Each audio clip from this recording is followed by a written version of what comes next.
tensions start to rise when you get to the really pointy end of the season. But as you sit with opportunity awaiting, this is where you have to go and execute. This is your IVRA Endurance Series, and now is a better time than any to get the points ready as we head towards the championship rounds right now. With just 2 rounds to go, we head ourselves then to the south of Portugal here on the Iberian Peninsula, and to this, the Autodromo Internacional do Algarve, the Portimao circuit that has become a modern classic in times like this. My name's Jake Sperry, David Haynes, along with me for the ride here today as we get ourselves sorted for your IVRA Endurance Series and what could be 8 hours worth of racing action here. It is 1,000 kilometers that they are going to have to put through today. Here's a look at our schedule here at the 1,000 kilometers of Algarve. You can see where we've been over the course of this season. It started all the way back in November, Motegi and Sebring. Of course, we had the Texas 200 at the Circuit of the Americas, Silverstone's 1,000 miles, the 6 hours over at Suzuka, and of course, they've still got the 17th of May in mind, which will come up on the horizon in about 3 weeks with that 8 hours of Spa. David, very nice to have you along here for the early stages of what we've got here in the IVRA Endurance Series, but we are sat knowing that each 3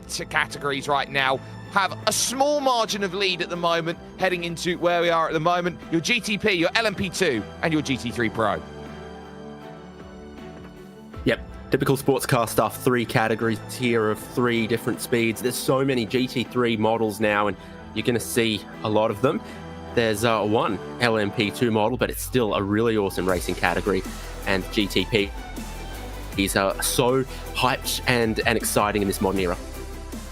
Yeah, GT3 Pro qualifying has just got itself underway. They've got 15 minutes set time there. Following that is 15 minutes of LMP2 qualifying, and then the 15 minutes of GTP qualifying, all split up by 3-minute interval. There will be then at least a 10-minute warm-up, and we are expecting drop of the green flag around 4:15 in UK time, 3:15 UTC. As far as the GTP standings go, it is the Movano team who have that advantage, but their gap was eradicated in half 1 round ago by the Williams Sim Racing Academy, who were able to get a wonderful result on the board with their victory. They now leapfrog the Orion Race team, who are now closed in with the Apex Racing team and Orbit Drop Bear. Fiercely Forward still have outside shots at 105 points back, and you'd say anybody within 100 points going into the final round here, David, has a shot of victory in the GTP standings.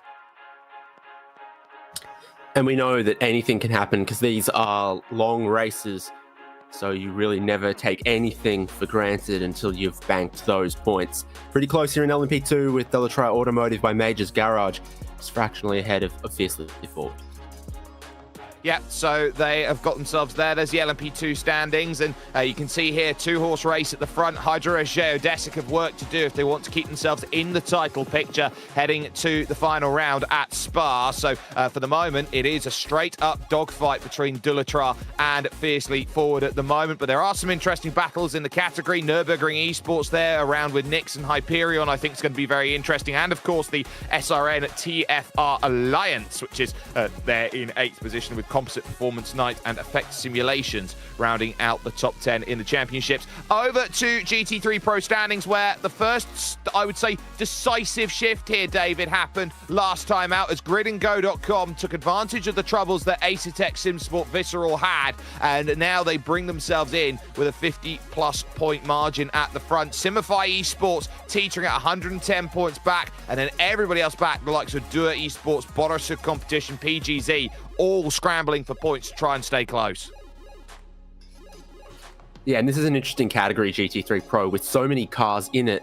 Finishing is not enough to make points. You need to be fast and really fast to make points, whereas in some of the other categories, if you're reliable half of the days and then rapid the other half of the days, you're going to make lots of points. Not the same in GT3 Pro. There's room for really big swings because you can have a clean race but still finish outside of points. You definitely can. It's one of those categories right now that because it is the most populous, you have to be at the top and quick, as we watch Ryan Barneveld here in the Borisov Turner car there. Absolutely fantastic livery and wonderful the work that Borisov does to partner with Turner Motorsport as part of its Sim Alliance out there with their real-world racing program here. Jumping up then to look and make that challenge then through turn 4, and then you got that descent down the hill towards turn 5. We will switch over to Luca Nadeo here in the Scuderia Volpe by P1 Sim out there at this stage, trying to get that Mustang making some movement here through the middle sector, turn 7 and into Samsung here at turn 8. And this is where the true roller coaster section of the circuit comes along, up over the crest, heading to Craig Jones. Yeah, moving side to side, up and down like a roller coaster through this section. Currently 7th, and the first sector is about half a second off their PB for this Scuderia Volpe. It's always an interesting thing to see with 3 different classes that go into their qualifying, how differently all of them treat tyres for a qualifying session. There are some race cars where, you know, you sort of do 4 or 5 laps, slowly building up towards your ultimate pace, and then there are other cars that are sort of a little more the Formula 1 style. You go out, you do 1 flying lap, and that's the best you're ever going to see of those tyres. So pit and put a new set on from all 3 different categories, and sometimes within different teams you see different approaches. So this is coming in for them. Yeah, gridandgo.com currently on top as they've been all season. There's Manatee Red and Kaspar Umelen, who is currently there 38.0 in the first sector, 40.0 on the second. So exactly on then in terms of where they go to about, I would say, 78.1 seconds through the first 2. Now, heading through this final corner of Galpi, you're looking to try and attack off the exit here. You're waiting for the power to be allowed to put on so that you don't understeer out wide, which is very easy to do in the final section. Just behind the Simify car there, heading to the line. That's a 51.5 over the line for Umelen, but remains in 8th position then. So that would have been an outlap to gear up to a flyer out there on circuit. So there's certainly that to go with. Instinct Mechanic Racing currently second. They'll be happy with that. Impulse, who looked very, very quick a time ago, now have Igor Wazowski currently behind the wheel. And there is that visceral team that needs to find a result here today. David Sobrero way down the order right now. You talk about it, half a second off the pace, but half a second here in GT3 Pro, that is 14th, and that is not good enough for them if they want to try and win this title. So looking at their stint length in this, I'm pretty sure they are on a proper full attack flying lap right now. Their PB to the first sector was 29.570, so they're 0.005 of a second down on improvement in the first sector. But of course, you said we get into the really roller coastery, really driver and grip and car challenging section in sort of sectors 2 and 3 here at Portimao. Yeah, up over the top of the crest here, heading over through Craig Jones Corner, which is named in memorial to the motorbike rider Craig Jones, who found himself with all sorts out there to deal with. Now up over the top at Portimao Corner itself, and that should be all important there as we continue on that charge. Now rushing through over towards these consecutive lefts and rights. So the 296 Visceral team now start to continue to bring themselves into play. Now you've got Sagres Corner dropping down the hill. We turn away to Ethan Critchley here on the WSR Esports butt kicker Mustang, which now makes its way through that Sagres Corner and looks to attack over towards the line. This is where the charge becomes so important. Dur Esports have just moved themselves up then into P number 6 then in the 220, so they'll be very happy with that effort. Visceral go 11th, and Critchley can only find himself diving down to the pit, so they are starting to swarm around a little bit, but the top remains untested at the moment here in your category, as there is the 224 of Instinct Mechanic, and they will be feeling very, very happy at the moment with where they are. P number 2 in the Porsche, they are flying. Absolutely, they are 11 hundredths away from pole. You've got almost a tie for 3rd and 4th at the moment, where PGZ's just 4 thousandths quicker than Delta Sport. So you're looking for really, really super fine margins, and I always look at a timing column like this and go, well, if I was 1 second off pole, where would that put me? And the answer is the back row of the grid. So it is super, super competitive with your top 16 cars covered by half a second. All sorts of different models out there, as we've seen Mustangs, Aston Martins, Mercedes AMGs, looking at a Porsche 992 here right now of Instinct. So All of those different models are so close in this qualifying session right now, and you're looking to absolutely optimize every little piece of your tire preparation and of your flying lap because it matters so much. You could just see the amount of turning that Niels May had as the Borisud Plus competition car moves up then to P number 5, and that is a dive down into the pits there. So there'll be no more improvements than that. There is your gridandgo.com VC Esports car. Dino Lombardi, no surprises. We've seen him in the car of that Acura pretty much all season long, and he'll be certainly one of those drivers who sits down, looks at what has been going on this season, has been seeing that this has been the car that has consistently been the A or A1 position of the quickest car out there. They've had a bit of misfortune, which means it's only now that they take the championship lead. But in terms of raw pace, this is the car to beat.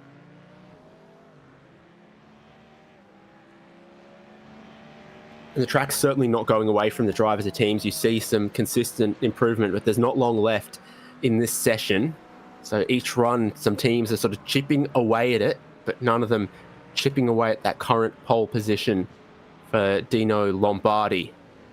On a flying lap right now, Simify Esports. A couple of cars around looking to start some. We've got a range of race cars out there on outlaps right now looking to just time it to get to the line and start their final flying lap of the session in time. Well, and is it any wonder right now with what they've got in sim time? That won't count. 9:43. Oh, and Lucas Perez, their 7th position, currently out there at the moment, looking to try and find that time. We are very close to the end of this session right now. Remember, it's 55 minutes overall on the clock for each 3 sessions to go through. You get 15 minutes of time, and there's 3 minutes of transfer that goes over. So you've got to start your qualifying lap time by the time that 40 minutes ticks over on the clock. Perez now running himself through these next 2 lefts and rights. The Lamborghini's been a little bereft out there of finding themselves near the front where they were at the start of the season, but struggling to more a little bit as just behind them Scuderia Volpe move up to 8th place. So can Perez find the improvement? We'll get a tiny toe from Team PGZ in front and Oskari Karkinen, who is there in front, but Perez is going to dive into the pits. That'll be no improvement and pretty much done in qualifying out there as Manatee Racing find themselves up then with the number 42 car. They're now 3rd with Tim Matchka as they hit the pits.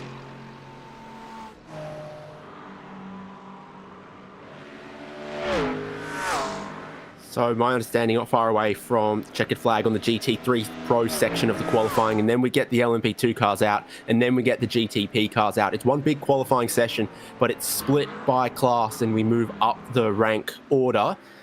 GT3 Pro, though, like we said, 25 cars are on the grid and present for this category. It's 12 LMP2s and 16 GTPs. So this is the busiest we're going to see the track in qualifying.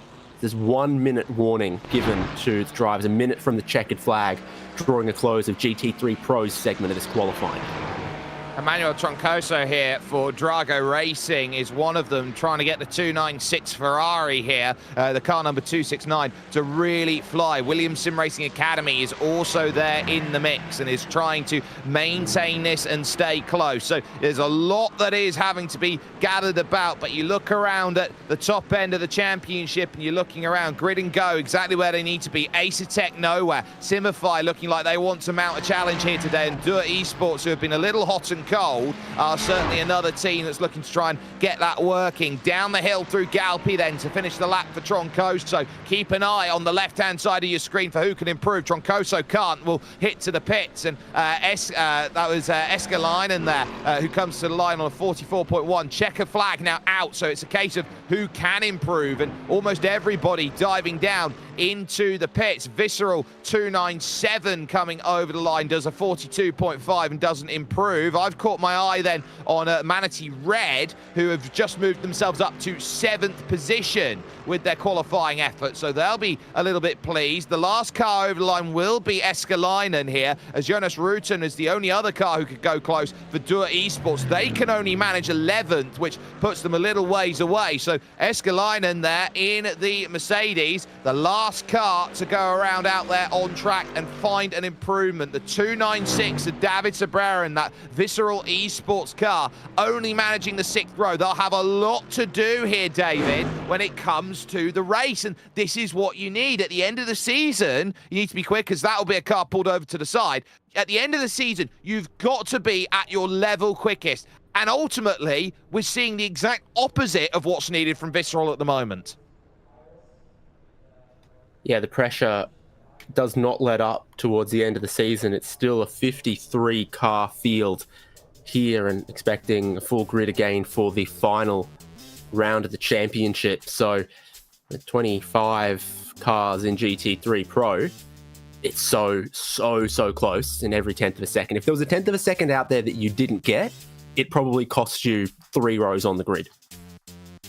It certainly can do, and we have certainly seen that. Dean Lombardi putting the gridandgo.com VC Esports car on the pole with Niels May and the Instinct Mechanic Racing car in 2nd position. It then follows Manatee Racing and Team PGZ 3rd and 4th, with Ryan van der Rijt behind the wheel for Delta Sport Simshot, putting the car in 5th with Boddersid Plus Competition and Ruben Bonga. It was then Manatee Racing and Simify Esports on row 4, with Scuderia Volpe in 9th, and then Boddersid Plus Turner rounding out your top 10 in category with Ryan Barneveld. You look back over the page, Dirt Esports going from 11th, Acer Tech from 12th. Keep an eye out on that mid-pack. It's going to be quick. Ricardo Lamogli there for Absolute Motorsport Acerlift, then in 13th, with Drago 14th, and the 2 WSA Sport butt kicker cars richly over Prada 15th and 16th. It's then Impulse Racing and Team Hoisingveld 17th and 18th. Apex Racing Team a little off the pace with Alex Gal and Daniel Sommer there for Sim RC, rounding out the top 20 at half a second away. Escalainen could only manage 21st for Williams Sim Racing Academy, with the 2nd of the Acer Tech Visceral cars in 22nd. Volta Sim Racing, Scherer Esport, they're 6/10 of a second, the difference between 1st and 24th. And Antonio Roger for Hydro Geodesic at 1 second back. But now comes the game of LMP2s, and look at how long some of these LMP2s have been waiting to go out. They've happily sacrificed tyre temperature for upwards of 2 minutes here as the track cools to get themselves allowed to go out. Fiercely Forward Gold have managed to win the stakes to be out at the front here at the zenith here, the pole position to get out the pit, followed pretty much in tow by their main championship rivals and championship leaders, Dullatra Automotive. So 12 Dallara LMP2s, and 11 of them are out there because effect simulations are not just yet. But Fiercely Forward Purple look like they're leading the group out. Here's composite performance. Effect simulations just leave their pit box, so sort of 30 seconds behind on the program. If it doesn't end up costing them any laps, it could actually be pretty clever car placement. And we just had a look at the weather again, which is gorgeous. 21 in the air, 25 on track. So I think with how many sort of long and medium speed corners there are here, tyre warm up on this one lap, probably not too much of a problem for LMP2. I think previous rounds, the thing we've seen is cars in this category attempt 2 flying laps, and then we'll see how we go from that in this schedule and the time. But the good thing for LMP2s is they get around quicker and do have the opportunity to maybe do an extra run compared to what GT3 Pros could do in this session. It's a timed amount of qualifying. If you're a faster car, you get around more often for more goes. Yeah, so the quicker you are, the more opportunities you have to get your lap correct, which is a little bit of a tax, actually, I think, on those who are further behind in slower category vehicles. It does actually put a lot more skill into qualifying the lower down in the category you go, because you've got to make sure that you get the laps correct. Now, they are going to start flying here as we watch Remy Legrand here for Dullatra Automotive by Majors Garage being absolutely shadowed along the stretch there. There's Jeffrey Lund for Hyperion. There's Marius Rommelfanger, who was right behind him for the Nürburgring Esports Schwabenschwanz team there, as Adam Brockway as well, the Maradness M squad out there in force here today in what will promise to be a 100% dry qualifying, as Camden Craft here for Hyperion Racing also looking to make some progress as well in the 144 car. So there is certainly movement about. There is certainly a lot to deal with out there for all of these drivers. Brandon Walker currently looking to make some progress out of turn 4 and over to Torre VP, otherwise known as the VIP Tower corner, down the hill, possibly the toughest braking zone on the track.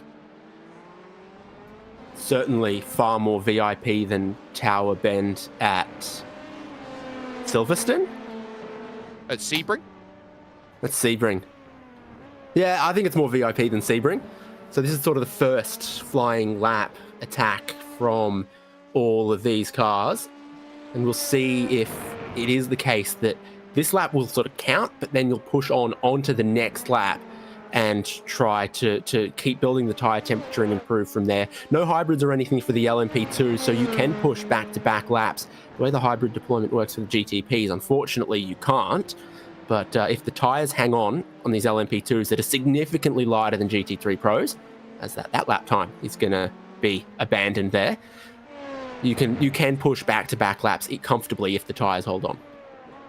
Yeah, and there is the Effect Simulations car looking to charge over and put some initial times in on the board. Nürburgring Esports Schwabenschwanz set the initial pace on a 137.251. So Marius Rommelfanger the quickest. This is Sascha Lehmann, who is out there on track at the moment, trying to get the car into a range. As now we got improvements as Hydra Race Geodesic Gold moved themselves then to the point. And remember, they need to be getting maximum points here today, and you score points in this series, you score a small amount of points, about 1/3 of the amount of points for where you are at halfway during the race, and then you score maximum points at the end of the race. It's 100 points for a victory at the end of the race. It's a maximum of 34 championship points if you were there and making it happen at halfway.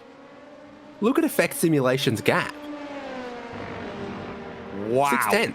So they were the team that wasn't in pit lane waiting for the pit exit to open. They hung back, they let everyone go, they gave themselves a 30-second buffer. I think this is the effect of sort of the tyre temperature differences. What Effect Simulations have done is given them a really quick first flying lap. Everyone else, I think, they sat in pit lane, they lost all that tyre temperature. Their first push lap, nowhere near, but it's this second push lap that they carry on to, where I think you're going to continue to see more improvement. 1:8.8, Remy Legrand, his first lap time was invalidated. He was out there and did a flying lap, but it didn't count because of track limits. This one will count, and he's got a purple final sector. Wow. And goes clear by 3/10 as SRN TFR Alliance go there fiercely forward. Purple, though, upsets the apple cart, gets by fiercely forward gold. 35.4 for Danny Antunes. Then to put him up with a fiercely forward 1-2. Aleix Nguye is currently second, and now third is suddenly going to be the Geodesic Gold team, and Maximilian Fritz again at 0.4 of a second. So the changes are stark out there. Adam Brockway over the line goes fifth fastest for the Maradness M squad. We are expecting these times to get quicker and quicker, but you make a fantastic point there, David, in the sense that drivers are happy to sit out. Effect Simulations and Sascha Lehmann have gone to pole again on a 35.3. And again, it's the fact that everyone is so, I would say, intrinsically linked because they've been in a scenario so long, David, in iRacing, where they think, oh, first car out means I get to hit my lap time first and the tyre temperatures don't mean much. Suddenly, the Dallara P217, you have a car with tyres where it means everything. So we'll see if drivers keep pushing on, but the sector times say no except fiercely forward gold. Actually, this Hydra Race Geodesic car is still trying, but I would have thought 2 flying laps was probably the peak. You saw the gain in lap time that everyone got on the second lap. The first flying lap for Effect Simulations, it put them pole, and then everyone else's second lap came in, and it put them back to the rear of the grid again, and then they went up top. So the difference between the first and the second flying lap is the difference between first and last, and you will get a couple more times. The third flying lap from a few is seeing some improvement. So Remy Legrand stayed out for Delattre, and he went yet faster again on the third flying lap, but you see about half of the field in the pits who think that a third flying lap is not the go. They want to get the cycle going again earlier to get their new set of tyres on, to get them prepped, and maybe you can do a third flying lap, but can you do 3 runs of 3 flying laps? Or are some of them just sort of calling time to get back into another attempt with a new set of tyres? Yeah, so that I think is going to be important to work out who's going to work with their tyres and who's not. Remy Legrand again attacking up over the top of the crest out Samsung corner here, and will probably be eyeing up where the next phase is going to be. So at least he's racing around to get to pit entry. Oh, well, yeah, absolutely. You've got to go quick because you're already looking at that clock and you are starting to get a little bit twitchy out there at this point, because the moment that you sit down and wait right now, you'll find that you'll be falling down the timing sheet faster than Shador Sanders is in the LFL draft. I bet that was a great zing if I understood it at all, but credit to you. You had a swing too. So yeah, here's the thing. With the limited time in this session, I'm pretty sure this is going to be pitting in for Remy Legrand, but what he can't afford to do is dilly-dally on this in-lap and miss out on the opportunity of a flying lap. So they race around to get to the pit lane. These are the cars you see right now on the lane. They've completed 3 flying laps of this run, but there's a sequence of cars out there that are just about to begin fresh flying laps, the ones that pitted a lap earlier. So fiercely forward, gold, Nix Esports, and fiercely forward purple are some of the next flying laps that we're going to see. And also Maximilian Fritz here. So he's 80% of the way around an out lap. And I think the tyre preparation, now we've all seen, everyone went quicker second flying lap than their first flying lap. You know, with some times banked, that your first flying lap from this new set of tyres probably isn't going to put you on pole. So it's all about using the car and the track and putting energy into the tyres for preparation for the second flying lap. I've watched Alex Nguye for Fiercely Forward Gold along the front stretch go onto a lap and weave on the start of that lap. You can see it here as an illustration of it, how important the tyre temperature is, right in front of Maximilian Fritz. That's Daniel Antunes then for the Fiercely Forward purple car, still trying to put as much tyre life in as he possibly can at this moment, knowing how crucial it is to get the tyres up to temperature into a window. That second lap being the critical one for these Dallara P217s. And Antunes there, you can see he's got the purple mark there up on the top there, that LED light there, which will indicate then that they are going to be the fiercely forward purple car out there. Gold of Alex Nguye, I think, is going to be using a slightly different color out there. No, in fact, they will use the same color up on the top. So ignore me for the moment. What that tells me? What does that mean? Well, the light color there, the color of the LEDs above the cockpit is set by the car setup, not by the car's paint. Huh. Same for the GT3 cars. You've got a colored LED around the door on some of the cars, and it's not set by selecting your car's paint scheme. It's set by the setup that you load onto the car. If the LED is the same color on both fiercely forward LMP2s, They got the same set. it's highly likely, I'd say. Well, there's no giveaways that there's a little bit of tinkering and fettling there. It might be one thing that drivers do tend to go out there and avoid. So in terms of trying to hide as much as they can. Blue LED out there for Maximilian Fritz, who moves over the line now in 6th position. 36.4 on that go around at the moment. Hyperion 2 currently now up into 4th position and looking to make some good progress. But again, this qualify, look at the difference between 3rd position right now and all the way back down to 11th. That's just 0.3 of a second. The difference between being 4th or 10th right now is about a 1/10.5. Available roof ID light colors for the Dallara P217 include blue, purple, red, yellow, orange, green, and white. It's blue for the car that we're watching right now, smack bang in the middle of this 12-car LMP2 field. And I'm not seeing any purple sectors from cars on flying laps right now. A lot of them are still in a prep lap situation, but the sun is out. We're ticking through the morning, and the track temperature's risen about 2 degrees just while the LMP2s have been out on track. See, just giving that away there right now. Nix Esports are probably the only car I see that will improve on this lap.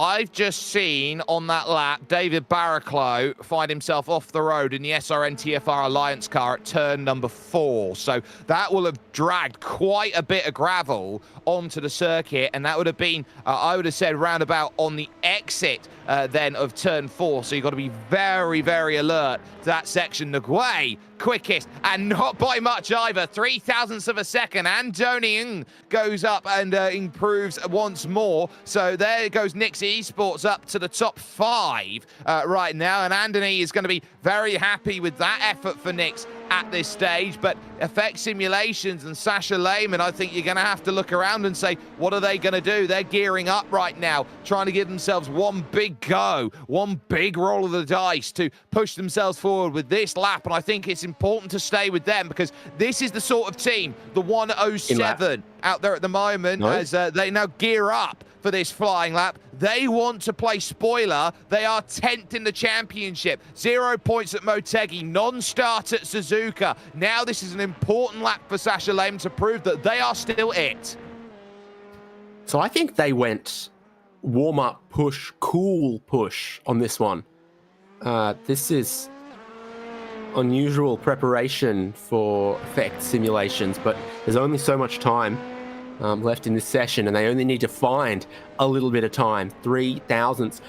Most studies will tell you that blinking takes 200 to 300 milliseconds. There are 3 milliseconds between pole and second place.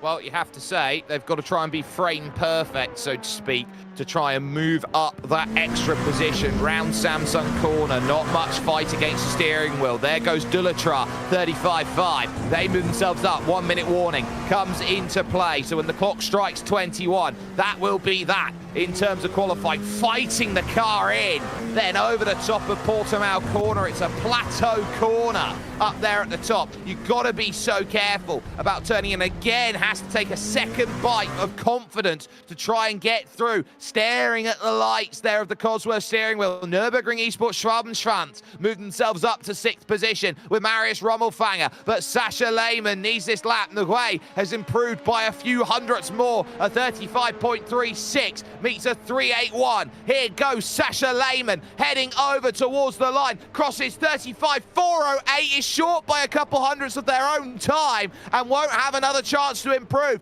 That'll be that for them. And so now you start staring back saying, well, if they can't, who will?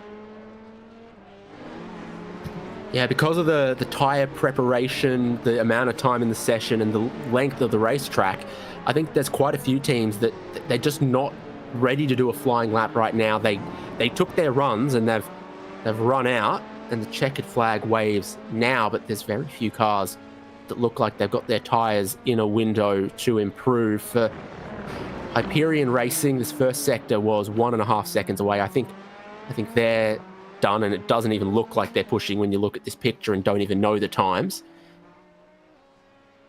Yeah.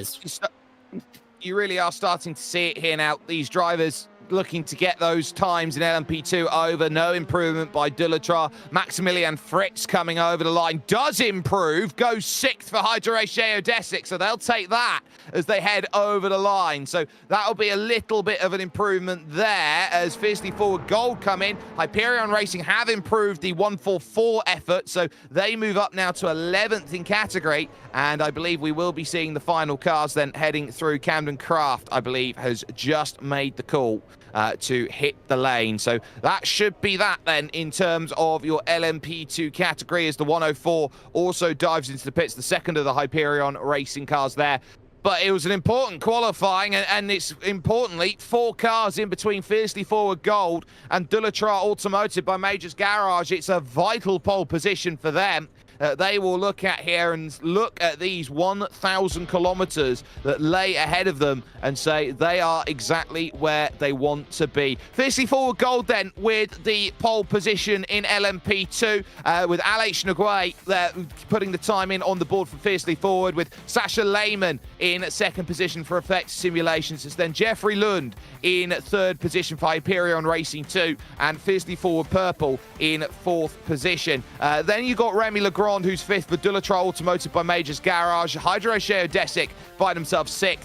with their improvement late. Nürburgring Esports Schwaben are 7th with Nix Esports in 8th position. Adam Brockway can only get the Maradness M Squad car to 9th, and David Barraclough, struggling a little bit with the balance of the car, can only manage 10th. It's then Hyperion Racing 144 who are in 11th, and then Brandon Walker for Composite Performance just 6/10, splitting the entire field in your LMP2 category. Now you hit the big boys out there, the GTPs, and this is where you're going to be staring down the barrel of the battle for pole position out there. It's an all-important charge, and we're going to be keeping our eyes very firmly placed forward on who can do what here today. And so when you're saying what more do you need to find, this is the question of how do you wrestle back momentum, especially if you're Movano. They had a shocker last round. Green flag waves at pit exit, and the GTPs make their way out. Okay. So one of the Maniti cars was sitting in pit lane with the pit lane speed limiter on, one of them sitting there with the pit lane speed limiter off.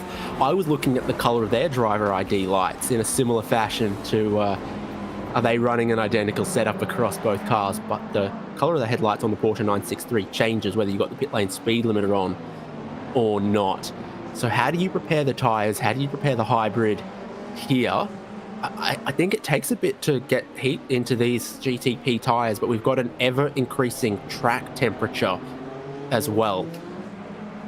Yep, so that will certainly help in some phases, but will also hinder in others. More track temperature means more understeer typically here in iRacing, so you've got to keep that in mind, as there is the Borussia Plus competition car, which sits and happily brings itself then up to temperature. So the Borussia car is going to be looking for that. There is Giuseppe Lafaro, number one Movano, but not number one in terms of the championship. That car that was first out there overall, the 33 to Movano Azzurro car, currently leads the championship, but keep an eye on that number 77 Williams Sim Racing Academy car out there. This is going to be the car you've got to keep an eye out on. They are really making strides to the victory at Suzuka, of course, a big 100 points for them, half that gap down to 48 in the championship, and really are proving that they are going to be the team that is going to do a lot of the work. It's them and Apex, I think, are the two teams that you've got to keep in mind in this category. Car 99, Jordan Johnson behind the wheel as well, is also going to be there. As there is Philip Kraus for Hydro Race Geodesic Racing, number 62, looking to work. Oliver Stone behind the wheel for Delta Sport Sim Shop.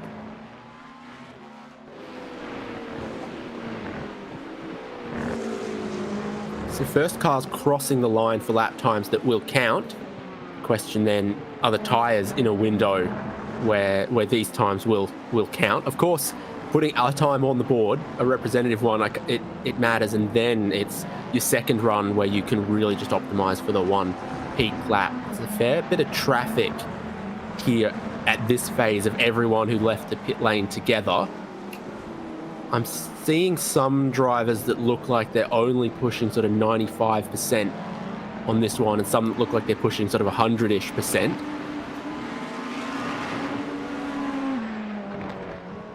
And some thinking that if they can get themselves a 90% lap, they are also saving themselves a little bit of the nice rubber that they have available to them as they charge. So Norbert Tamash there for Manatee, up almost 3/10 compared to Benche Nemethi in the opening sector, which I think is a really important illustration here of where the times are. Nemethi will certainly be looking at this 1.4 seconds, so definitely not in the realms of healthy for P1 Docs. And look at how it's stacking up behind, because you've got Lorenko who's there, Jordan Johnson's trying to go through on a lap, and they're going to argue behind Zhao Vaz, and Jordan Johnson get close. Norbert Tamash over towards the line for Manatee Racing Black, and look at those times. They are all behind the LMP2s because they're just not in an operating window right now.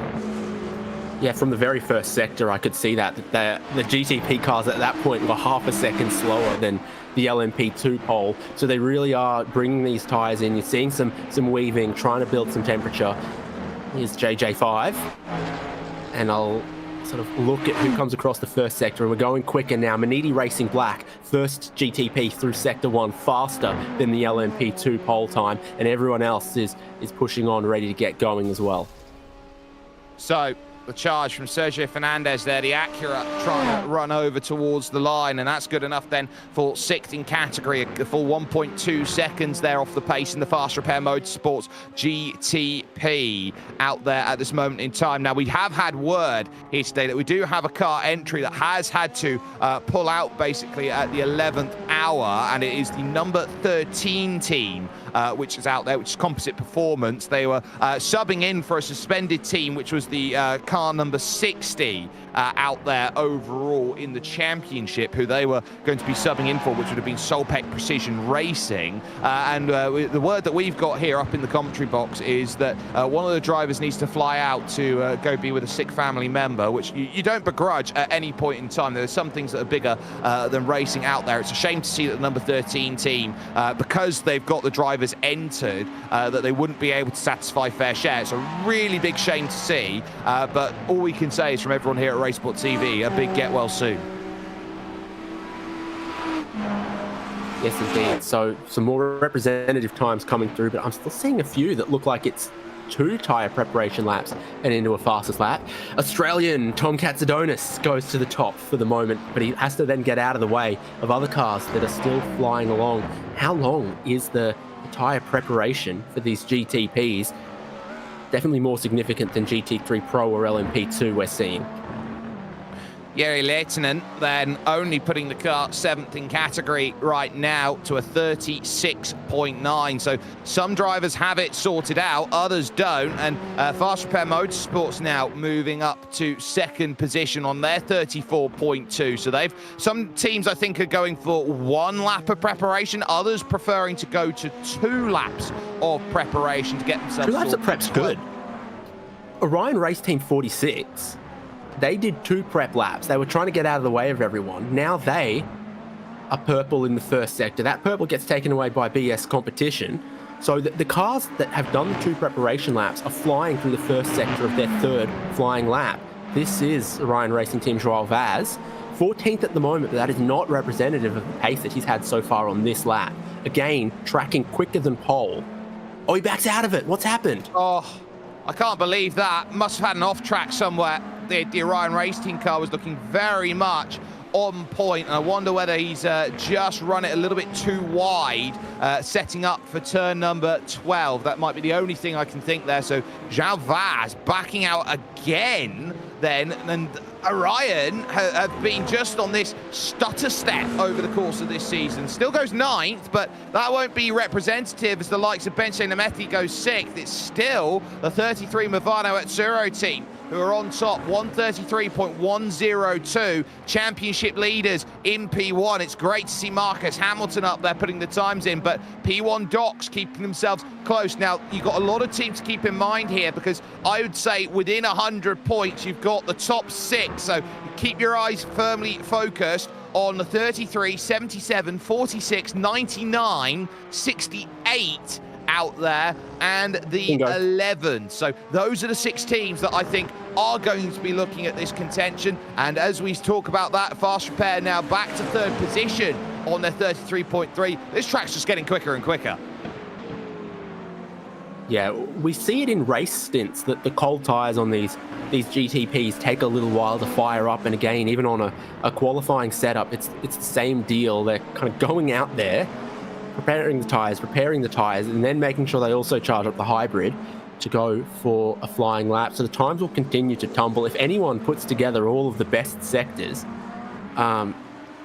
you see with the amount of field spread that clearly there's a lot of not representative lap times at the moment, and how quickly it all changes. Fiercely forward, go to the top, Movano go to 2nd, and it chops and changes so quickly. Once you really get the tyre preparation right and really commit to a good lap, this is how quickly it can change. It's BS competition, go to the top.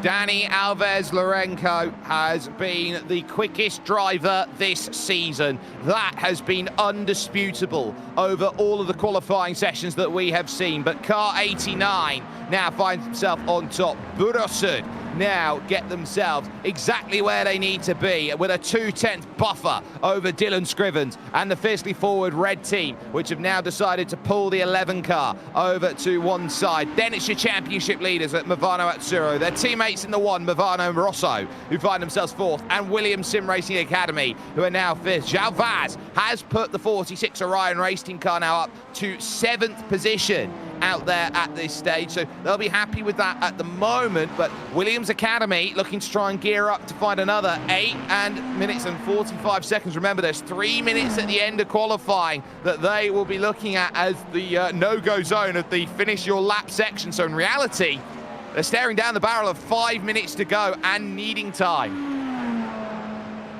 So Instinct Mechanic, who qualified second in GT3 Pro, they did 3 tyre changes during their qualifying session. Everyone in LMP2 did 2 tyre changes during their session. A lot of cars here in GTP have made 0 tyre changes. They've just continued to try to build the temperature, build the temperature, build the temperature. You've got the 2 Movano cars and BS Competition pitting now, but they went a long way in this session with a lot of laps and then, you know, hybrid preparation laps, another attacking flying lap. The tyres really hung on for a long time, and it took a while to get them to that perfect spot.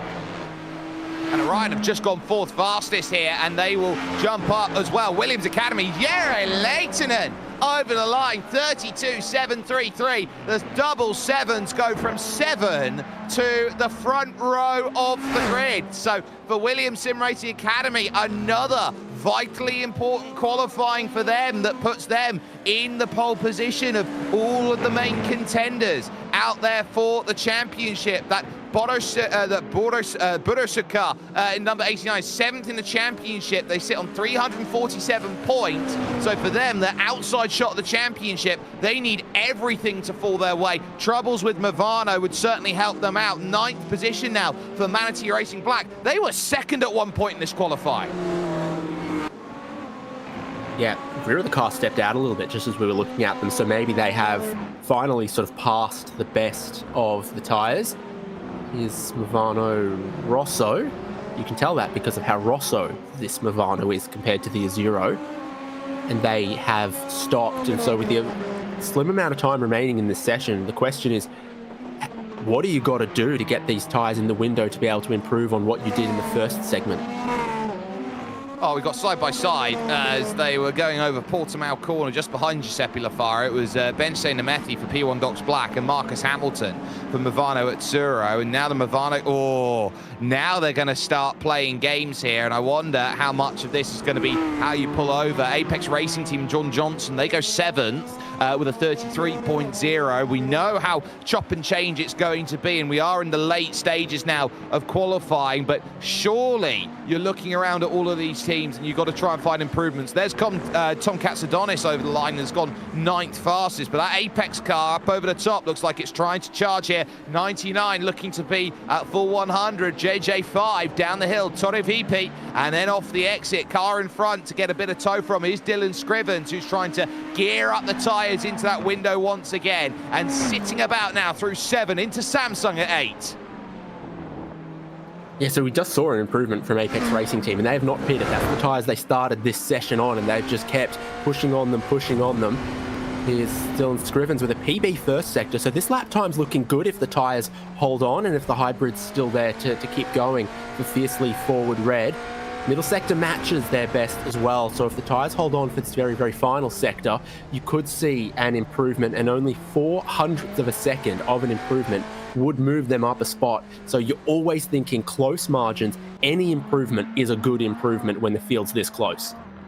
Looks very paint by numbers out of Sagres corner, and now at Galpi, 230 kilometers an hour, now putting the power down, 260 off of the exit, up over the crest, looking over towards the short run to line, 32.615, front row for fiercely forward red with that effort. That's brilliant for them as they look. Orbit drop bet, 11th at the moment, still trying to gear up, still waiting for the minute warning, which still isn't there yet. Marcus Hamilton, Movano Azzurro, looking to try and move up up to that section. They've only had 1 win all season and 2 podiums. So Tut Motegi and Sebring, they've been trying to play hold on ever since, but over the line, it's a 34.6, so another go around for Marcus Hamilton needed. They're allowed to finish the laps they start, but almost everybody now is in a position of, I've got to be on track and I've got to be finding time. Jalvaz, we focus. Orion there. Huffy on the back in 5th.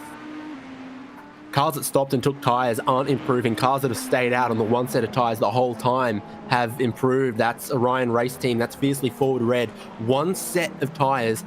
Push, push, push is the way that it's going for where the improvements are in this session right now. If there's anyone who stopped really early for that first change of tyres, maybe they'll just phase them into the peak window right now.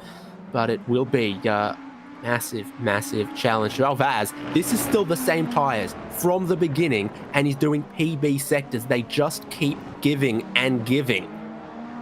Yep, and he needs every single time. That Movano Atsuro car is their main title rivals. They'd want to jump ahead at Team 46, Orion Race Team. Move themselves up the order. Keep an eye on that clock because it's going to get very close to see whether they can get one more in. Jordan Johnson at Apex just crosses the line and puts a 34.8 down, so no improvement. Vaz, 32.945, just fell away in the final sector. Scrivens over the line, I think is going to get one more. Katsudonis, I think, is just safe as well.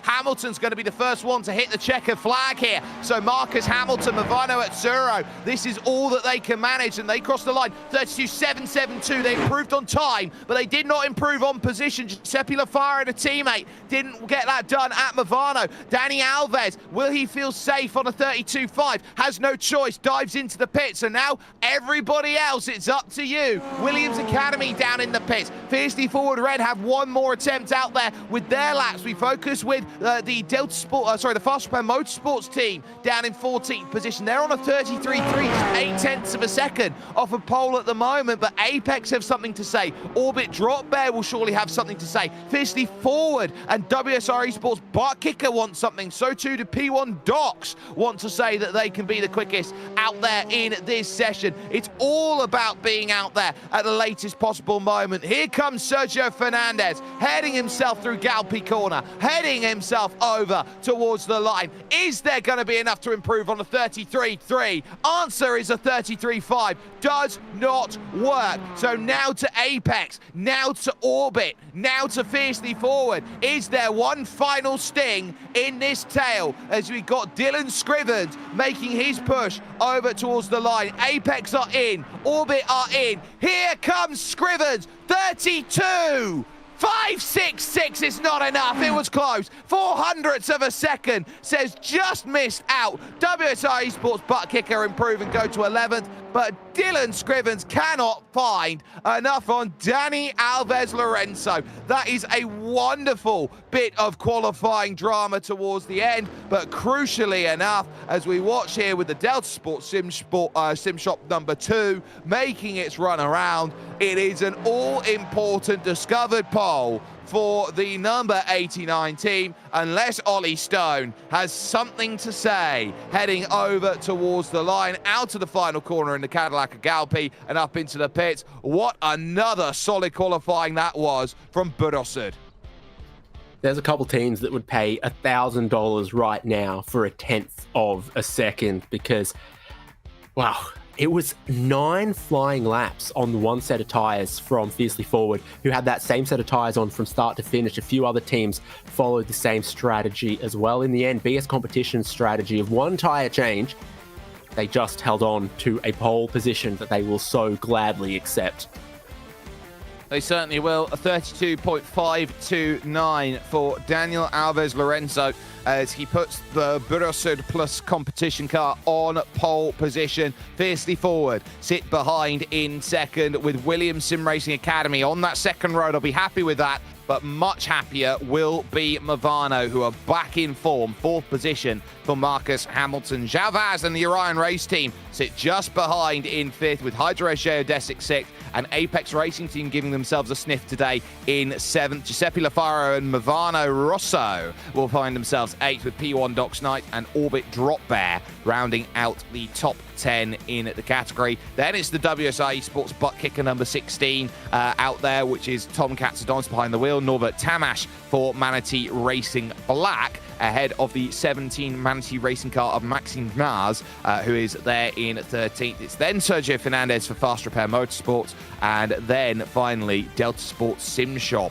their number 2 effort with Oliver Stone at the bottom of the field as the Stone in 15th position, but with a lot to try and uncover over the course of the racing. The one non-starter being the composite performance number 13 out there at the moment. There is only one way around this circuit. It's highlighted on the podium by saying forward at this moment in time. All these drivers know they've got to go forward. This is a 218 lap race here today, but crucially, all 7 hours, whichever comes first, David.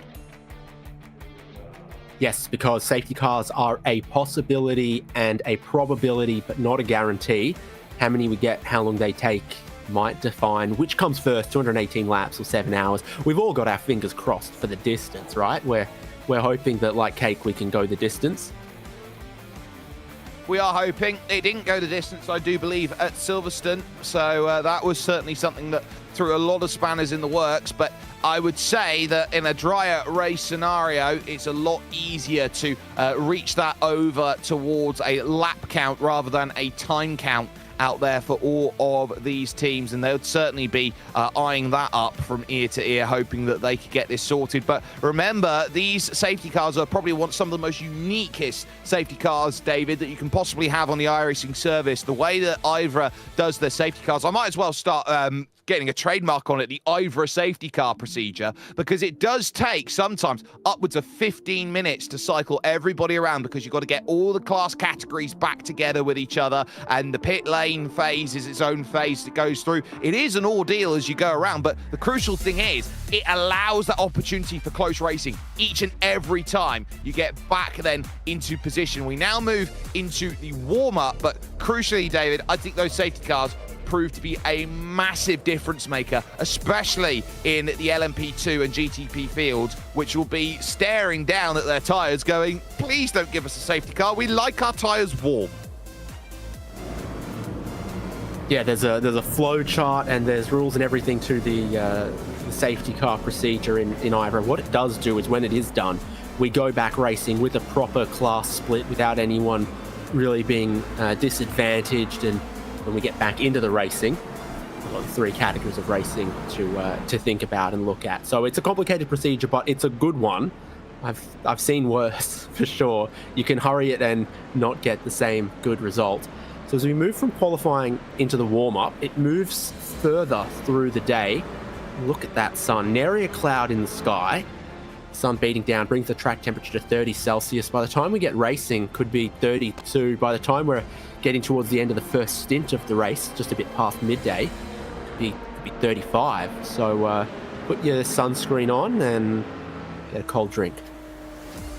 Yeah, and certainly enjoy yourself down on what is the south of Portugal right now. It's always lovely in this sort of area of the world, as you are sat pretty much on the gateway to the Mediterranean, down on the bottom with the Atlantic just over your shoulder to the right as you go forward. So in terms of where that would be, if you are on the pit stretch and you're in your pit building and you look out over towards the grandstands, you'd be staring out over towards what would be the Atlantic Ocean. If you're down at Galpi Corner or driving over towards Torre VP, you would be staring down at the ocean, which would be classified as the Mediterranean. So it shows you just how beautiful this area of the world is as they go through. And this warm-up, the final chance for drivers to understand what everyone is doing. They've had a long practice of 1 hour and 45, but that's when you get all the teams filtering in and saying, we'd like to come out and practice, get a little bit of recce done.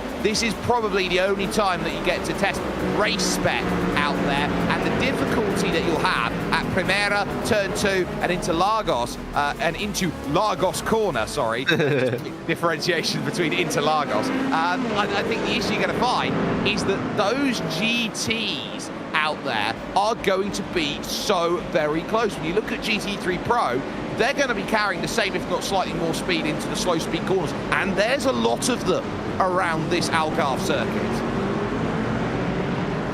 I think the important thing of this is, you know, we've had the each class at a time qualifying session.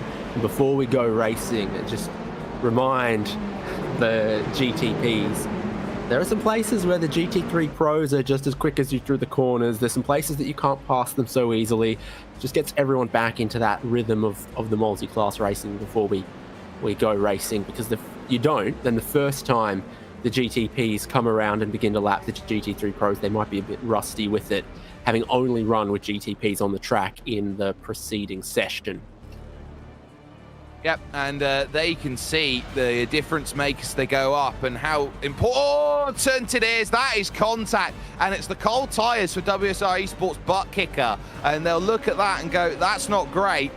Going up over the top of the crest at turn 4. Remember, there are going to be tyres like ice there at the start. It's why we get the category split when we get these races started, because something like that, and the first lap, you can argue that GT3 Pro can be quicker than your hypercar category or GTP category out there. And it is telling there, you could see up turn 4, how much lack of confidence in the tyres there were.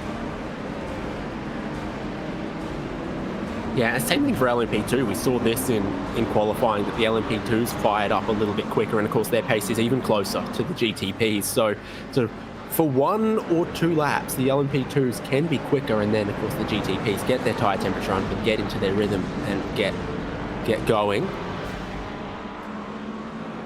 In this warm-up session though, the fastest time is a GTP, so it doesn't take them too long to find their legs under them. If I was in the sun in the south of Portugal today, I think I would like a delicious Guarana Antarctica.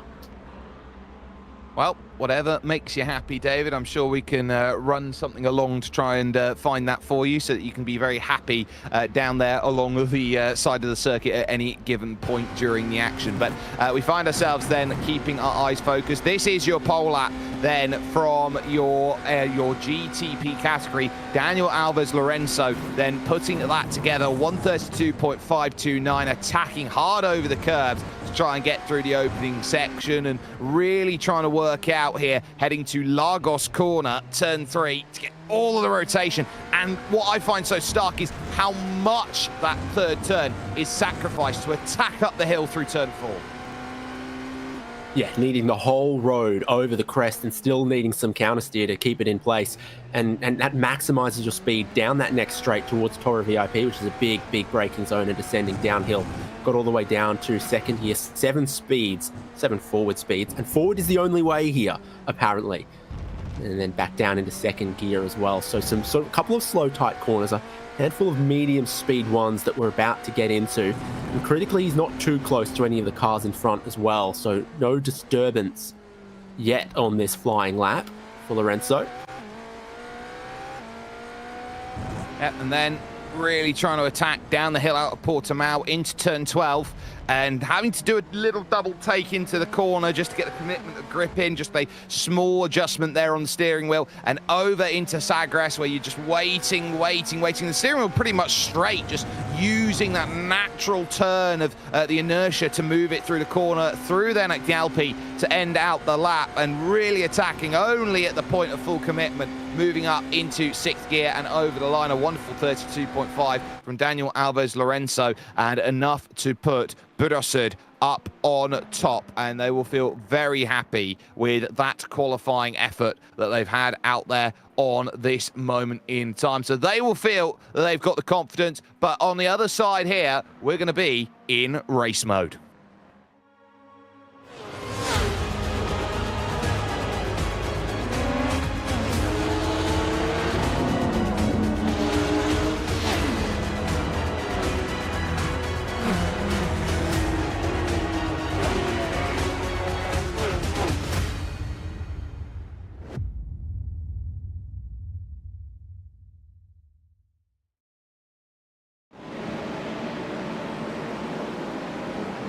IVRA Endurance finds itself now with just 2 rounds to go, and the stories are stark from where everybody sits and gets themselves sorted. Movano have found themselves the strongest qualifying they've had for 3 rounds of this championship, but they're still behind Williams, and they're still looking around at Fiercely Forward, at Apex, at Orion, Orbit Drop Bear, who might try and do something from the rear, and they know they're in for a very tough 1,000 kilometers here today. Dulatra versus Fiercely Forward, just 22 points as the championship walks in, but Dulatra are in the position where they are chasing out there today. The pole from Fiercely Forward Gold is enough for them to start walking up in the 113 car and say maximum pressure is going to need to be applied. In GT3 Pro, it's more of the status quo. Grid and Go have been the fastest team. They've got 2 race wins this season, a 2nd place as well over at Sebring. They have been the team to beat essentially at each and every single round. The mistake by Acertech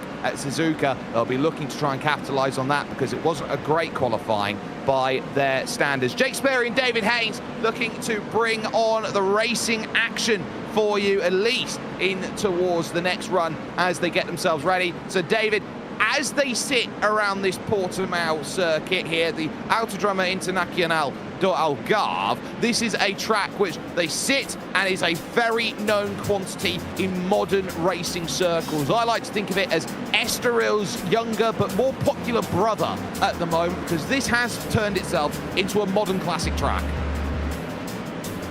Yeah, it still feels very modern, but it's been around since about the mid-2000s. All sorts of sports car and GT racing has been here. European Le Mans Series, World Endurance Championship, all of those, and it's relatively recent to iRacing, but doesn't it look gorgeous from up above? Certainly does, and there is your GTP pole standings as we run through the grid. Borosud plus competition on the pole with a 1:32.529. We saw the lap time a little bit earlier from Daniel Alves Lorenzo. Dylan Scrivens is alongside for company on that front row in the Fiercely Forward red car. It's then Williams Sim Racing Academy in 3rd with the first of the Movanos, your championship leading 33 at Suro Movano car in 4th, with the Ryan Race team right behind in 5th with João Vaz and Philip Kraus 6th position for Hydrarace Geodesic Racing. It is then the Apex Racing team who start up in 7th with the second of the Movano cars, yet Suro number 1 in 8th position. Giuseppe Lafaro behind the wheel with P1Docs.com and Orbit Drop Bear 9th and 10th positions. It's then WSI Esports Butt Kicker and Manatee Racing Balazs Taroji behind the wheel there with Maxim Znaz for the second of the Manatee cars, 17 in 13th, with Fast Repair Motorsport in 14th, and then the final 2, Delta Sport Sim Shop there with Oliver Stone, and a non-start we're expecting today from the Composite Performance number 13 car, which of course they had to deal with medical emergency in order to not take through. Over in LMP2, Aleix Nguyen currently on the pole, or found the pole ahead of a very fast Effect Simulations team who looks like they want to try and rock the apple cart today. Hyperion Racing 2 and Jeffrey Lund 3rd position with Daniel Antunes in 4th. Remy Legrand for Dulatra Automotive by Majors Garage. They've got a lot of work to do to hold the championship lead here at Portimao heading to Spa. If they can move up from 5th position, Hydrarace Geodesic by themselves in P number 6, with Nürburgring Esports 7th and Nix Esports in 8th position. The Radness M Squad and Adam Brockway find themselves 9th with the SRN TFR Alliance. David Barraclough there in 10th position. It was then Camden Craft for Hyperion in 11th, and the Composite Performance car in 12th place overall, 0.6 of a second off the pace. But there was also going to be battles out in qualifying in GT3 Pro, where Dino Lombardi and the GridandGo.com VC Esports Championship leading team have got the pole again. Instinct Mechanic, though, are the team alongside with Niels May, Tim Majka for Manatee Racing 3rd, and Team PGZ in 4th position. It was then Delta Sport Sim Shop 5th with Ryan van der Grijp, and then also Ruben Bonga for, again, another of the Borosud cars in 6th position. Manatee Racing and Simify Esports 7th and 8th, with Scuderia Volpe by P1 Sim 9th, and again the Borosud plus Turner car in 10th position. Dua can only manage 11th, but they typically move up the field, and they will have a very strong Ace Tech SimSport Visceral car with them trying to move up. And further on to that, on row 7 of their grid, you got the Absolute Motorsport Acelith team with Drago Racing Ferrari there alongside the 269. You've got the WSI Esports Butt Kicker teams on row 8. It's Critchley followed by Prada, with Impulse Racing 17th and Team Hoisingveld back in 18th position, with Jan Sinkowski behind the wheel. Apex Racing team and Sim RC 19th and 20th, with Williams Sim Racing Academy ways down the order. Ace Tech SimSport Viscerals with Vince Peters there, the 297 is 22nd, with Volta Sim Racing, the 213 in 23rd, and Shara Esports, Chris Shorter in 24th. Last car that qualified then was the number 262 Hydra Race Geodesic Racing with Antonio Roger behind the wheel, making up 52 starters here today in today's racing, of a possible 53 that we were expecting. And we are firmly into race mode right now. And the good news for all of these drivers is that it is going to only clear the cloud cover by the time we reach about 4:15. We're expecting clearer skies and not a threat of rain around here in Portugal. These wonderful conditions that they'll have to race, and these aggressive conditions that they will have to race. Track temperature has skyrocketed, though, to 39 degrees Celsius out there. I would say that's more on the hotter side, and I'll be looking at it for about the first half of the race to be hotter conditions, and those who have set the car up to be working better in cooler conditions are going to get a very nice run late on in this race. Yeah, even hotter than I thought it might be on track, and a chance that it keeps rising. It's 12:30 in session, so I mean, you often think towards sort of 2 or even 3 p.m. the track temperature could still be rising. The iRacing sedan brand pace car is going to pull away to take us on the formation lap at 75 kilometers an hour. I'm sure some of the GTPs would like it to be a little bit quicker with one formation lap to green.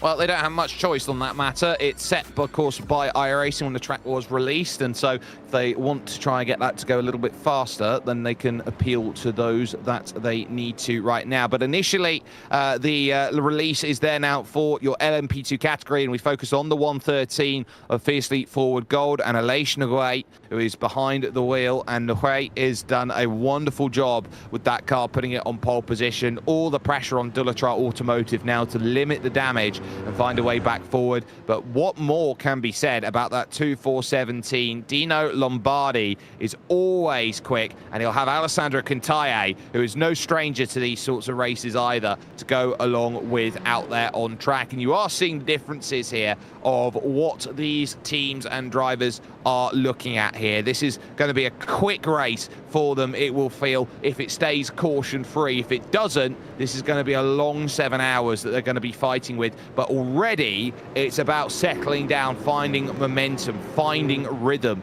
And the opening laps, especially now in this new era of the likes of the GTPs that we've seen out there, it is more critical than ever. We see it more and more that there are always a couple issues when we get to starts and restarts.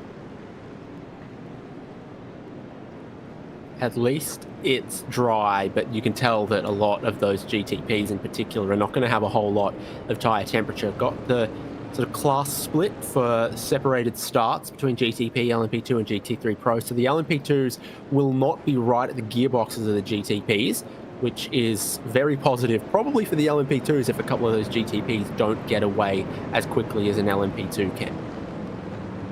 Well, you can see the gap that they've got heading up over in towards turn number 10 out on circuit now. Portimao corner, the double apex right, being led by Daniel Alves Lorenzo for the Burosud Plus competition car, which leads that number 89 BMW, which is currently in control. By comparison, Fiercely Forward Gold and Aleix Noguet leaving about a corner's difference out there, and so there is enough of a gap where they could find troubles. There is a large spin as they go through the opening section, but enough as they get their final instructions from Casper de Court, who has been the chief organizer here at the IVRA Endurance Series. So they've certainly got a lot to keep in mind over the course of their 7 hours. We expect there won't be too many dramas. There's a lot of runoff here around the Autodromo Internacional do Algarve, so maybe chances for cautions might be a little bit lessened because of that as they pilot around. But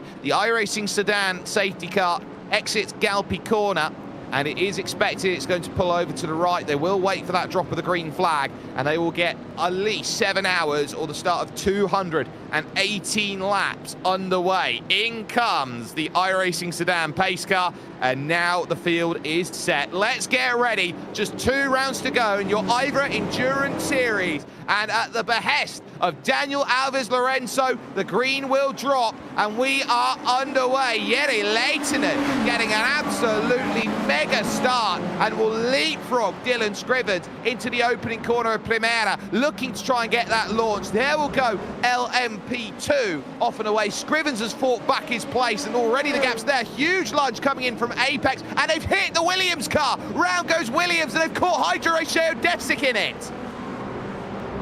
So contacts between GTP's LMP2 field go past. The GT3 Pros get underway and head down towards Primera to the first corner. Your pole sitter there for G&G doing a fantastic job. Track limits perhaps a little more advisory on the first lap than they are later on.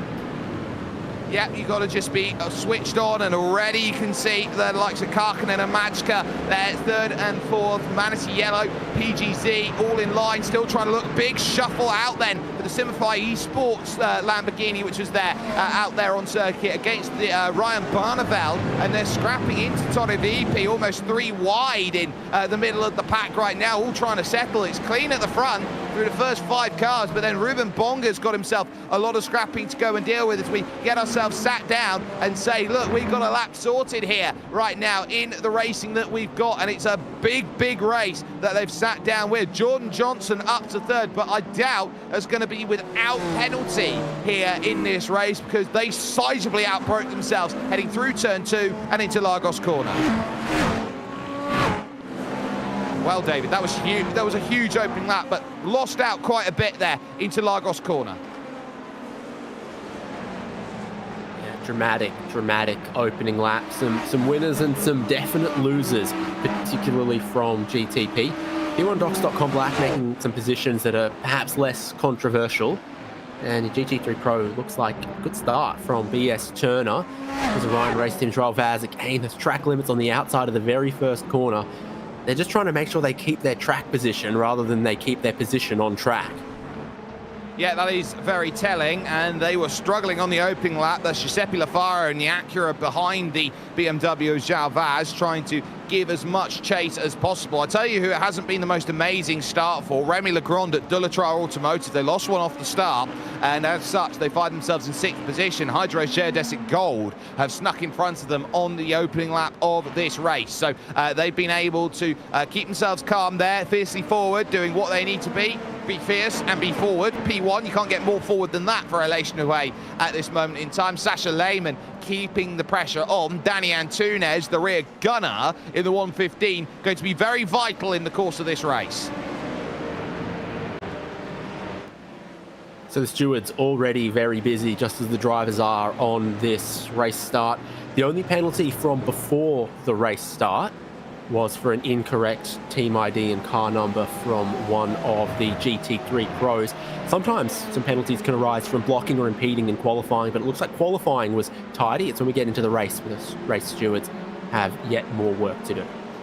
Yeah, that'll be Manatee Racing Yellow, who are 3rd overall in your GT3 Pro category. And they very nearly took a tap from behind from Team PGZ as we go on from the rear of Andoni Ng at this moment in time for Nix Esports. This is 9th and 10th, and it shows you what you need to know as you crest the rise, just how quick that they have to run here around the Autodromo Internacional do Algarve. Looking behind, seeing that 2-car battle there, of course, of Camden Craft and David Barraclough sitting there. Just behind that, you've got the likes of Walker, who's sitting in, trying to keep close into turn 3 once again. Lagos corner, and Adam Brockway now currently is the bottleneck at the moment, because they've allowed a big gap of about 2 seconds over to the Nürburgring Esports Schwalbenschwanz team. So they've got more work to do to try and chase down what is there in front. And if you leave the gap early, it's all right if there's a safety car to bring it back. But on pure pace, you don't want to be leaving these gaps. You don't want to be leaving them so early on in the race.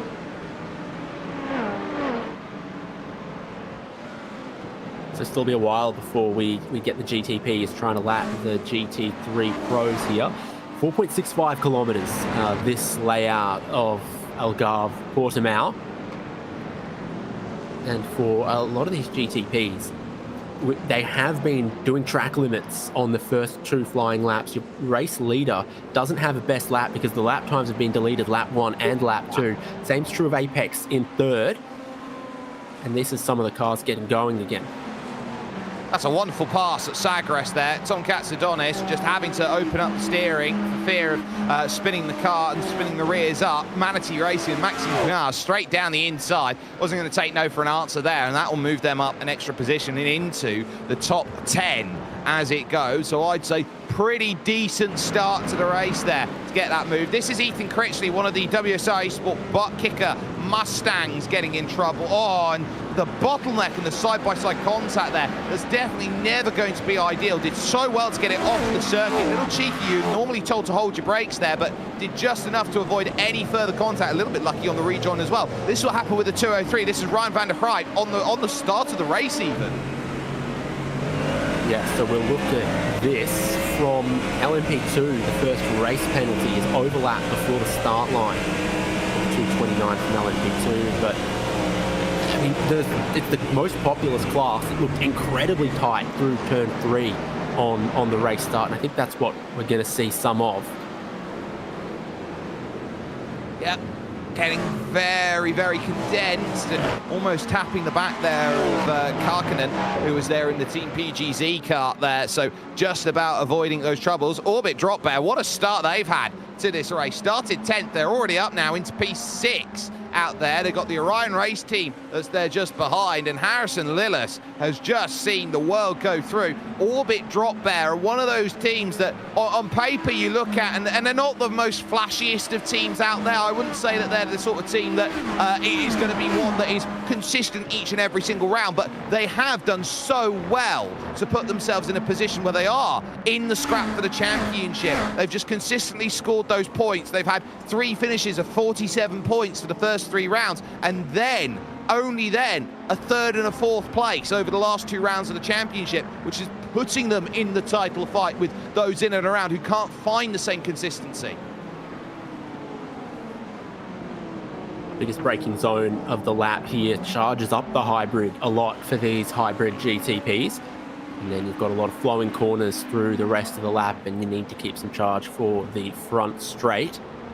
BMW GTPs actually had a steering wheel change. So initially it had that Cosworth default wheel, and then in the real world they've gone and developed their own bespoke one that hasn't made its way to iRacing just yet. Everyone in LMP2 though uses the Cosworth steering wheel. Fiercely Forward leading class at the moment for Effect Simulation, and their teammates Fiercely Forward purple. And just behind that, you've got Niels May on the bottom of your screen, Instinct Mechanic, having to really scrap here with Team PGZ and Oskari Karkinen, who is right there at Tori VP, getting close, now looking to try and attack off the exit. They've built a little gap here to Manatee Yellow and Tim Majka, which they'll be pleased about, and LMP2 continuing to stay a close affair up at the top as they head into Sagres Corner right now, where you have Elation Away, who is currently they're leading their group at the moment in time with Sasha Lehman, and then of course the teammate behind. We've got a car in the pits at this moment here, so it's very early to see that, and it is Maxime Canars here of Manatee coming in after just 5-6 laps, so I would assume this is to get penalty out the way pretty quickly. I don't think they have a penalty yet, do they? 20 seconds has just come through for Jordan Johnson and Apex. And this is strategy, and it's early.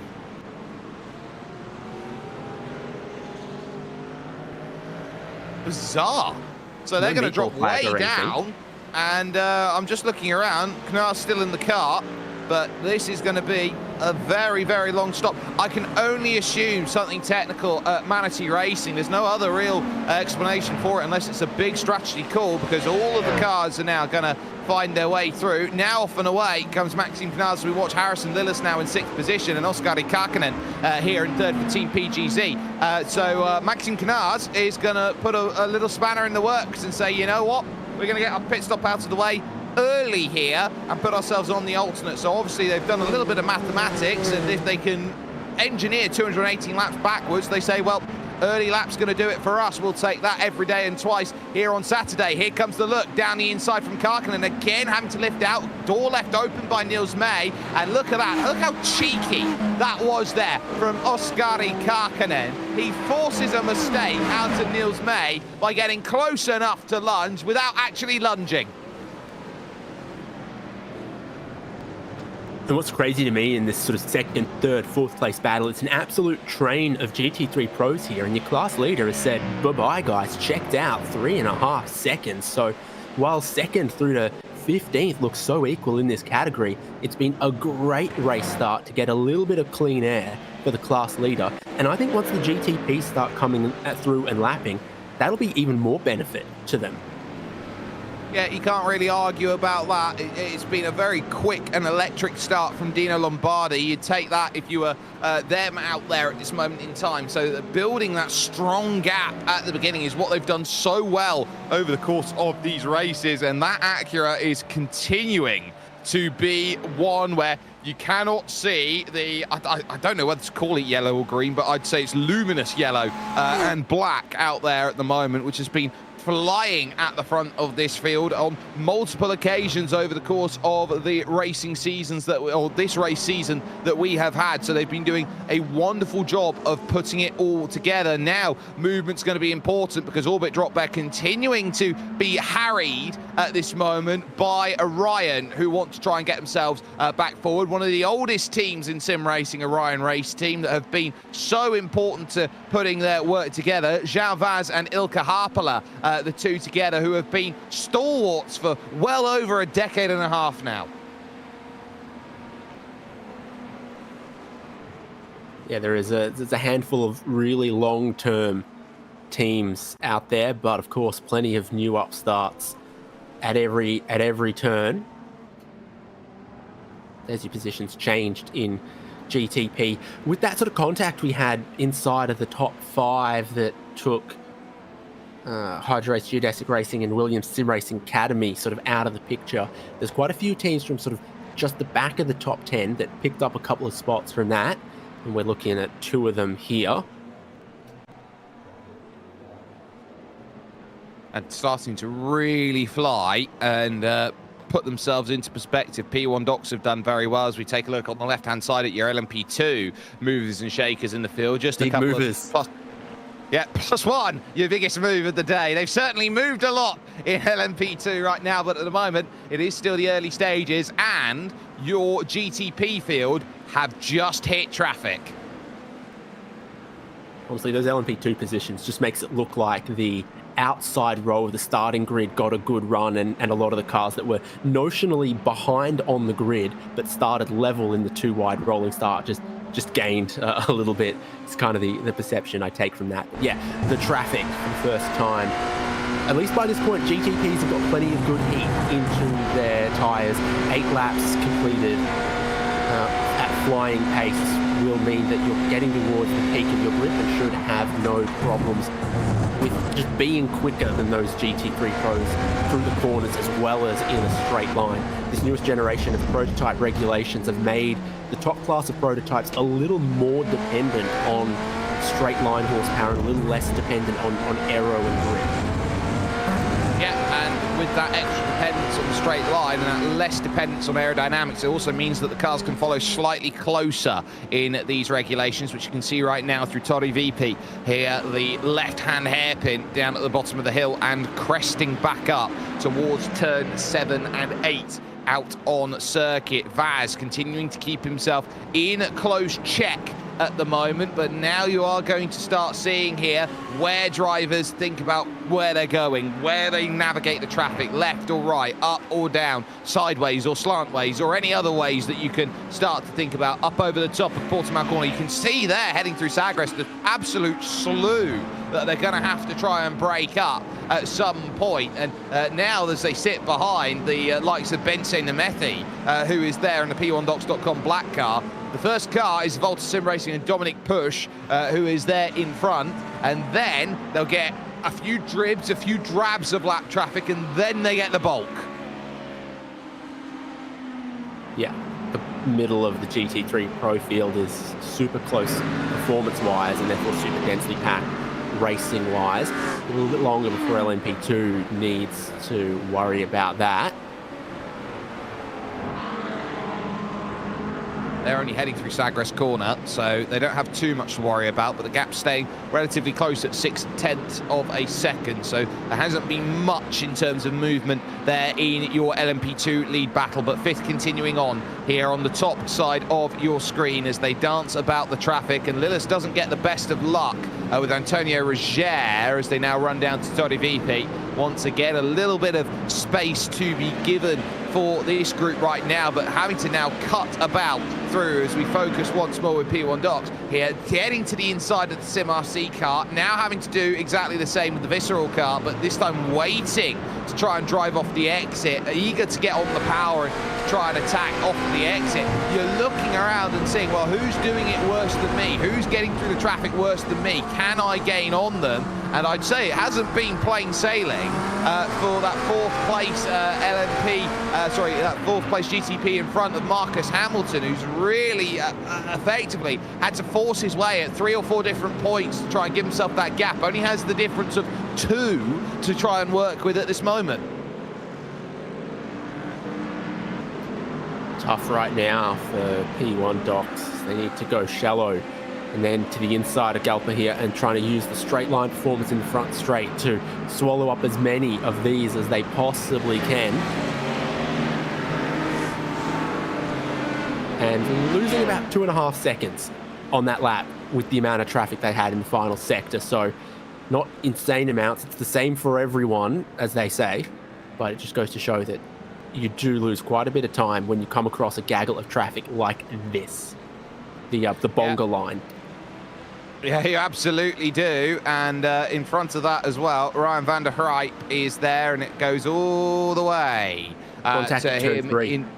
Yes, it's massive at the moment, and there's not really much that you can do. You got the 2 Burros cars, 1 normal, 1 Turner, sitting there and trying to get by. You got likes of Troncoso's in that group. Luca Nadeo's there for Volpe as well. It's been a great start actually from the likes of Drago and Co that have made places, and they've made up 5 or 6 out there. The Turner cars also made 5 there in the BMW, so they've certainly done a very lovely job of using the early 18 minutes of this race to gain places and gain them quickly. Now you're seeing the lunges, and it's very much like trying to jump onto a train just before the doors close. It's a case of quick, in line. Okay, cool, we're safe. Now do it again. What do your trains say? Mine say, doors closing, please stand clear. This is look at WSR Esports butt kicker at turn 3 as they were trying to make their way through traffic here. They slow up to give space to the GT3 Pros and get hit from behind as they check up. So that will be the first safety car out there, and I can only imagine it was for that itself that has brought the incident together. In fact, it is Chris Shorter for Scherer Esports who has pulled the car over to one side. I don't know whether they were caught up in that incident over at Lagos Corner.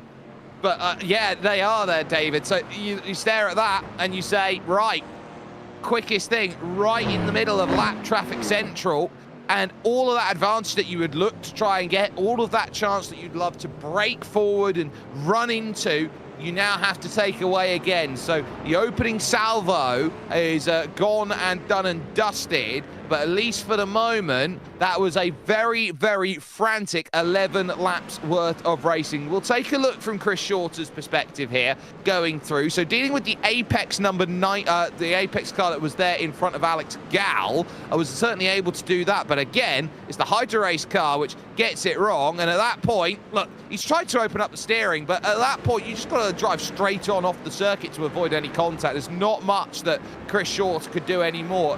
Initially left that door open, David, but at some point, the Shara car's got to turn. Yeah, and what's the damage here? I mean, they didn't make big impact with the wall. They made big impact with another car, and so steering, some other aspect of suspension broken. They've not gone far before parking it. Someone should mow that.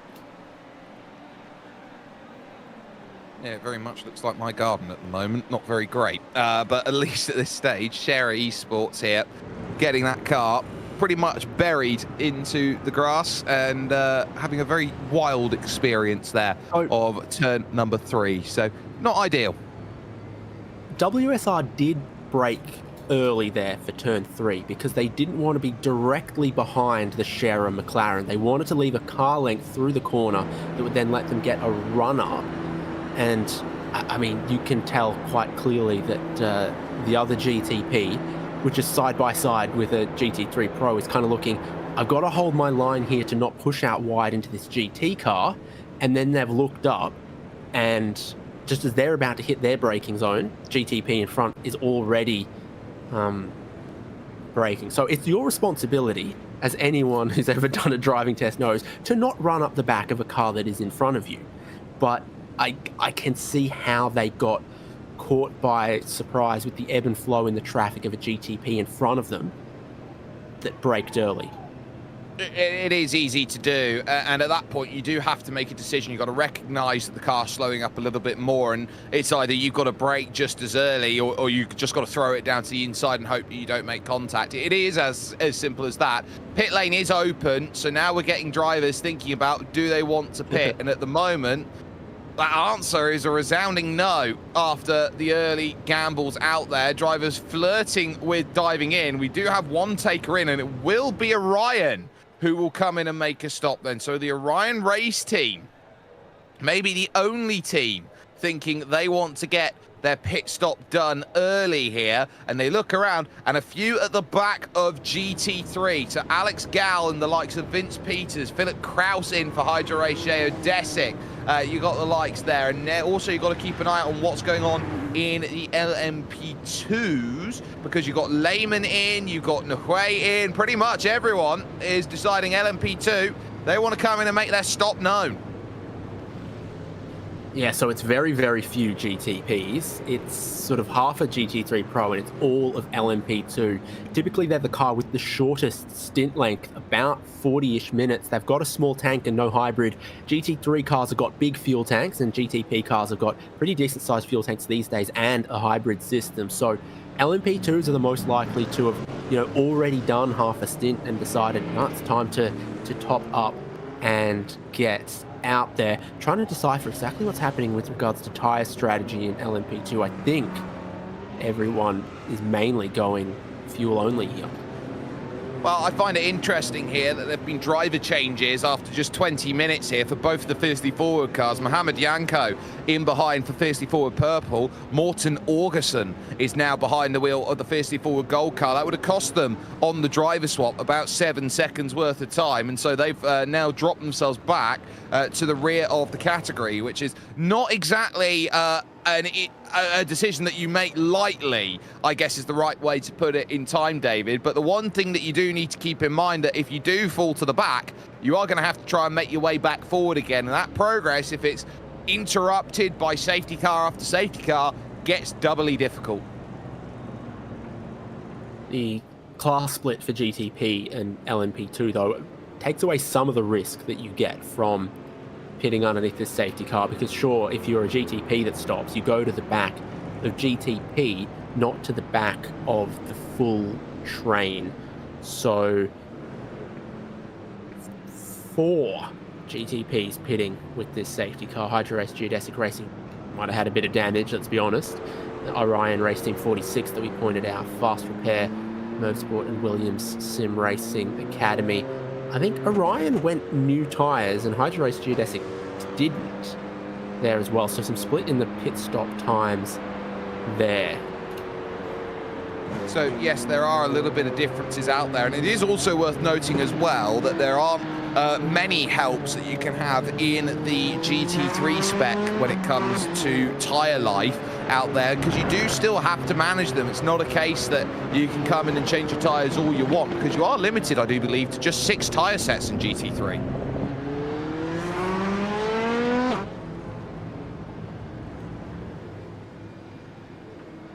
I'm looking. Race information. LMP2 tyre set limit in the race 8. And so if you tell me that is for GT3 Pro, I gotta believe you that it's 6.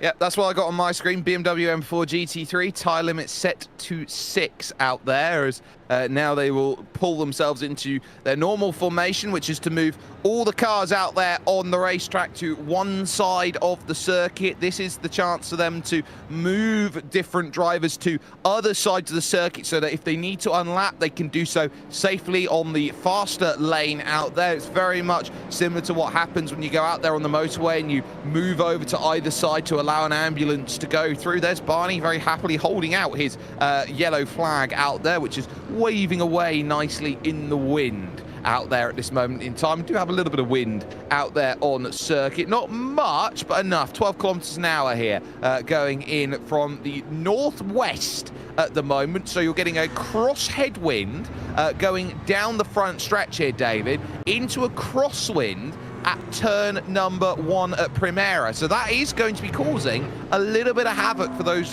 teams that are a little bit more highly strung aerodynamically. Barney needs to clean his yellow flag. It's a bit dirty. It's like pre-crinkles even before you go and wave it in the wind. And as you said, it's from the northwest at 11 kilometers an hour. I'd have thought LMP2 most aerodynamically sensitive. It's the lightest car out there. Most GT3 cars sort of average around 1,300 kilos depending on the BOP. GTP cars I think are up at sort of 9. Oh, I'd have to look it up again, but definitely heavier than LMP2, where the base weight is 900 kilos. In some categories they've been sort of ballasted up to 940. I think that's the case for Le Mans, but their empty weight about 900 kilograms. Just getting word in from race control, we should be going green this time by. So not really many changes when it came to the front of the field in your GTP category. In GT3 Pro, again, not many changes at the front of the field, but the key is LMP2 has seen the changes out there, and it's Effect Simulations who will now have control of that category with Sasha Lehmann. You've got then Maximilian Fritz, who is there in second for Hydro Race Geodesic Gold. Dullatra Automotive and Remy Legrand move up to third, with Hyperion Racing 2 fourth position, and Nürburgring Esports Schwabenschwanz in fifth position on the category. The fiercely forward duo have moved relatively towards the back of the field. Only the Hyperion racing car of Toby Prosser is the only one further behind that, and the chase is there. It's a 218 lap race here, all 7 hours, whichever comes first. We're on lap 14 here, and we'll be looking to go back to racing here on lap 15 with Burasud Plus Competition 89 in control of the field, and that of course with Daniel Alves Lorenzo, who has that pace control after building a gap early on the initial start and looking to run away from fiercely forward red. They would love to do so again on this next start here, coming out of Sagres corner and heading back over towards Galpi. This is a longer hold here, waiting for that iRacing sedan pace car to dive on into the pits, and you can't jump too early coming through coming through Galpi corner, because the moment you do, you might catch the pace car once again. It pulls off to the right-hand side, falls into the pit. So how long will Daniel Alves Lorenzo wait? Will he wait for the crest of the hill? He goes right at the crest of the hill, And that is the launch that everyone's been waiting for. Green flag will be back out here on lap 15, and we're racing again at the Algarve. GTP cars are about 1,050 kilograms. I just went and checked some BOP sheets, so they're definitely heavier than the LMP2s with way more horsepower. The race leaders put that power down convincingly to not be challenging towards turn one. In the other classes, things could be pretty tight.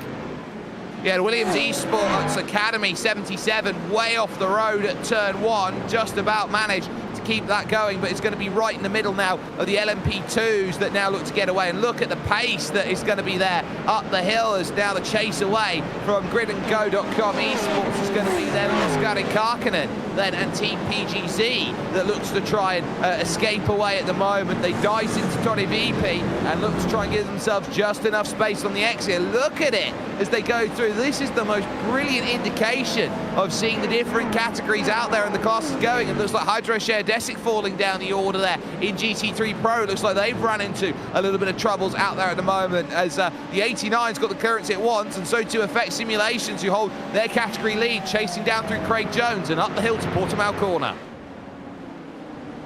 Exciting restart, not without its dramas, as you highlighted in GTP and in GT3 Pro. Battle for second. So there's a couple of cars that had built out some nice race leads and probably didn't want an early caution. Grid and Go VC Esports, definitely one of them. They had a really nice lead in GT3 Pro that is gone now with Team PGZ right in slipstream range, 3/10 back. It's compressed that GT3 Pro field. BS Competition, they have lit it up on the restart, 1.7 seconds ahead.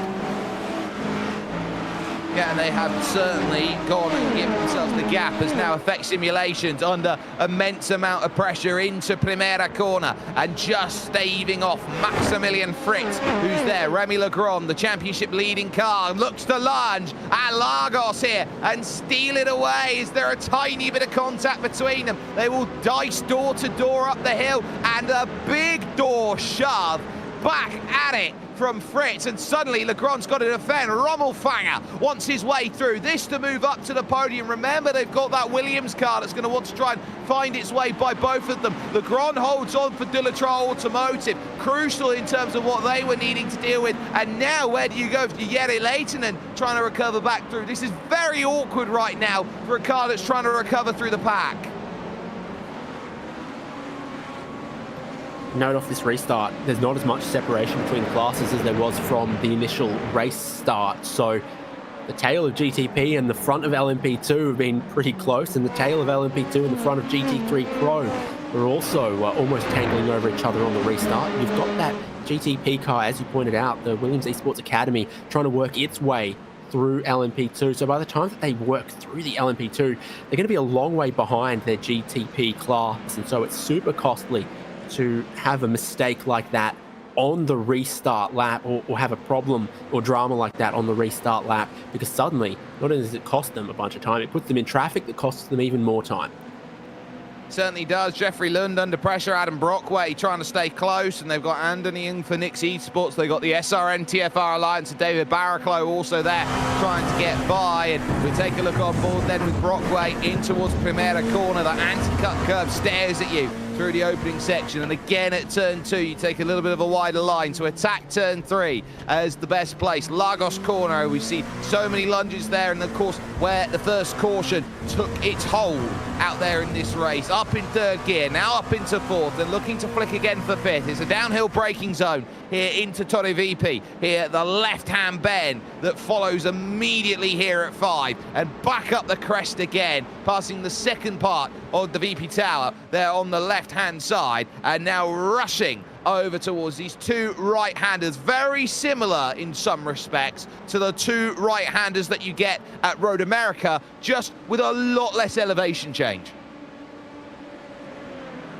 Listen to these cars and listen closely to them, because the ACO have announced the next generation of LMP2 rule set is going to go to a turbocharged V6 instead of this glorious 9,000 RPM all aluminium naturally aspirated V8 in the current generation of LMP2 cars, capable of making 600 horsepower. I think in this spec they're down at about 550, while you can get north of 700 horsepower out of a GTP car.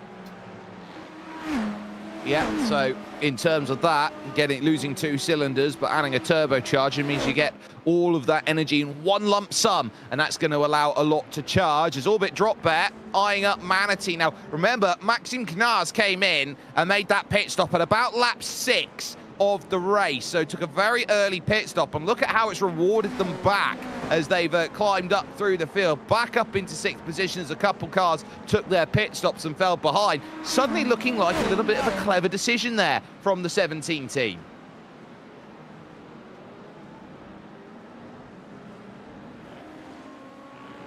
Yeah, and the question sort of, you know, you add a little bit more fuel with the stop, but did you go and put a new set of tires on it when you've got a limited number to work with?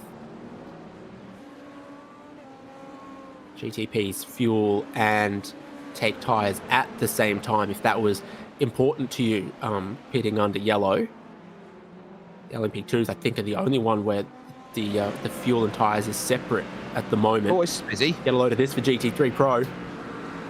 Oh, Eetu Eskalainen then for the Williams Academy, finding a lot with impulse at this moment up the hill. Look at how they go, and it's Riccardo Lamogli for Absolute Motorsport. Acelith on the outside, having to hold that margin, the much sleeker car against the more brute force one there, as Vasovsky now looks to try and hold his maintained rhythm. At this point, it is Mustang up there against Corvette, and the Corvette holds around the outside, still trying to get more off the exit. Not going to work. Up at that next section, flashes the lights to show that he's unhappy as he now heads on in and gets very close at turn number 12. And look at the bottleneck that forms behind. Eskalainen waits, and so too does Senkowski and Gal and Peters and Push and Critchley and Sommer. They're all there waiting by 2, by 3 as they look and think, right, how do we clear the bottleneck? Freedom, freedom, bald eagle, hot dog, an all-American GT3 Pro battle between the Corvette and the Mustang. I think the Corvette seems to be a little bit nimbler, but look at this in the straight line. The Mustang pulls a couple of car lengths that absolutely frustrate Absolute Motorsport Acelith, who clearly think they're faster. If you're faster, you've got to be able to make a pass, and that's what they were struggling with desperately through sector 2 and 3. Looks like they gain a heap under brakes as well. Yeah, there's a lot of grunt in that Mustang. It's able to run away with that forward engine, and it does a very good job. The issue that you run into is, of course, that Corvette is a very known quantity when it comes to GT racing, and of course, that style of Corvette has been right there, gets right up underneath. But it's no good outbraking the cars in front of you. You've got to throw it down the inside and make it stick, and that's where it's going to struggle, not able to get the drives off the exit. Eskalainen will certainly be keeping an eye out on that. So too Jan Senkowski at each and every single corner, because any wrong step, and there'll be like a pack of wolves behind you, trying to go and jump in and gain those places and those extra positions that become more and more vital that a longer race like this goes into, because you have less time to go and gain them back. Taking a look from behind as Eskalainen there in the AMG Mercedes happily sits and watches Riccardo Lamogli, who's currently there behind the Absolute Motorsport Acelith 266, which are on board with right now. So the chase is there, and you can see sniffing about for a little bit of a move here and a move there, but not really committing to anything out there, just trying to be decisive without being decisive. One of the GT3 Pros that did benefit significantly from an early caution was the Maniti Racing Yellow, because they stopped very early to serve their penalty. Here they come. Yes, they've got a penalty for overlap at the restart here on Acelith. But and then the yellow came out, and that penalty time that Maniti Racing Yellow had served, they kind of got back, and then they pitted under the yellow to the tail of the field, that they've gone and cleared all of their penalties. Maximilian Fritz then under pressure from the Dulatrat Automotive by Major's garaged car of Remy Legrand at the moment, and so the chase very alert here for Remy, knowing that Dulatrat have to make hay while the sun shines. They know they're now on an alternative strategy to the main championship rivals that they have, and the smallest gap in all championships right now here in the IVRA Endurance Series. Their race with Fiercely Forward Gold at the moment, and Morten Orgerson is important because they're looking to chase down the SRN TFR Alliance right now in their category, which by my marks puts them down in 9th place currently. Remember, you do score points at halfway, so this will also be playing into the mind of these drivers. A third of the points you score are scored at the halfway stage of the race. So if you sit down and say, oh yeah, we'll play the alternative strategy, you might be doing yourself out of 20 points if you're not careful. Well, you might be playing yourself into some halfway points, stopping right about now. Of course, it's halfway by the lap number, isn't it?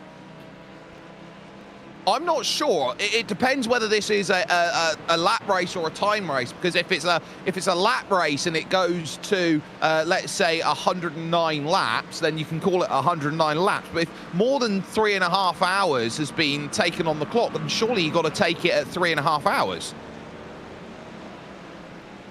I think even if we're running behind schedule, the halfway is still by the laps, and ooh, this is potentially an expensive car park going on here. That's Simify trying to get some overlap. Can get a bit of team play going on between the BS cars, their BS competition and their BS Turner, sandwiching a Mustang. Getting very close down into Torre VP here as it gets dicey on the exit. Troncoso on the back of the group trying to pick up Lucas Perez and the Lamborghini that is there just... And yeah, you're right, the move made then. So Delta Sport Sim Shop looking around, thinking, well, what more can you do? You got Ryan Barneveld who's there and looking at, we're there for the Turner Cup, hoping to find it, but Visceral and David Sobrero is making progress. That 296 car, who, remember, qualified in 12th, has just been quietly working up the order. This from David Sobrero is an opening stint to the racing right now, is exactly what Visceral have been looking to eye up in this first stint of the race. Get as many places as they can, get as close to grid and go as you can. Can I entice you with some red, orange and black race cars in GT3 Pro right now? Three different teams there with Visceral, Simify and Drago. Well, you can, but you can also say, can I interest you in any red and black cars if it was the 2011 iRacing World Championship Grand Prix Series? Very much the same scenario. Colours come in phases, don't they, David? Yes, we go colourful and then we go back to grrr and then we go back to colourful, it seems. LMP2, remembering that everyone stops under safety car in this class, but not everyone took new tyres at that stop under safety car in this class. I think that's rather telling, that you got new tyres versus old tyres and everyone's just trying to work out, well, who's got what, because they'd only gone 20 minutes, which would have been about a half a stint that they'd have gone through. So it's a case of, if you feel like you want a brand new set of stickers on, then you go out there and you make it happen. Marius Rommelfanger, currently the bottleneck at the moment, with the Madness M squad trying to find a way through. Nix Esports on the back, and so too SRN TFR Alliance, and they're actually doing a really good job of keeping the pace at bay of Fiercely Forward Gold, who can't really make too much inroads on this group of four in front, which will be news to the ears of those a little bit further up, like Dulatrar Automotive, who are now up in second position. To Lagos Corner that we go and find ourselves. David, I know you're a couple minutes away from jumping away with us here on RaceSpotTV, but through qualifying and into the start of this race, it has been a very alert run, as we see now Anthony looking to make that pass here around the outside of Torre VP for that position. What do you think they'll be looking at here after lap 23 of 218, and what are they trying to ascertain through towards the halfway stage of the race? Well, you're counting how many pit stops you've got to the halfway point. You're deciding on, maybe we hold back some tyres, particularly LMP2, if it's going to cost us time in the pit stop, and you're looking at an incredibly high track temperature and no sign of much cloud or any relief coming across on that. So it could be a bit of a tyre burner. It certainly could be a tyre burner. And David, you know, you're sitting down and you're looking at who's going to be making progress. There have been some strong starts from championship leaders out there, but it's always the emphasis on those who chase. And I think it is, again, very fluid at the top in GTP. You're never truly knowing who is going to be that team that's going to be up at the very top level. And you've got to avoid penalties. So far in this race, 6 have been given out, and a lot of them sort of 20-second penalties there as well. That's the other thing that you've just got to absolutely try and avoid. Fun fact, every penalty has gone to GTP or GT3 Pro to this point. So no penalties in LMP2. Some warnings in LMP2, but no time penalties yet. Well, no penalties. They would certainly take in LMP2 at the moment, and they'll certainly be happy and flying in terms of the realm of battling that we have had to deal with. David Haynes then has been along with us for the ride through qualifying and the first stages of racing action that we have been keeping a very firm focus on here at the moment. And we'll say thank you very much, David, for joining us. And joining me now in the commentary box is J.R. Gregory, who's going to be here along for the next couple of hours along with me, still staying, Jake Sperry, along with you as we move on into what is this second little phase that we've got right now. JR, you know, we're sitting down and we're saying, right, sit down and buckle in. They are now looking to hit that lapping process once again. They didn't really have too long before the first caution came into play, but I think one of the crucial facts going to be is that what are you going to be able to do and how are you going to sit and give yourself that comfort level as they go through. As I do note the 99 down in on the pitch right now, that's the Apex Racing Team 99.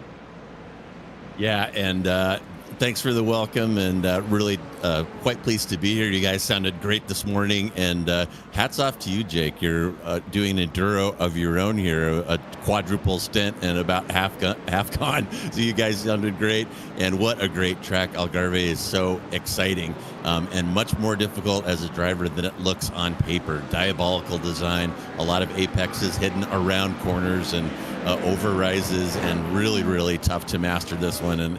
And I say that as a GT3 driver who loves the course but is frustrated that I don't live in a universe where I'm really good at it.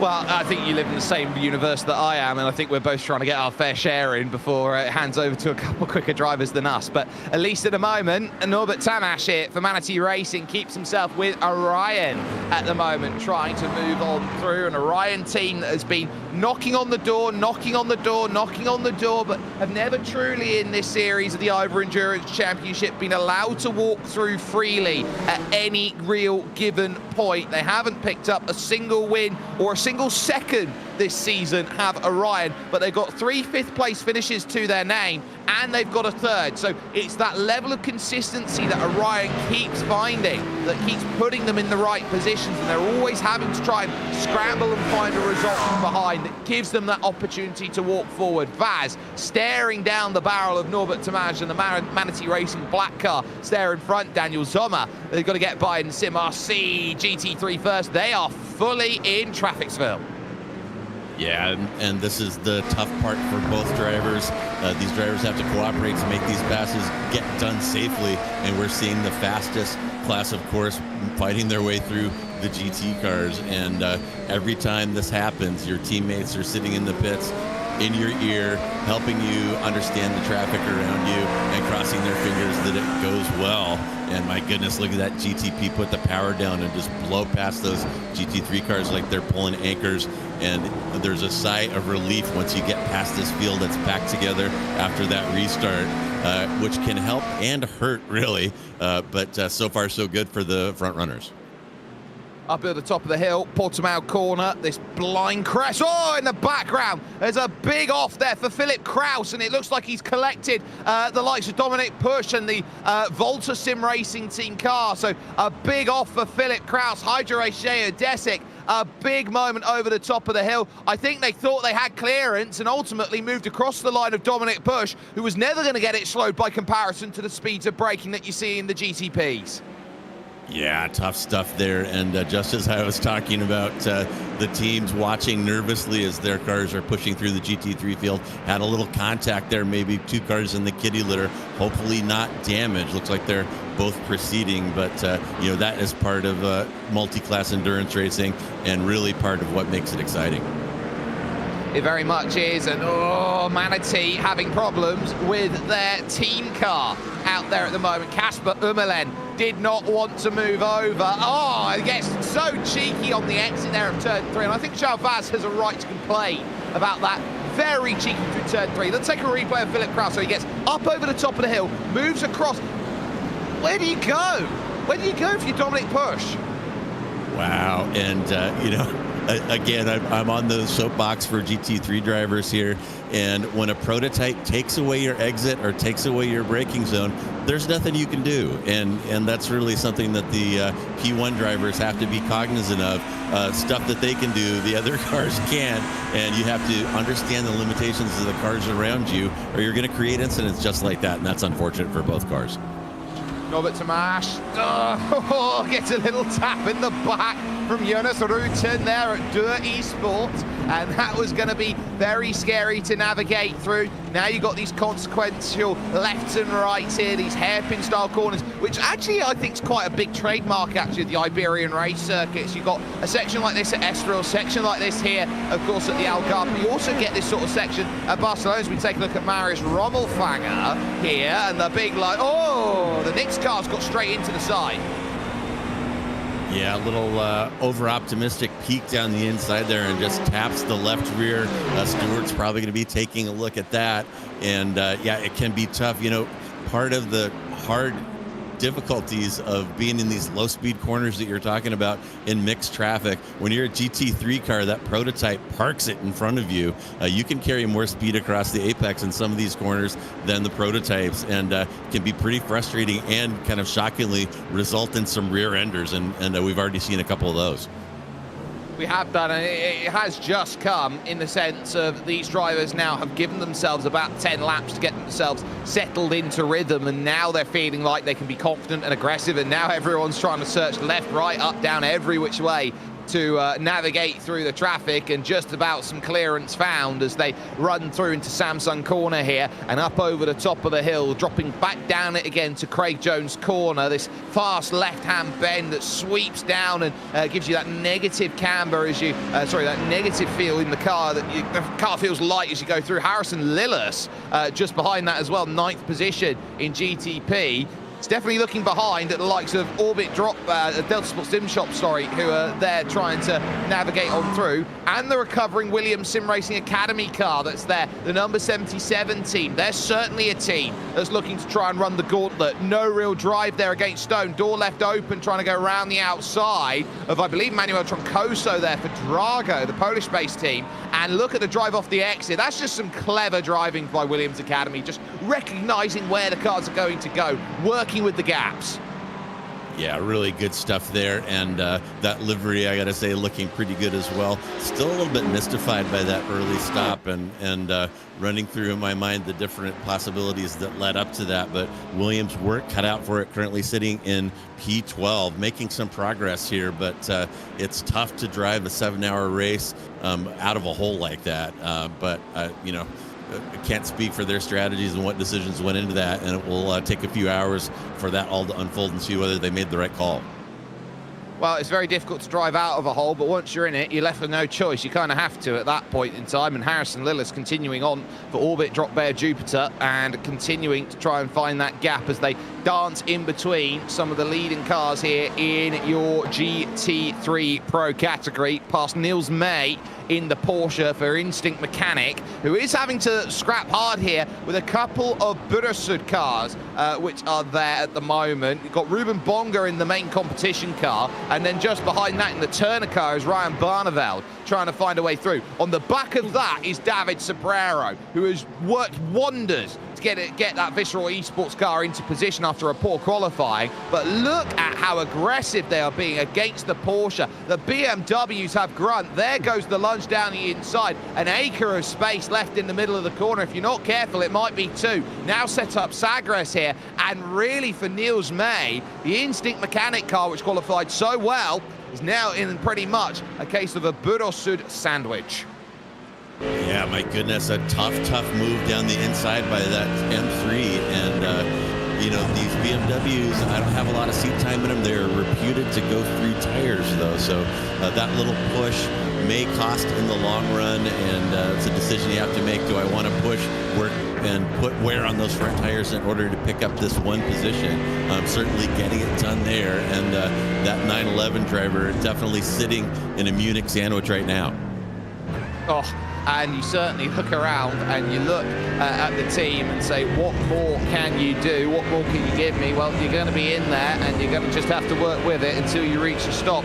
Niels May will look at Claudio Mack as the next driver to go through, and it's going to get dicey as they dive in, because you've got a couple of cars trying to get on by, and you can see one of the Hydro-Share Desic cars there on the left-hand side is going to get the drive off of the exit. That was Philip Kraus who's recovering, along with Tom Katsadonis, so that would be for position that they now start racing amongst each other. So it continues to remain close then in your GT3 Pro field, and as well in GTP, where they are scrambling about, looking for places to go out there and attack up over the top of the hill, and more cars have to be let through on the inside then as they dance their way through. Sergio Fernandez for Fast Repair Motorsport that they get by, but again, it's going to be 2 in 2 laps. Then Ryan Barneveld, I think, saw the same script, thought, can I do it? It's not going to get the same thing. They're side by side behind, as well as Ryan van der Rijt through on John Coso for position. But look at this, JR. It's just everywhere you go in GT3 Pro.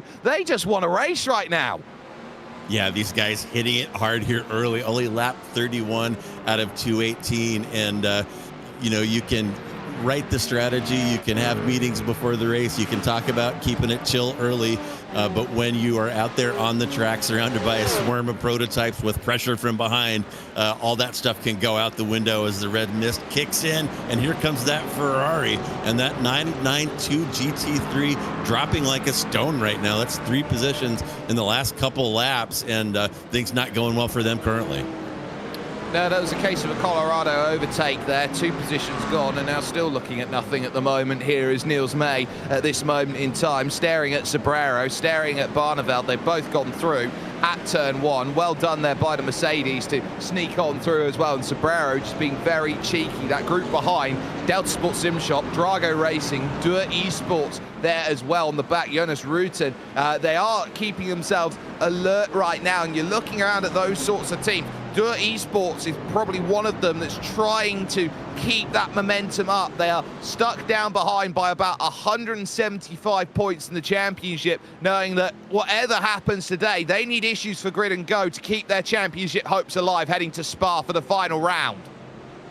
Yeah, for sure. And that 224 car, now hearing the rumbling of that classic Ford V8 behind. You got to wonder if they're concerned about that car coming up from behind and making an overtake as they're dropping down through that GT3 field, and not sure what's going on. They could be in the middle of the double stint on tires.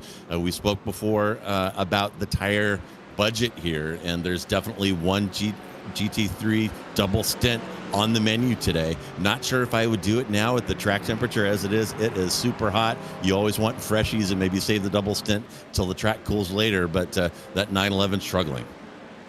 I'd be mean if I was a driver out there. I'd give it straight to my new driver. You've got to do the double stint. When I jump out of the car, you jump in. And now we're starting to get LMP2s now starting to run through these GTs. So you'll soon see your race-leading 107 effect simulation car, Sasha Lehman, getting close, and will be looking to try and walk through then with Dulatra Automotive trying to keep relatively close. You've got Hyperion Racing as well, 2 in 3rd position, the 104 team, looking to keep themselves afloat in this race too. So everywhere you look, there is battles on circuit, and we haven't stayed too far away from this move down the inside. João Vaz can't get drive off the exit here against Norbert Tamash, who will now have the inside at Sagres to try and go around the outside. And a little lock-up then through the middle of the corner. Vaz does everything to save the car from snapping into any form of spin. It shows the experience that João Vaz has, but it will cost the place.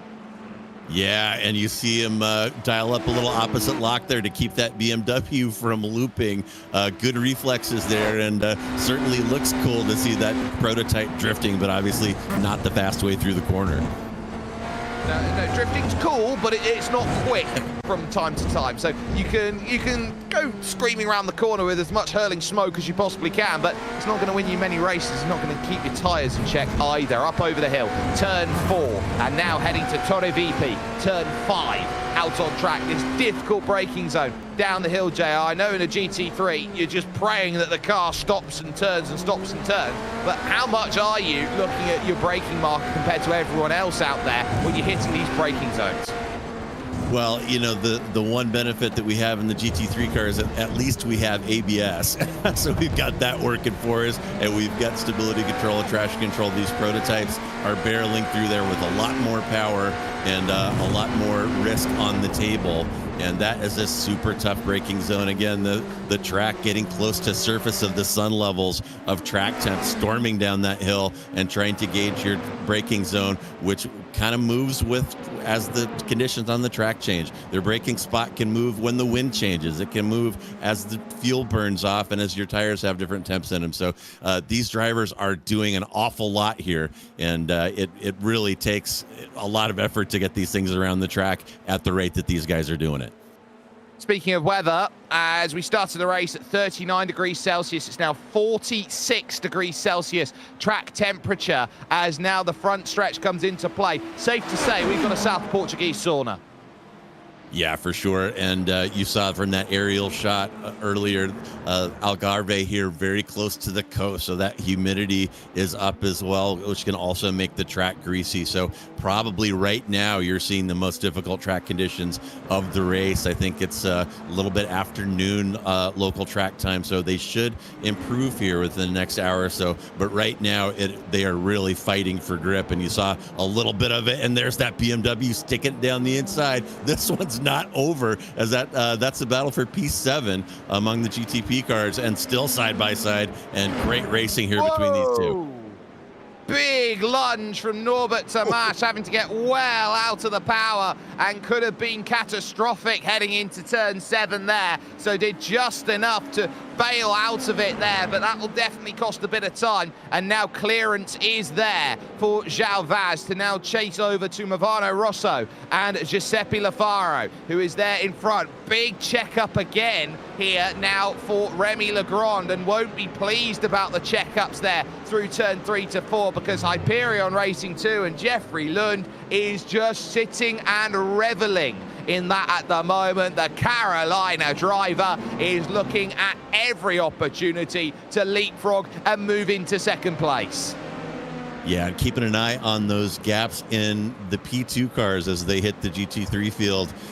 Your P1 car, the 107 with Lehman, still sitting on about a 4-second gap. That's about the gap as they entered traffic. So sometimes hitting the GT3 traffic can compress the prototype field and bring some of those gaps down, but so far not affecting Lehman. But of course, we got the Hyperion car right up on Delatraz there. You see only about 5/10 and still more traffic ahead.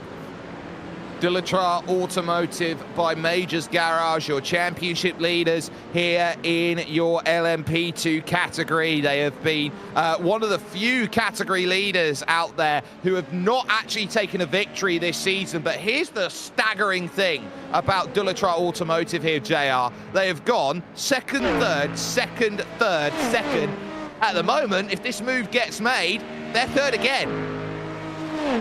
Yeah, and you know, you don't have to be P1, and I think back to the heyday of Alain Prost in Formula One. They called him the little professor because he only did what he needed to do, and if finishing second or third week in and week out was enough to get him to the top of the points, that's what he did. And you're seeing that out of Delatraz now. Consistency and smart decisions on track, and panning out really well on this season. As we watch then in picture, the bottom of your screen is your overall race leader there at Burosud Plus competition. Daniel Alves Lorenzo finds himself there leading 5 seconds to the good. It gets close around the lap traffic through turn 7 and turn 8 out there for these drivers as they work around. Remy Legrand keeping very close check into what is there behind, knowing that Hyperion Racing are happy with where they are at the moment and just looking to try and give themselves a little bit of stability right now after they've gone through. They all came in LMP2 and made that stop at the last safety car, so they're looking for a long stint here, and they're looking to try and put at least 40 minutes in on the books before they come in and make that pit stop. Looking around in those Dallara P217s, you can see Sagres corner. You can take many different entry lines in, but you're always trying to get the same result. Attack that curb off the exit and give yourself the long right of Galpi corner, which ends the lap. Yeah, and this one's so tough. You have to have patience. That turn in has to be super precise. You got to get on the power at the right time to get a good run down this pit straight. You see the draft going to work a little bit there as that gap tightens down, and look up ahead. There's a big gaggle of GT3 cars, and when they get involved, anything could happen between these two. And we've got pit stops going on right now in your GTP category. Manatee Black just leaving the pits right now. You've also got leaving Orbit, Drop Bear, Jupiter. You've got Hydro Geodesic, who are stuck in the pits because they got penalty to serve, and Delta Sport Sim Shop with Colby Warren. They've just come out of the pits. So we are now in a pit stop cycle where everybody is going to be searching around and saying, right, we need strategy now, and we need to settle into that rhythm. Up over the top of the hill, still about a half a second's gap given and taken there as they now have to navigate by Riccardo Lamogli's Corvette that sits there very nicely. And we were keeping an eye on that Corvette, which seems very punchy in the brakes, JR. Yeah, for sure. That outstanding C8, the development in real life and in the sim are going really well. I know Chevy's got to be happy about that. And heading to Laguna Seca myself in a couple weeks here, and looking forward to hearing that flat plane V8 in person. But those are absolutely beautiful cars, and that car looking sharp out here today.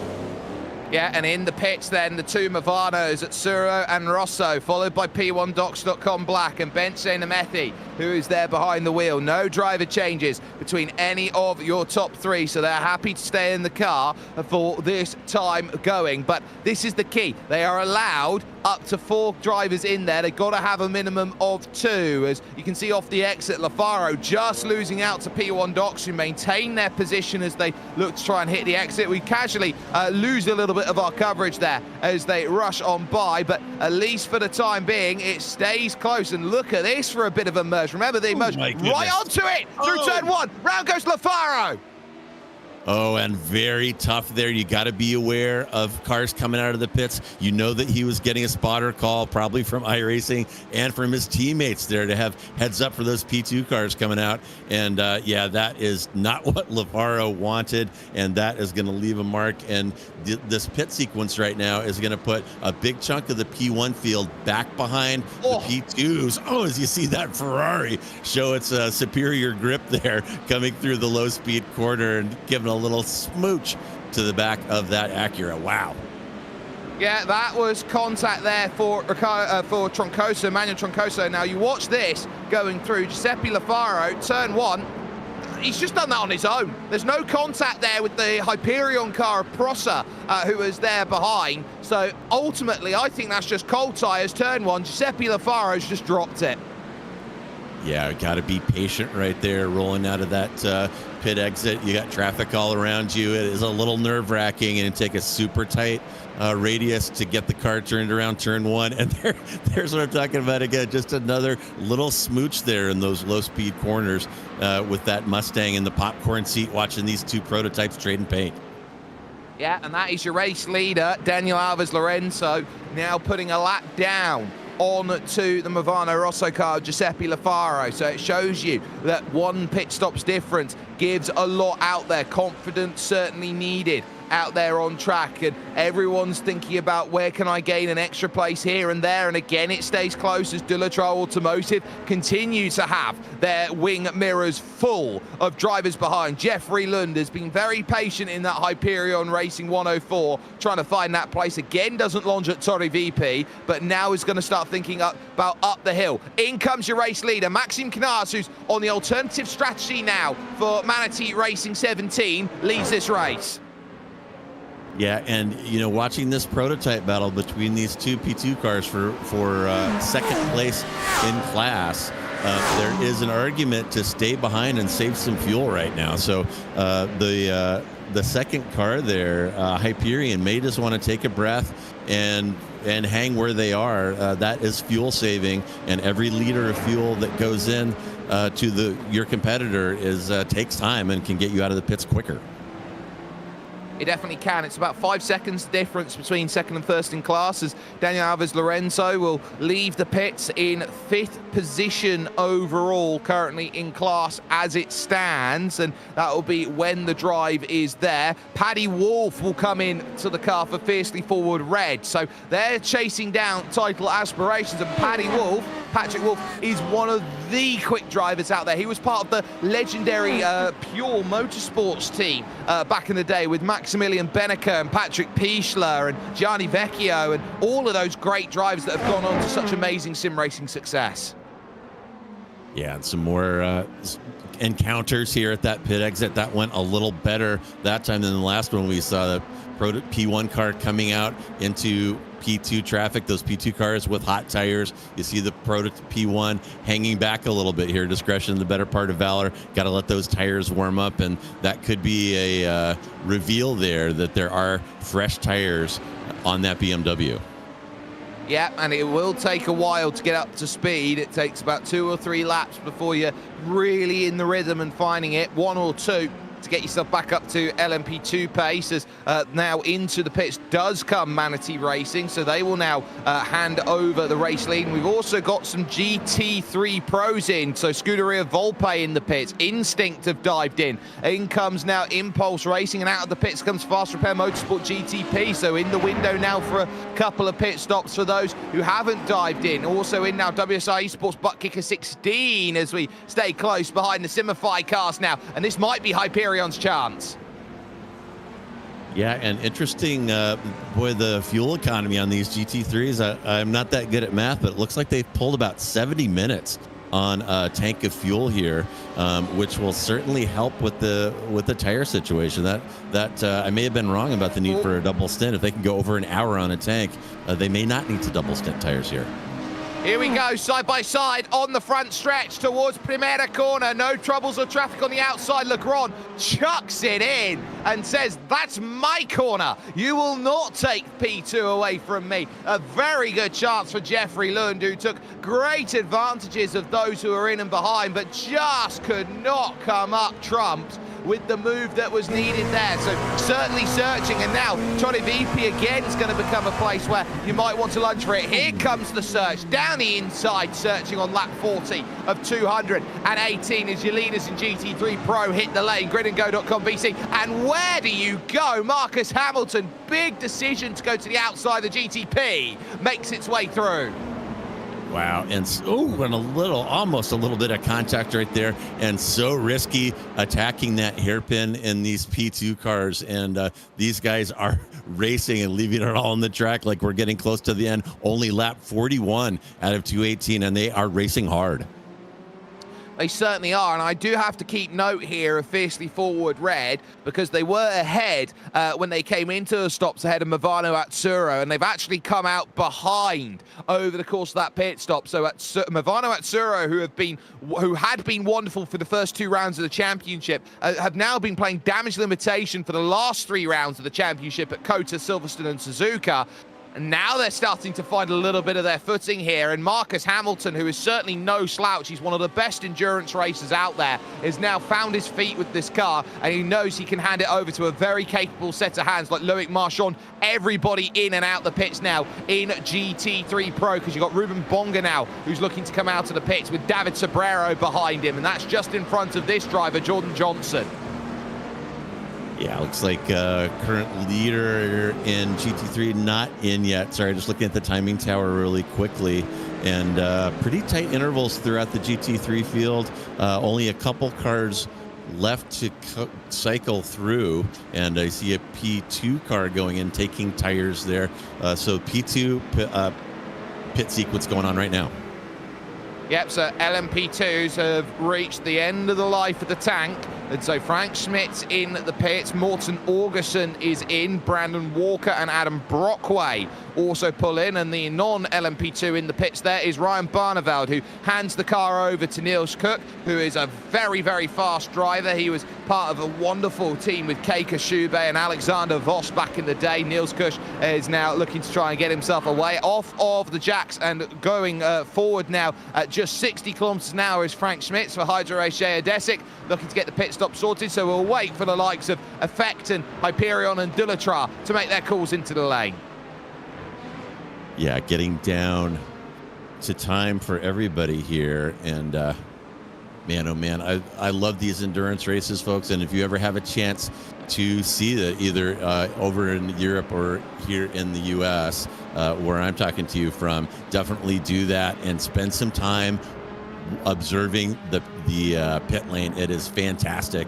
There's always a grandstand right there at the pit straight. You can watch these mechanics go to work, watch the driver changes, and it is really fantastic and exciting stuff.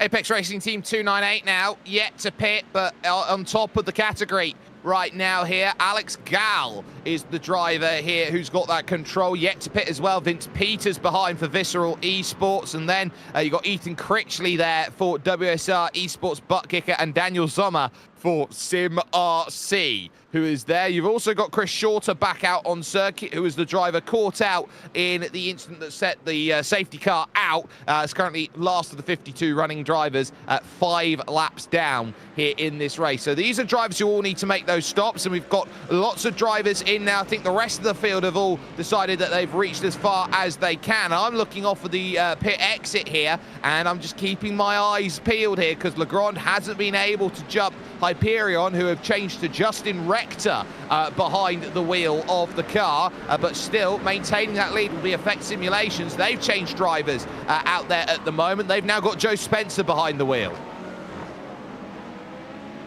And filtering out here, and here we are in the danger zone. We've got GT cars and prototypes blending, coming off that pit straight and coming out of the pit exit.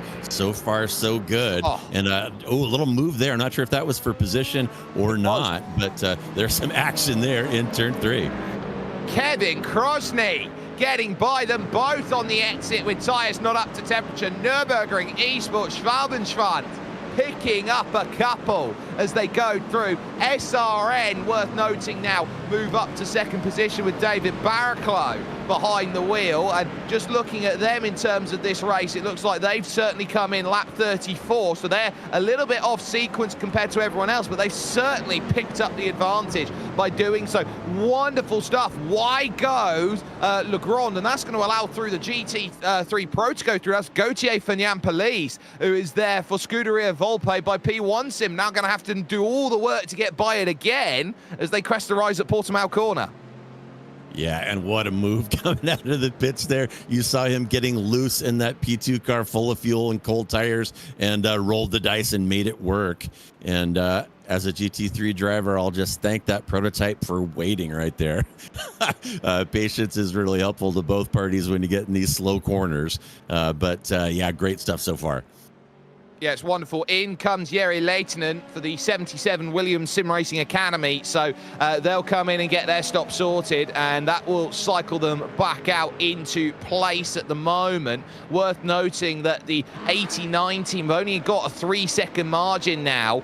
Daniel Alves Lorenzo over Movano Atsuro, who are trying to drive themselves into this race with Marcus Hamilton and are doing a great job of it. The Williams Academy car still in the lane as we focus here on Hyperion for the moment. It's just trying to get that drive then through Lagos corner, up over the top at turn 4. Gap starting to build here, lap 44 here of 218. They'll be hoping at 3.5 hours into this race that they're somewhere around the realm of 109. And Jere Leitinen also has a bit of penalty to serve, so is down on the penalty marks, waiting for that time to count forward and say, right, now we can go. Part of the cool thing about the penalty system here, JR, is that it's not one where it's just a stop and go. You have to go to the area where you have to serve that penalty. It's either at the start of the pits or at the end of pits. You get the penalty time, you have to serve it off and away, and there goes Orbit flying on through the opening corners, and soon you can see that Drago Ferrari sweeping around there with Ryan van der Gruyt in for Simshop at this moment. Delta Sport Simshop, and holding on that battle as Dua Esports also pick up the place up the hill. Boy, and you really see the cold tires not going to work for that prototype. They're completely outrun by that GT3 car coming out of the pits. And here it is again, the GT3 car showing the superior grip in the low speed corners while those tires are coming up to speed. Van der Rijp having to defend. Troncoso goes up and under, gets the mirror as he runs on through and gets that place. Wonderfully constructed pass by Troncoso, aggressive to the nines and getting it done. And follow now, here comes Jari Lehtinen, who's now going to have to try and find an angle to go through, and almost gets run up the back immediately there by Van der Rijp, who wasn't expecting it. And Jonas Rutten then for Dürr is going to pick up a freebie. Yeah, that is tough. That Mustang caught sleeping by the Ferrari and then kind of got confused in traffic there and quickly drops 2 positions. But what a move by the Feifei there, sticking it down the inside. I think that was completely unexpected. No defense. The door was wide open. He saw the daylight and stuffed it through. Yeah, absolutely wonderful then in terms of that. I have taken note of a little bit of gravel off the circuit, as it was Brandon Walker who's had a spin and a bit of contact down at Samsung corner, but Rutten really taking advantage and high bye on the straight. If that is any indication of the disparity of speed between drivers out there on track, between these cars, I think that was the perfect element of what the GT3 Pros lack, and it is straight line speed. Yeah, without a doubt. And you really got to put yourself, if you're a viewer that doesn't have experience in these, you really got to put yourself in the seat of that GT3. You got a lot going on to pay attention to what's going on in your own class. And all of a sudden, these rocket ships appear out of nowhere. And you saw that closing speed. And really, that's one of the things that makes this a team effort. It's almost impossible to keep track of that on your own without help over radio. It's busy here at Sagres Corner, and drives off the exit, very important, because you've got Apex Racing Team, Manatee Racing, P1 Docs, all there together, all trying to figure it out. Maxime Knars against the likes of Adam Brockway, who's in the middle of all of this, saying, I just want to stay out of it. Jordan Johnson, who's there. And then, of course, you've got Mohamed Yanko, who's trying to get the place on Adam Brockway right now for that place. In towards turn number 1 of Primera they go again, and once more it's a case of stasis being found out there on track, and everybody just looking around at everyone else and hoping that they don't run into troubles. Look at that side by side as Yanko tries to get the move done there on Adam Brockway, not quite getting it. But remember, this is important for the gold car, the 113. That's the 115 trying to make the pass, because if Yanko can get this done in such a way that he can prise open the overtake with a crowbar, he can say, quick, partner in crime, run in through with me. Yeah, absolutely. And that is certainly one of the fun things about being out here wheel to wheel, is if you can ride somebody's bumper right through on a pass, it's impossible to defend. And if that opportunity presents itself, you're always approaching it with a smile on your face, because you know you're going to get a cheap one.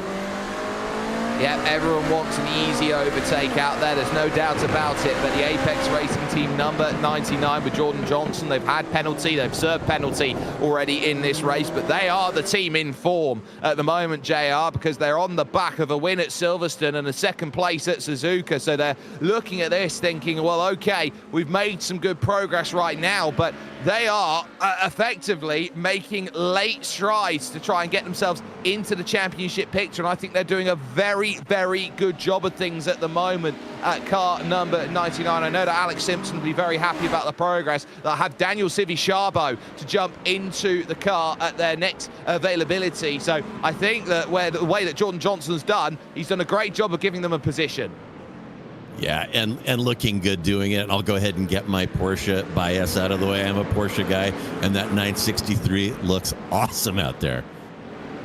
Yeah, no doubt about it. It looks very, very nice as they now chase down the hill to Tori VP, and all 3 categories of cars down there at the bottom of the hill looking to try and get the drive back off the exit there as they try and deal with what is the lead right now in GT3 Pro, as there's the other Apex car of Alex Gal that's there. It's going to be 3 wide as they tiptoe into the corner. That was scary. Gal had to abandon it. Critchley now's given a chance here, but doesn't get any form of drive going through at Samsung, so can't attack, and that's actually going to bring Daniel Zoma into play to try and move up into into second place overall in GT3 Pro for moves. So everywhere you look, there's a battle. It stays as it is right now in the GTP battle out there. But for the moment, it now hots up quickly for WSR Esports. Buttkicker now looks at Daniel Sommer, SimRC, and thinks, well, that might be a place that I would quite like.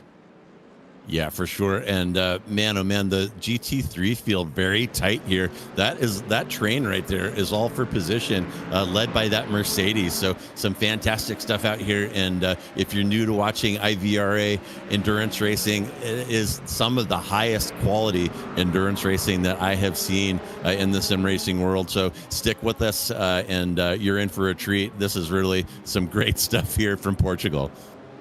It is, and now Delatrat want to attack again, and this would move them back onto the podium if they can get this pass sorted and get it sorted quickly here. Justin Rector is the one who's having to defend out there at this point. To Tony VP they go on what is their 47th attempt around this circuit. They're officially now all one lap down here, the LMP2s, on your overall leaders right now. It's currently Orion, who are yet to pit or in a different cycle compared to everybody else. But for the moment, Justin Rector is just doing what he needs to do, keeping himself in play. One of the few teams out there that's giving a three driver look here, this Hyperion Racing 2 team, because they've had Jeffrey Lund to start the car. They've got Justin Rector in at the moment, but they can hand it over, and they will need to hand it over to Nathan Deering at some point. Yeah, some great camera work here as we watch Delatraz chasing Hyperion through that thrilling left-hander where you're going downhill, transitions to uphill, get some extra grip there, car digs in, and you accelerate up the next hill. It's this track is super fun, and seeing our battle for third there in the lower right, and up front, Laurencio could turn into a track day for him as he's building, that gap continues to grow. Yeah, takes the race lead away from Orion as Ilka Harpala jumps into the car for the Orion race team, and by jumping into that car, it means that their first driver change then has been made. Harpala, a former top 10 driver in the world when it came to the iRacing World Championship Grand Prix Series, a driver that has a world's worth of experience and has transitioned so beautifully into racing this style out there. But again, it remains close here between Rector and Legrand here of about a quarter of a second. Legrand posturing into the mirror, trying to see if there's any mistake to be found, or might just get some help off the exit there from Johan Shirazi in the Hydro Race Geodesic Racing black car, which is trying to get some drive off the exit, but not getting what is needed. You can see there the difficulty of dealing with traffic. You've got to really fight through to Samsung to get down the inside, and suddenly that gap, well, it's just doubled. Yeah, and actually that could have turned out a lot worse, actually, and I thought it would. The gap did grow a little bit there, but he's certainly still within drafting range, and I think he'll be able to wind that gap down as they come down the pit straight. But yeah, the traffic giveth and traffic taketh away, and almost turned into disaster for Legrand there. Yeah, you got to be careful about that, and there has just been a change in GTP as Giuseppe Lafaro has just jumped through on Ilka Harpala. This is Joe Spencer out there for Effect Simulations, the 107, trying to dive down the inside of the Apex car, and that's the sort of contact you don't want to be making. Joe Spencer there getting greedy. Galpi is that sort of corner where you want to throw the car down the inside. You think that you got the overspeed, but very seldom do you. Yeah, that is a tough spot there, and you can take a little bit of that yellow pavement there. That's not an off track, but it upsets the car so much it's often not worth it. And I see some tussling here. There's Maxim versus Jordan battling for P3 for the GTP's nose to tail as they head down into that hairpin. Holy cow. More than nose to tail, there was contact. Nars lunges down the inside of Jordan Johnson and will get that move done on car 99. So well played there on that pass. And Nars on the alternative strategy, remember, is a team that pitted on lap 6 of this race from relatively nowhere and is now looking to make that work. That is now going to be P3, and the focus will now be forward on the 8-second margin to catch Movano Atsuro and Marcus Hamilton, who's there in the number 33 car. So still a long ways to go yet, but certainly progress made. In terms of laps, we are soon going to be at 1/4 stage, and we've done ourselves about an hour and a half's worth of running. So I'd say we're on course at the moment. Speaking of which, look at that, get away through. Rector, door open, traffic now going to try and force his way through. 3 wide, he gets what he wants, but Legrand's got the inside at Galpi, and that is a perfect pickup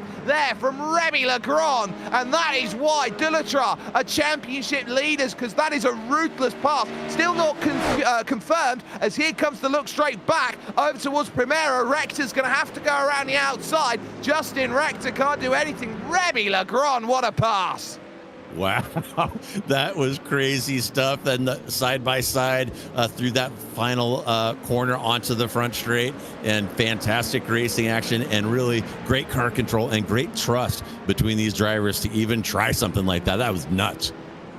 That was crazy. Out of Sagres where it's there, and here comes the lunge back. Doors let off, and Jarna's contact between them right down at the exit. No drive one off the exit. Oskari Karkinen would have been looking around and going, no, no, not around me. Please don't have contact around me. Justin Rector, they're deep in on the brakes. He would have had a hope and a prayer on trying to get that sorted, but Legrand holds. Oh my goodness, I'd like to see it in car in that Mustang when that was going on. He was getting contact on his door and from behind there as those prototypes battled into the hairpin. That was crazy stuff. And again, fantastic driving and car control out of these guys. And that Mustang definitely breathing a sigh of relief right now. A huge sigh of relief, and we definitely see that sigh of relief being important. And now you get a chance to go get it in slow-mo. Why not? Tiniest tap on the Dullatra automotive car. They're going through, trying to get any sort of momentum through. Unsettled there on the rear, a little bit of damage to the front, but ultimately not much more could be said except position was held, and so it was a little inconvenience, if anything like that. There is the fiercely forward red car, and that is the Manatee black car. This is Norbert Tamash versus Patrick Wolf versus Giuseppe Lafaro there, who of course has recovered from that spin we saw earlier. Yeah, and the draft going to work here for sure. We'll see if the 78 wants to do something there. Shows his nose, little head fake there, but they stay in line this time through. And my goodness, look at that gap. There's only about 2/10 separating all three of these cars. This one likely to come to blows at the next braking zone up here at the hairpin. We'll see what happens. Tony VP is where it's going to happen. The VIP tower corner. Norbert Tamash staying close, but not really wanting to risk it there when there isn't really that much you can do. You need to get alongside if you want to have that big lunge, and Patrick Wolf is electric when it comes to racing in prototype, so you've got to be alert to what he's capable of doing. They have to navigate through Ricardo Lamogli here. They're that Corvette from Absolute Motorsport, Acelith, there that keeps itself in play, and suddenly as the traffic gives a little bit of a gap, it's now a case of Norbert Tamash having to look a little bit further behind at the number 1 Movano Rosso car, which is out there. And Movano have been a team that have been, you know, sometimes they're there, sometimes they're not, but here they are a team that can go out there and be race contenders out there. 6th, 7th and 8th at the moment, not working for the Rosso team too much, but they'll certainly be happy they're on the back of some fast teams like Manatee and Fiercely Forward. Yeah, it looked like Wolf had successfully scraped off Tommaso Lafaro on that GT3 car, but they were able to close that gap right back up. So that was kind of interesting. It really opened up, but right back on his tail as they head down the pit straight again. And I reckon we're going to be seeing a little poke of the nose right here, and there it is. Yep, and there is the lunge down the inside, opening corner, gets it done. Traffic just stays out of the way there, which was Patrick Richter just coming out of the pits there for the Scherer Esports, so just about kept it out of trouble. And now on the pace, Alex Gall, by the way, has also just left the pits, and that will be the next GT car in front that they'll have to try and get by as traffic there. You can see him there as he goes through. So now we've got a scrap 7th on in GT3 Pro, because Instinct ex-Mechanic Racing here, that Porsche under threat. Troncoso's Ferrari lunges down the inside at Portimao corner. Oh, what a block pass. Oh my goodness, and deja vu all over again there. I feel like I've seen that Feifei get past that purple 911 before, and it's deja vu again. The same car lost 2 positions in almost the same spot on the last stint, and there it is happening again. Ouch. Yeah, Niels May, I almost don't want to say it, but you could almost accuse Niels May of being a bit nice there with those overtakes, leaving the door open. It was almost a valet run in through. Welcome to the VIP section. We'll give you your seat and your place to go with it. So really there, that Porsche hasn't really had a chance to get its elbows out. Yeah, and you know, it could be team strategy too. He could have his teammates in his ear telling him to take a breath. It's only lap 54. We're only about 25% of the way through the race. Let him through, get behind him, draft, save some fuel, and you know, shake out your hands, take a breath, and let the adrenaline wash away, and live to fight another lap. Yeah, and living to fight another lap is what happens, and so there is still a long time left. It's getting busy. 3 wide. Niels Sankovski's the one on the outside there. Giuseppe Lafaro trying to pick up Paddy Wolf's place and gets the drive on the exit, and Paddy's not got anything to fight back with. Wonderful construction of a pass needed to make that happen at 3 wide. Little bit dicey there, but Movano get their number and gain at the place that they need, and they know they've got a lot of traffic they've got to try and navigate through because they go past Diogo Faria, who's there in the Williams Academy GT3. They've got in front of them the Hyperion car of Toby Prosser. They've got to try and get by. Impulse of Igor Wazowski behind the wheel, and just in front of that as well, you've got more great battles going on, like Manatee versus WSR, 279 versus 261, Chris Vondenessa versus Lucas Prada. That's on the horizon, down the inside of the LMP2. Wow, and what a move into Lagos. I'm still a little bit in disbelief that they rolled the dice, went 3 wide there. I'd like to get my measuring tape out and measure the track right there, because I bet they didn't have more than a couple of feet to spare with a little rubbing. But yeah, if you want the big prize, you got to take a few risks, I guess, and that was definitely one. Well, you talk about the risk gain, and it's about what does one position mean compared to my entire race and my championship. I'd look around at Movano 33. I don't think they'd make some of the moves that we're seeing down in the lower stages. But race lead is on in LMP2. The SRN TFR Alliance has been brought back in, and crucially, Kevin Krosny for Nürburgring Esports Schwalbenschwanz wants that race lead place. They've got to dive down the inside of the Simify Lambo, which is not going to move for anybody out there. So the Nürburgring Esports Schwalbenschwanz team has to wait. Krosny has to look at what's going on in front. David Barraclough has put a very tidy stint together. Strachey has got them to the front. They've got Georg Gruber, who's part of Talk Freak, that they can go to, and then Jason Gerard from Club New York that they can find to go into the car at some point, and he's very quick when he puts his mind to it. So Barraclough right now with the lead. They'll be over the moon at SRN TFR. Yeah, an interesting choice right there to take the apex away from that GT3 car in the hairpin. You might think another choice would be to wait and get a better drive out of that corner instead of door banging the GT3 and compromising your exit. But, you know, it's easy for me to say, sitting here 56 laps into a 7-hour race, what I might have done in that situation. Well, very tough because you've got to make these decisions and you've got to make them quickly out there. Just the one safety car so far today, and Nürburgring Esports right now, the 1817. They've had Marius Rommelfanger in at the car. They've also got Marius R. Rommelfanger, who can jump in at some, I believe is going to be spotting here. So you've got Sasha Engelhardt and Dennis Weicker, who can also jump in at some point. So a team running with 4 different drivers. Now, how difficult is it, do you feel, when you're trying to set up a car for an endurance race? The difference between setting up for just you and someone else to make it work, or the difference between setting up for it to work for 4 different drivers? You know, there's so many different approaches to that, and I would say if it was me, well, when it is me, I'm not the fast guy in the car. I'm not the guy doing the maximum amount of time. So I want the car set up for the hot shoe so that when they get their opportunity, they can make the most of it, and I'll make do with whatever setup they come up with. make do and mend is always the way forward as well. But there's also a sense that you've got to make it drivable for everyone. Yeah, for sure. And you know, I have driven with people that like the car on the edge, and typically when that happens, I'm the old guy driving with a 20-something that has a lot faster reflexes than me, so I might ask them to dial back the rear bar just a little, not to tax my elderly opposite lock. But yeah, you're absolutely right about that. It can go too far, but as I said, I always prefer to give my hot shoe the best car for his purposes when it's his turn.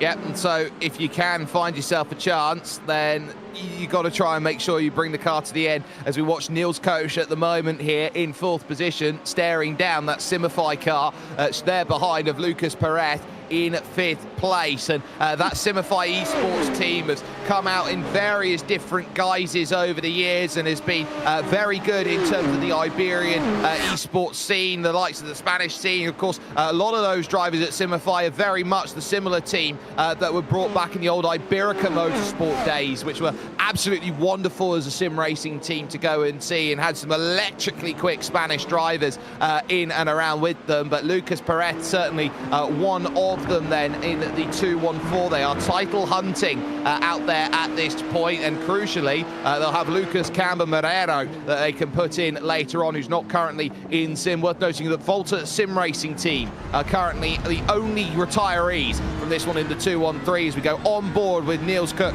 at the moment for Burasud plus Turner at this moment in time. At this stage, you'd say they're doing a good job at the moment, holding themselves steady. Of course, with that Turner Motorsport partnership that's there, which I think is so cool for sim racing, JR. Yeah, absolutely. And I don't know how it is over on your side of the pond, but that Turner Motorsports livery so iconic here at tracks in the U.S. and great to see that out there. And I kind of like the half and half livery. Got something similar on my 992 GT3R, not Turner, but that is a very cool look. Yeah, it's an incredibly good look out there, and it's got that half and half. It looks very much like one of those 1999 British American racing Formula One cars at the moment, that you get half a livery here and half a livery there, because they weren't allowed to run 2 liveries, and they had to go, right, we've got to merge them all together and put them there. Effect Simulations, of course, they dropped because they had that issue. They're now having to defend. Look at that, to the pit wall. Toby Prosser trying to get himself down the inside. There's going to be traffic on the exit here as they enter the Primera, and move made. Oh, Toby having to get all of the car width out there to make that move happen. And ultimately, Andrea Dalla Valle is there, and it just provides enough of a moment where it just stymies Joe Spencer. Oh my goodness, that squeeze to the wall somewhere. Sebastian Vettel is smiling, and oh my goodness, all the way over on the paint. And with a GT car, you know is going to be at the apex when you arrive there. And that took some stones right there, I'll tell you. Yeah, he needed a lot of, I would say, internal fortitude to make a move like that happen. And Kevin Krusny continues to remain close at the moment as he sits and watches David Barraclough looking to try and find that place of the LMP2 champion race lead at the moment. Dullatra, the championship leaders, in 3rd. It's really not worked this stint for Fiercely Forward Gold, though, and they've come into this one 28 points back. They've tried something on alternative strategy, and they just haven't had the pace when they've put Augustin behind the wheel. Yeah, and my goodness, look at this this tight race up front. And folks, we're hanging with this for you right now. The current P1 leader has got about a 4-second gap behind. The current GT Pro leader has an 11-second gap. So this is where the action is right now between these two Dolares. We'll hang with this for a little bit and keep the excitement going. But great stuff here so far. Out of Lagos corner, which is the lake corner here at the Algarve, and now up the hill through turn 4, where you need the commitment of the power. There's a little bit of help for Barraclough thanks to Norbert Tamash there, the GTP that will be giving a tiny bit of slipstream on these straights, but they know that it's going to be interrupted by Giuseppe Lafaro in a couple of moments time there. That red Movano Rosso just sitting there and waiting. We also do need to note there has been a pit stop in GTP. Apex Racing team have come in and made that stop, and they've put Daniel Sivi-Charbot in behind the wheel. So they have lit up the next phase of this strategy. Down the hill, through Craig Jones, back up the hill once again, and there goes Lafaro down the inside, and that interrupts the battle then for Nürburgring Esports for just a little moment. Yeah, that battle broken up just a little bit by that P1 car, and once he gets through the P2 leader, those two will get back at it, I'm sure. Yeah, and Patrick Wolf again on the defense, because now it's Ilkka Harpala who's closed down 4/10 exact in that last lap, and so now we'll be looking to try and go through. LMP2 continuing to remain close, but GTP now starts to bring that battle. They go by your overall leader out there right now in GT3 Pro, which is the gridandgo.com esports IVRA endurance car of Dino Lombardi. And crucially in that category, I want to highlight this. David Sobrero and Visceral Esports, from a poor qualifying, have rifled themselves up from 12th to 2nd in under 2 hours. Wow, and that we have not had a lot of incidents here, so you know that's not a situation where you're passing somebody sitting in the stand in the sand. Those are legit passes, so some great work by that team. Harpala's got a great run on board then on the bottom of your screen. It stays close to Barraclough, but not there, looking at the inside. But Patrick Wolf, I don't think, is going to move to that sort of look to get to the inside and not make that move. It's what I like to call, JR, the sim racer's handbook to how to make an overtake. You look at it, you turn to the first page, it says get wide in the mirrors. Absolutely. Just make sure that the driver ahead is looking at you more than they're looking ahead. And Harpala seems to be getting really good runs and really good drives out of almost every corner. Seems like it's only a matter of time before he's able to get position, stick it down the inside. Oh, thinking about it at Portimao corner, down the hill then and looking to charge, and these groups are going to start merging on each other here. So the battle that is out there at the moment between TFR, oh actually that's a mistake by Patrick Wolf. He's thrown it far too deep. They're going in towards turn 12, and that leads to Sagres being the place where Ilkka Harpala picks it up. And so I didn't think he was going to find a mistake, but Ilkka Harpala, who's got a decade and a half's worth of iRacing experience there, you just look at that, and Patrick Wolf, well, I think will be a little bit red-faced that he let that one go so easily. Yeah, although I got to say it looked like Harpala had the grip. He was getting better drive out of those corners. Go ahead. Yeah, Nürburgring Esports Schwabenschwanz in LMP2, they've just come into the pit. So Barraclough's on his own now, because Nürburgring Esports, they're going to be some of the earliest takers in to make their pit stops. Yeah, that isn't early when the rest of the P2 field's sitting on 2 stops right now. And Barraclough needs to take advantage of this opportunity and try to put some hot ones down. And that pit stop may have caught him by surprise. We'll keep an eye on him and see if he follows suit. Yeah, meanwhile, on the bottom of your screen, Manuel Troncoso for Drago Racing having to deal with Dua Esports now for company, and just about gets the slice of Brandon Walker there through the opening corner, and now there's no look there from Dua, because suddenly you got the likes of everybody joining in the action there. Daniel Valley for Nix Esports then just about scrambles his way on through. Twitchy as anything coming up through turn number 4, so that's going to be a cause of concern. Philip Kraus has got to try and get his way through, and he's already tangled with some GT3 pros out there over the course of this one. But this is, I would say, music to the ears of Troncoso, because that just gave him a little bit of time. And again, very close goes Philip Kraus in the Hydro Shea car, so just about finding that issue there and solving it. But it's soon going to be a group of 4 out there in this one, because behind them is Niels May, who's coming back in the Instinct Mechanic Porsche, and then you got Ryan van der Rijp, who's there for Delta Sports Sim Shop, just watching all of this unfold. Yeah, too right. Troncoso feeling the heat, and Rutten there had an opportunity to follow that prototype through. He thought about it, but couldn't quite get it done. And that's something that we touched on before. If you have that opportunity to follow a faster class right through your class competitor in front of you, you always jump on that. Right, SRN TFR Alliance have just hit the lane, which means Remy Legrand will now lead. Driver change, Jason Gerard will come in for SRN TFR, and so now Delatrar have control of this field, but how long they go is going to be an interesting question in of its own right. Hyperion in effect side by side, and Joe Spencer now trying to attack back on Tony Prosser. This Torre VP, they will try and go round the outside. It's going to be a tough thing to do because the track just falls away. It's like jumping off the edge of a cliff, but look at the drive off the exit here. It's going to get a monster run back up the hill again. Prosser's trying to do everything he can to this next left-hander, almost turned in. Both of them going to run a little bit wide. Prosser loses out. Good move by Spencer, but he overdrives the corner now off of Samsung, and Prosser straight back to Craig Jones. What a duel between these two. Prosser gets it back. Yeah, great fighting between these two. You saw a little wheel spin coming out of that low speed hairpin, and the other driver taking advantage, and both of these cars wiggling all over the track right now. Let me take a quick look at the track temp, still rising 47, and you see these P2 cars fighting for grip in every corner and battling while doing it side by side. Great racing out here.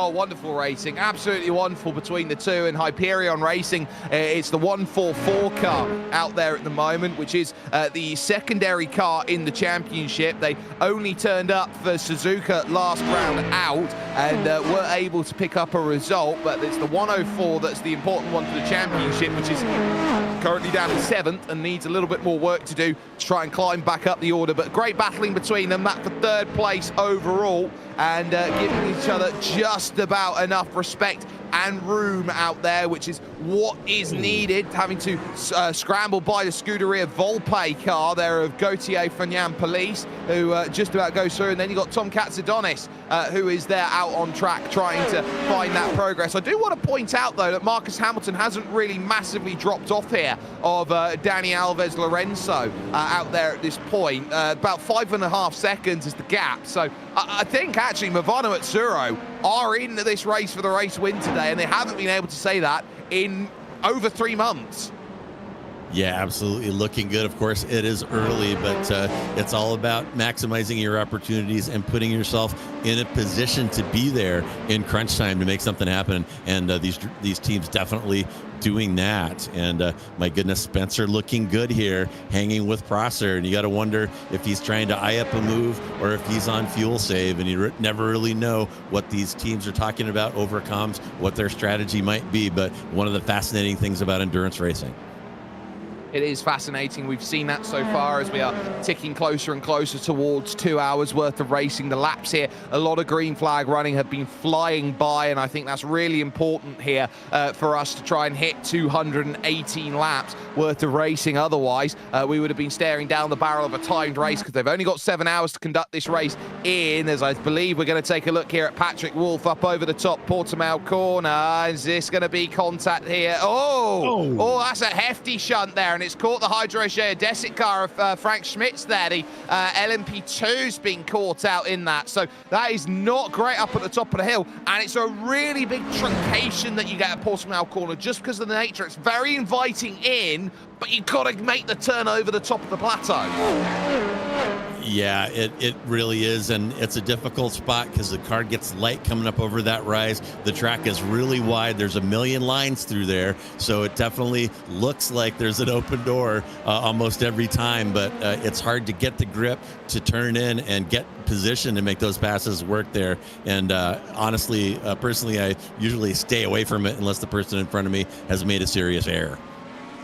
Yeah, battle continues in LMP2. It is worth noting that Jason Gerard has actually fallen out behind Kevin Krosny, so that's going to be quite telling here that it's now Nürburgring Esports Schwalbenschwanz who are going to be the team to keep in mind out there in terms of those who have already made their stop. Spencer, again, remaining close to Prosser out there from the 144 at Hyperion. Club UKNI, Toby Prosser, and he's, of course, had Camden Craft in the car from Pennsylvania, and from Club Plains out there, Luke Wallace will also have a stint behind the wheel. Yeah, and these P2 cars still showing one of our closest gaps and some of our best fighting on the grid. We get a couple of gaps under about half a second. We'll run through the field and let you see a couple more of these, but right now it is Spencer, and is he going to show his nose? He takes a peek just to remind the car in front that he's there, but not close enough to make a move. No, definitely not decisive enough at the moment here is Joe Spencer. It remains close, but just that close. Again, gets better drive then through turn 3, but everyone's trying to take as much they can out of the track. Look at that for a tiny little extend there. You've got to be careful about doing that too much out there, as you always look to try and navigate through the best of what this circuit gives you, but everyone's keeping an eye out on the penalties and the system that's there. You can't go track extending too much. I do want to keep my eye, though, on what's going on in GTP for 7th and 8th, for 8th and 9th positions right now, because this is between two championship contenders here, which is the 11 and the 77. So that's Fiercely Forward Red and Williams Sim Racing Academy. They're very close together out on circuit, but crucially, they are two teams that will be looking to try and jump up the order here, but they're not getting much luck because they need a little bit of trouble to happen from Movano Atsuro. Close it still remains, though, in LMP2 as the Effect Simulations car remains right there. There's Joe Spencer, but again, it's very much a case of there are alternative modes out there for drivers to think about, and one of them is going to be, well, if I just sit here, I can save a little bit of fuel. If I can get an extra lap out of this, that's one less lap I have to do at the end of the race. Yeah, absolutely. And even if it isn't a matter of laps, it could be just a matter of extra fuel going into the car. That does take time, and these racers are so close, these intervals so tight, that a couple of tenths saved fueling can make a difference at the end. So they may be thinking that that strategy for sure. Jere Lehtinen then keeping his eyes firmly peeled here with Patrick Wolf on lap 66 of their race, heading up towards turn 7 and turns number 8, this Samsung corner, which comes along, and now Patrick Wolf will be looking around at that exit and thinking, well, how can I run away as quickly as I can? That recovering Williams Sim Racing Academy car, well, both of them 2nd and 3rd, now 8th and 9th, and both looking at their fortunes saying, well, how do we read the tea leaves at this moment in time? They're really trying to get as much as they can out of it, but you're seeing here that Jere Lehtinen is taking a lot more out of the circuit. He's got so much more confidence just to throw the car to the extremities of the circuit. I think Patrick Wolf here is a little bit highly strung out there driving right now because he knows he's under the cosh defending. Yeah, for sure. And it's probably fun for these guys to be this close to each other on course. They're not at the pointy end of the field right now, but as you mentioned, they're close to each other in points. So they are racing a race that matters right here, even though it is for 7th and 8th and a little peek down the inside. Oh, brilliantly done. Easy pass for Jere Lehtinen, who just moved out as much as he needed to. Didn't have that dramatic, fancy, long move to the right-hand side. It was enough so that there wasn't going to be any pinch point from Paddy Wolf, who was looking around at it, trying to bring himself into play. Jere Lehtinen moves himself up, and the Williams Sim Racing Academy to that 8th position now. And now it's the chase that's going to be on. And it is very much a team of Finnish and also Hungarian drivers. They've got Jesse Hiliaho, that will be in the car with Jere Lehtinen a little bit later on. But they've also got an experienced driver, a former Pro Stripe driver in Balázs Remenyik, that they can put in behind the wheel. So there's definitely a lot of pace at the Williams Academy team for them to go and really start charging up the order and gaining places. I think that's what they're going to be eyeing up. Speaking of eyeing up, PGZ have really dropped down the order, actually, from where they've started. They're battling just in front of this group over against Sim RC at the moment. And Lehtinen driving off here. Look at that gap already. He's already dropped Wolf to the tune of about 8 tenths. So Lehtinen definitely showing some confidence and showing better grip and putting it to work now that he's gotten past Wolf, driving away. Yep, doing well. And this is for 17th. Currently on screen here in your GT3 Pro category. There goes Lehtinen. Bye-bye. We'll absolutely zoom on by. Just 250 kilometers an hour on this straight for Gareth Higgins, who looks back at Oskari Kakkonen, who thinks about which way to make a move, but doesn't quite find anything there. Not really close enough to go and make that attack known. And so the 2-2-1 team of PGZ is the sort of team that doesn't take themselves too seriously. They're still a group of incredibly quick drivers who always seem to find themselves at the top end of sim racing events. But they've got Loic Rabier, the Frenchman, who will be along with them for the second half of this race. And there goes Kakkonen down the inside. What a pick there. taking advantage there of fiercely forward red. There, the yellow and black car gets by the yellow and black car with help from the yellow and black car. Yeah, without a doubt. And what a photo opportunity that was right there. These brand new Mustang GT3s, the great sound coming out of those motors. And I don't know if it's just me, but starting back at the Shelby cars back in the late 60s, there's something so unique about that Ford V8 out on the racetrack. You can tell them with your eyes closed a mile away. You really can. Drago and Dur now starting to put themselves together. And there is Dur Esports, who, with Jonas Rutten, keeps an eye on Troncoso, as Troncoso keeps an eye on Cook, who is there in 5th position. So this is all a case of these drivers, and there you can see just in front keeping an eye on Lucas Perez, who's there in 3rd position, who he himself can't quite keep an eye on Ruben Bonga in 3rd, but is certainly trying to through Primera corner, and some of the LMP2s trying to find a way through, and GTPs.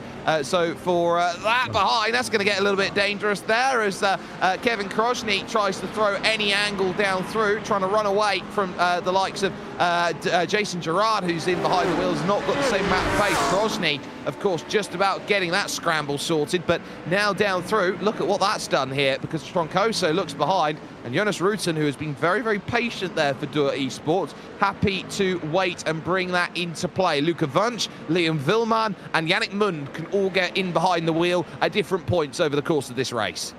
Man, oh man, and apologies to our viewers. I know I'm groaning audibly every time a prototype gets in front of a GT3 there in turn 3, but gosh, oh gosh, I hate it when a prototype parks it in one of those slow corners, and you saw the result there. We often talk about GT3s getting in the way of prototypes and messing up their races. Well, you saw the opposite there as that P1 car parked across that slow apex, and the Ferrari having to check up, and now he's got company behind that he wouldn't have had if that prototype had waited. Well, that's a black flag for Hydro Race Geodesic Gold, which indicates to me that they've had a moment out on track somewhere to pick that up, whether a slowdown's not been served or anything of the like. Philip Kraus has taken out of the car, and in has come Graham Sanders, but they're also in with the Composite Performance 142 LMP2 in the pit. So that's Carter Kundinger, who's now got in behind the wheel, taking over for Brandon Walker. So it looks like we're in a very big case of pit stops as Colby Warren comes out ahead, so Delta Sport Sim Shop goes through. It's been a tough race for Hydro Race Geodesic in GTP.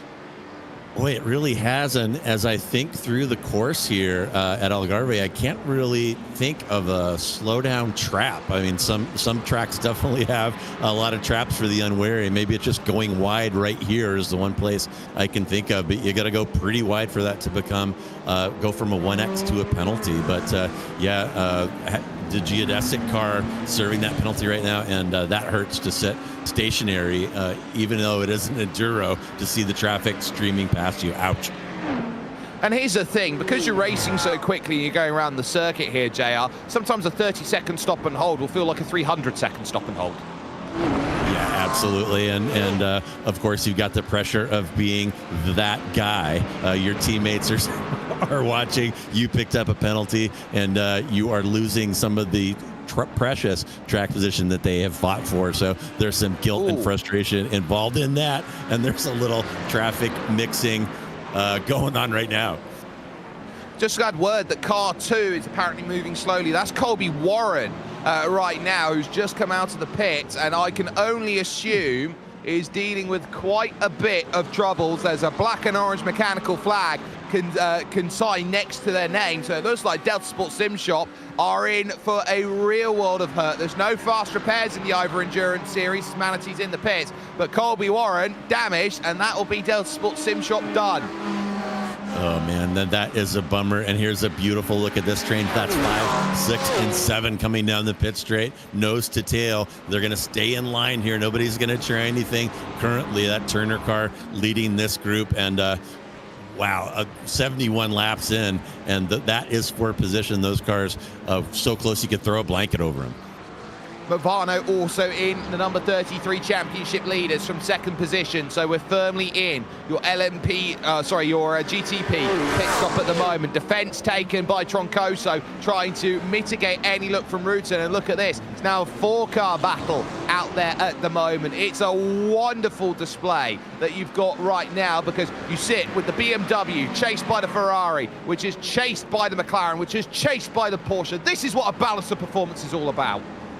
Yeah, absolutely. And the red dragon there, that Ferrari is looking racy, applying massive pressure on the back of that half-Turner livery BMW, and they are going to make something happen here. I don't think that defense is going to hold for much longer. And LMP2 all in at the front as well. So they're all in the pits. Thomas Amborg gets behind the wheel for Dulatry. You've got Mohamed Yanko staying in behind the wheel right now. Some drive changes there. So this is what happened to Colby Warren. Snap of oversteer at turn 2. Back comes around. And does he come back across here with Patrick Wolf? Oh, just about avoided that. So I'm not quite sure where that went wrong. But for Colby Warren, as he was looking to try and get back up to speed, the car's just completely broken on him. Yeah, it looks like it got upset over a curb there. It caused him to rotate there. And speaking of damage, I could have sworn that we saw Wolf's car spitting some body parts off, but they're out there still running and haven't taken repair. So not sure what happened there. I think they got away with it, is the way that it would be best described, as now coming out of the pits and now onto the racing surface. We keep an eye on this group that continues on, the Burasud team there with Niels Cook continuing on, Troncoso just behind, Camden Craft has opened it up, so Rutan doesn't really have much of a chance in the McLaren to chase down the gap and the position, but everyone's sort of just coming out of the pits now. Nürburgring Esports retains the race lead, but crucially, we've got cars in the pits and a lot of them. Simon Kaulart now in for the Movano Rosso team, but they look like they've only just pulled out of the lane then, with P1Docs.com Black now leaving with Hamilton Akabuzi behind the wheel. Yeah, and you saw Troncoso there in the red Ferrari wanting to follow that prototype through on the apex of the hairpin there. Almost got it done, got a little bit of overlap, but the Turner car able to pull ahead. Now he's sticking it again. Just trying to get the launch, just trying to get the run. Wrong side of the road here. This is going to have to be a switchback to get the next pass done. And if you're not covered on the inside, but they're all going to go deep. They've all looked at each other. 3 wide off the exits. They head to Sagres Corner. Where do you go if you're all of the traffic behind? Look at it. It's like Piccadilly Circus at rush hour as they try and go through. 3 wide off the exit. Contact off the exit. And somehow they all keep it together as BS plus Turner, who lose out in all of that. And 2 for the price of 1. Pass of the day, Jonas Rutan. Epic move by Rutan for the twofer. He is not rattled by those prototypes. He's going to take advantage of the confusion and fear of the other GT3 drivers, sticks it around the outside and makes it stick. Incredible. Well, you had your heart, not in your mouth, but about, spat across the room. It was that much of an excitement as you went on through. Mohamed Yanko was waiting. So too was the Maradnas M Squad waiting as we take a look at the slow-mo coming off the exit. The tiniest contacts, they leant on each other there. And the confidence, look, 4 wide at certain points. A big shunt to the left there on Mohamed Yanko. But somehow they all made it through unscathed relatively. Beautiful camera work, man. I want that to be our new B-roll for IVRA. That was awesome, and a great catch by that BMW. That could have gone a lot worse than it did for him.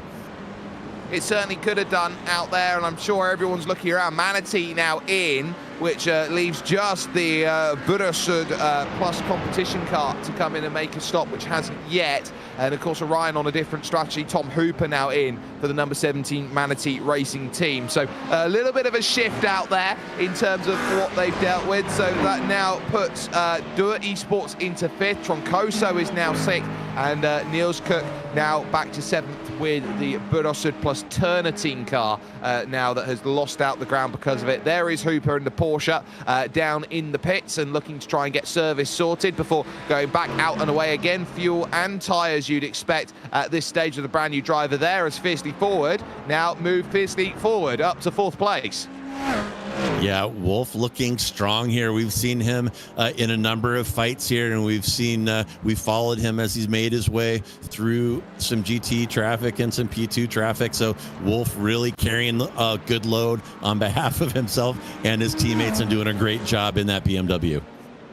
Well, I'm looking around, and just behind him in the BMW is the car of David Sobrero, Visceral Esports IVRA Endurance 296, second overall in the championship, and they've had one win to their name at Silverstone, but they had a horrible result at Suzuka, just picked up the 13 points at the finish, plus 25, so they only got 38 points compared to the 134 that gridandgo.com VC Esports got, which was a full result for them with maximum points, and they're now down 58 in the championship. And so this drive from Sobrero has been wonderful in the way that it brings them back into contention, but they're still going to be losing points. They are down at only 2 rounds to go. And they're going to have to ask a lot of Matteo Cunza when he gets in behind the wheel, the Italian, to say, you've got to make the chase down on Alessandro Quintalle. It's going to be a battle of 2 Italians in the second half of this race. And Visceral Esports, David Sobrero, has done God's work to try and give them a platform to attack a gridandgo.com car, which is about a full Galpy corner, or you could say a full front stretch away. Yeah, for sure. But, you know, as a racer, that's the situation that you hope is handed to you late in one of these races. You want to be that guy on your team that can make things happen toward the end. I remember being able to do that in my younger days, and it is a great feeling when your team looks to you, hands you the keys, and turns you loose when the chips are on the table. It's fantastic. Yeah, it's a sink or swim moment for many sim racing drivers, and that's why sometimes we characterize drivers with different personalities out there. You've got an ace and an anchor. An ace is a driver who goes in and just sets fast lap after fast lap after fast lap. An anchor, you would say maybe, JR, a driver, as we watch Sergio Fernandez come into the pits, a driver who can just give you the keys and say, you're going to get the keys back at the next stint. Yeah, for sure. And there's, you know, endurance racing is so epic and awesome. I gotta say, it is my favorite form of racing. I've been involved in real life sprints and real life enduros over the years, and also here on the iRacing service, and the camaraderie, the teamwork that goes into being successful in one of these races. Really, it is the highest form of motorsport in my view. Driver change then for Borosud then, as Dominic Hoffman jumps in, taking away from Daniel Alves Lorenzo. So Hoffman now has the role that goes along. There is Kevin Krojny, who is there for the Nürburgring Esports team here in the Schraubensschwanz effort. Now, this is a very unique team out there in the world of sim racing that is all about drivers who are in and around that Nürburgring area and around the various villages of the Nordschleife that are dotted there and about. And they're all about finding that pace. I know sometimes they can look around at the esports bar that they have at the Nürburgring, and sometimes they jump over there and race. And I think that the work that has been done by this team, they're only getting more closer and closer as they go, and they are moving from strength to strength and driving fantastically, leading this race. Yeah, and taking a look at the timing tower here. Check out 1 and 2 in LMP2. Delatraz came out of that pit sequence sitting in P2 with only 3/10 ahead. Oh my goodness. And there's a little over rotation by Martin Schmidt in that Mustang. Maybe a little impatient on the throttle there. Not sure if he had help. I'm pretty sure he had help there, did Martin Schmidt. So the Team Hoisingveld team are not going to be best pleased with that. Not too sure, it might have been PGZ that they were close with at that point. It could have been a team around them, maybe a little bit different, but either way, not great. But Thomas Amborg has now brought himself to the rear of Kevin Krojny, looking at the race lead for the championship leaders. In fact, it is Oskari Karkinen at PGZ. Tap, round you go. That is as stonewall as it gets. Yeah, that is a bummer. And gosh, you know, I say traffic giveth and traffic taketh away, and just a little poor judgment right there. And it's unfortunate that mistakes like that happen and affect other people's race, but that's part of racing. it is a part of racing and it happens. And now, number 1 Movano car trying to get by Manatee Racing here. This is for 8th and 9th overall in your GTPs, and it continues to remain a close battle out there as they now, with Balázs Toroji there for the 78 Manatee car, and Simon Kaulart's trying to go around the outside. They managed to get by Oskari Karkinen there as they now run into the braking zone at Portimao corner, which is one of the highest sections of the circuit, descend back down the hill and look up back again for that slow rise through the long 180-degree lefts and rights, and changes for position in LMP2, getting closer and closer and closer. They're side by side as they go through 7 and 8. We've got to switch back to LMP2 lead because it is absolutely hotting up like anybody's business right now. Amborg's got a fantastic drive coming through Craig Jones. The number 188 wants that pass and wants it as quickly as possible out there on track, and has actually just lunged for the remove at Portimao. We get it now on screen. Here comes the look, and it's going to be Amborg here versus Kroshny. Kroshny still holding that inside line, hoping that this move is going to hold and stay just for the moment. Amborg, oh, he just logs it up and then has to have that wiggle, and Amborg trying to get a clearance. There's almost contact, just enough clearance there. Amborg leads for Dullatra championship leaders. Wow, a textbook over under there, and these P2 cars are a handful on the best of days, and these track conditions are pretty tough. The track is cooling off all the way down. Hilariously, I put it that way, all the way down to 44, but we'll see what happens here down the front straight as that draft goes to work. When I have a side-by-side entry, maybe no, and Delatraz will hang in P1, but great sequence there. Yeah, Kroshny knew better than to just lunge back at turn 1 when he didn't have any overlap going into the corner, so has to play the patience game. Amborg now leads it for Dullatra Automotive, and they'll be very happy with the result that they're getting at the moment, knowing that their main rival, Fiercely Forward Gold, is way back mired in the pack at the moment with Morten Orkesson at this moment in time. David Sobrero, by the way, has just dived into the pits, but that just goes to show you how aggressive Thomas Amborg needed to be there to make that pass. He was waiting for the mistake, and saw the little wiggle that came along from Kevin Kroshny over at turn 12 and said, right, that's mine on the exit. Yeah, and obviously he's got the grip right now. He's already extended that gap almost 0.6 now, so gets that move done after some great side-by-side racing and beginning to drive away now.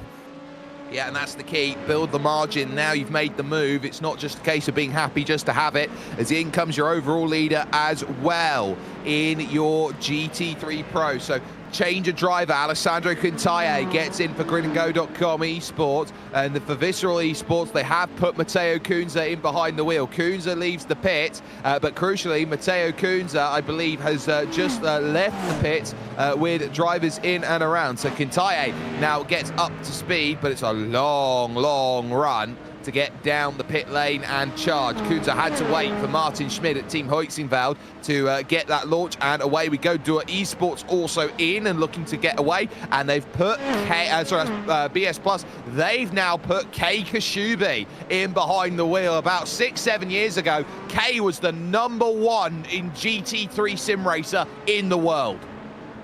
Yeah, and as you pointed out a couple of times here, we have some of the best esports drivers in the world here, IVRA, as we do in every event, and you're seeing the quality of racing here on track, and encourage you to stick with this series, folks, going forward. It is fantastic stuff every time we come out here. Yeah, and of course, it's a series that runs through the winter into the spring, as it is traditional as we go through. Started all the way back in November, and we'll be finishing, of course, next month, the month of May, the greatest sim racing month in the world. You've got 2 Indy 500s coming up and the like, but also it has the season finale of the IVRA Endurance Series from the legendary Circuit de Spa-Francorchamps. I can think of no better place to finish off a championship run than this. But Daniel Sivi-Charbot just about building that gap now from Tom Hooper at Manatee Racing, and just now having to slice and dice, give a little bit of gap away, now having to try and clear Claudio Mack for that position, and Tom Hooper just about manages to do so down towards Craig Jones. Behind that, there is the Movano Rosso car which is bringing itself in the battle now with Manatee Racing black now. So this is Balazs Taroshi trying to keep close with Simon Cowlarts. It looks like Cowlarts has got through over the last few laps. Yeah, he has, and this one of our closest intervals right now in the P1 class, and these cars picking their way through traffic. There was a position change, and probably not done. These two are going to be hanging around with each other here for a while, probably about, halfway through this tank. So these guys are just started battling, and it ain't over.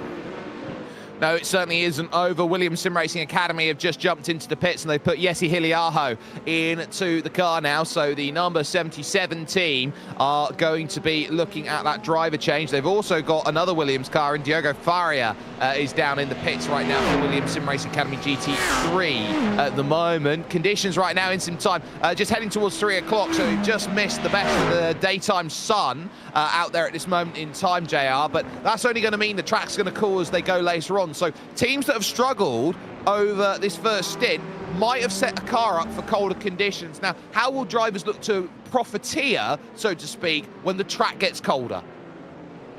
Well, I mean, it certainly will impact. You have to be aware of your brake markers, have to be aware of the changes that take place on the track as it cools off. And, you know, it's a good feeling. It is very tough here at Portimao when the track temperature is high and it's greasy, and you'll just be able to relax a little bit more, get into a little bit of flow, take some of the anxiety out of it. And there may be some tire strategies as well. Some of these teams may have waited, if a double stint on tires is required, where they may have waited until the track cooled off a little bit to make that double stint drive a little bit easier. Camden Craft under a bit of pressure right now. This is Muradness M Squad trying to find their way through the team of Daniel Morad, who of course is an absolutely wonderful real-world racer out there in the Americas sphere. Nathan Olson is the driver who's taken over from Adam Brockway from Club Illinois is Nathan Olson, Brockway from Club Florida, and looking to try and get the pass done here on Camden Craft, who is from Club Pennsylvania. So here comes the little search up over the crest at turn number 4. They will have GT traffic in front in the form of the Visceral Esports IVRA Endurance 296. So that will be Matteo Kunze that they'll deal with. Lunge, close, but not quite able to prise open the inside, but very aggressive on the brakes from Nathan Olson. And that is positive to see from Muradness, that they're going to go out there and be aggressive in this stint. Yeah, I kind of feel like he backed out of that a little bit. The lead car there, the blue car, seemed pretty stuck behind the GT. He might have been able to stick it in the inside and scrape him off on that slower traffic, but took a breath. I think he feels he's got the pace, he's got the grip, and going to make that move in a less risky situation. And as I say that, may see a little bit of risk here coming up the hill in this slow left-hander side by side. Can he get it done on the outside? And speaking of grip, oh my goodness, there it is, and he'll have the inside on the next corner.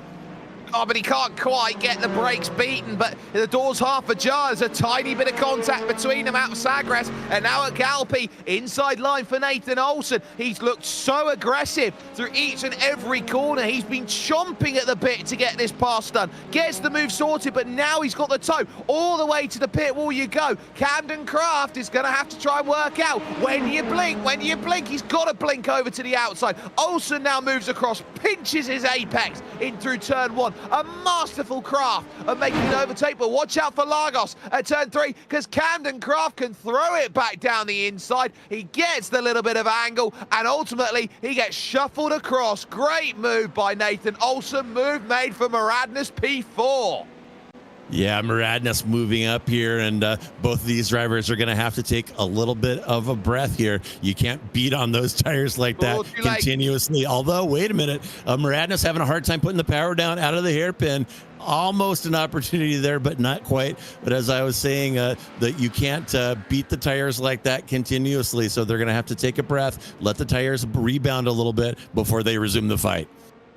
Yeah, and really giving a good charge out there. Nathan Olsen did overcook it at Torre VP, but did enough to keep the position nice. So Camden Craft loses out, and that will put the Madness M squad exactly where they want to be in this race. P4, and chasing down Jason Gerard in the SRN TFR Alliance car, which will be about 15 seconds down, well, sorry, 10 seconds down the road as things currently stand. Moving over then, as we have ticked over 2 hours and 20 minutes worth of racing action so far. We've got an allotted time of 7, lap 83 of 218. So we're about 30 laps away from the halfway stage of this race, well within time at the moment, which is great to see out there, but it does take one small powder keg for everything to go up into a safety car, and we haven't seen many of those, just the one so far today. But there's still a lot of strategy that's going to need to be played in many different areas out there of this race, and I'm looking around, and the only thing that I think is going to be keeping itself on top is keeping an eye out on whether the numbers work for Apex Racing Team and SimRC, for example, in their scrap that they've got going on with the likes of the gridandgo.com team, because if they can get an extra stop save because of it, all those drivers staying out going longer have the chance to leapfrog. They just need a beneficial caution. Yeah, and that's one of the crazy wild cards in these races. You can plan for every contingency. I've seen some of these race prep spreadsheets that some of the hardcore drivers use, pages and pages of Excel sheets with all kinds of different strategies and all kinds of different contingencies, and one caution can throw it all out the window. A restart at the right time or the wrong time can change everything, and you see that in many forms of motorsports. You definitely could see it here. In comes Orion Race Team then from the race lead. They'll hand that back over to Burosud Plus Competition and to Dominic Hoffman, who is in behind the wheel now, as Harpala will remain in the car. Orion will get a fresh set then working of fuel before going out again, and the question on tyres will be whether you want to or whether you don't. Movano 33 still there in second, but now that gap up to 6.7 for Loic Marchand to try and chase down. Apex and Manatee staying close here. Now this is going to be an important one, because this is now going to be for third and fourth out there on track, as now Apex take that place away with Daniel Civi-Charbot. And remember that Apex is that hot hand team, so I'm looking around at the traffic, not really being that helpful here for Tom Hooper, watching Daniel Civi-Charbot try and run away. This is where you look around at this back section of the season, those final 4 rounds for Apex, and they are really trying to get those points back. They're really trying to build that Porsche into a position where it can challenge, and it can challenge well. And when they had a second at Motegi, they won at Silverstone, a second at Suzuka, they're looking at this going, well, another win here at Portimao, and Movano would be third if they managed to do that. Williamson Racing Academy are nowhere. Orion flirting about with not really many points depending on their strategy. And then, you know, you're looking around at Orbit Drop Bear, who are quite quietly down the bottom of the order. I think this is a great day for Apex to go and charge. Yeah, absolutely is. And some great camera work as we're on board that 963. You see that car wiggle a little bit, quick opposite lock to save it as that car works its way through traffic. But yeah, it's interesting when you start to see the light at the end of the tunnel. You start to feel like you have a chance that you might have felt was not available to you early. Go ahead. That's a move. Here comes Hooper from nowhere trying to get this one done here. Now gets the launch, because there wasn't much love there from Nathan Olsen, who's running his own race, and they'll fan out with the traffic of Aiden Young in the WSI Sports Butt Kicker 216. But Hooper got really close to sniping away that third position. That was subtle and sneaky, trying to get that one done. So Hooper, 37.4, 37.8 from Civi-Charbot. He's not going to have everything his own way in this stint. Yeah, Hooper almost certainly caught me unaware, but almost got the Apex car unaware and is staying right with them. So that pressure piling on as we head into lap 85 here. Yeah, we do, and now it's going to be as dicey as it comes along. So now when you look at Daniel Sivi-Szabo, he has Tom Hooper there, who is trying to get that Manatee car right up the order, and Tom Hooper from Club Scandinavia. You've got Maxime Knaz, who's been in the car, and you've also got Manuel Sudo, who is someone who has been right up there and has done some wonderful racing. He's been a team manager before as well, and is definitely someone who loves this style of racing, and it's always great to see him out there on track and battling about. But once more down the hill, searching there. Traffic is the Scherer Esports car of Patrick Richter that's just going to leave enough room as they go by. But for the moment, Hooper doing just enough, and I mean just enough, to get the clearance. And now it's about finding another angle to attack off the exit and dealing with that hybrid deployment. And it's one of these circuits here where it is pretty much a routine. You must deploy on this front stretch, which almost takes away a little bit of that opportunity, because you've just got to be so choice about where on the rest of the lap you decide you want to deploy. Yeah, and Hooper doing a good job hanging in here, and he definitely benefited from the GT traffic on the backside right before getting onto the pit straight. That gap sitting right now at 0.4, and he's going to want to try to keep that pressure up. We see a couple of GT cars there up ahead of him, and they may encounter those prior to or at the hairpin. Could create an opportunity for the Maniti car. No, not yet, but there is still definitely chances for it. Gareth Higgins there for Sim RC, Jason Gerard at the SRN TFR Alliance, and then in front of that, Alex Gall, the other Apex car, which I doubt is going to be too much trouble for Daniel Sivi-Szabo. So gets the clearance on Gareth Higgins, and it'll be another corner of waiting here, and say goodbye to the battle. 0.8 of a second, that's only going to balloon out. Yeah, and traffic giveth, traffic taketh away. You saw GT car squeeze that gap down on the last lap, and you saw it stretch it there all the way to 0.8. And that is what Daniel wants to see here. Come onto that pit straight with a larger gap. You get that outside of 0.8, 0.9. He's outside of draft distance, and that's what they want to see.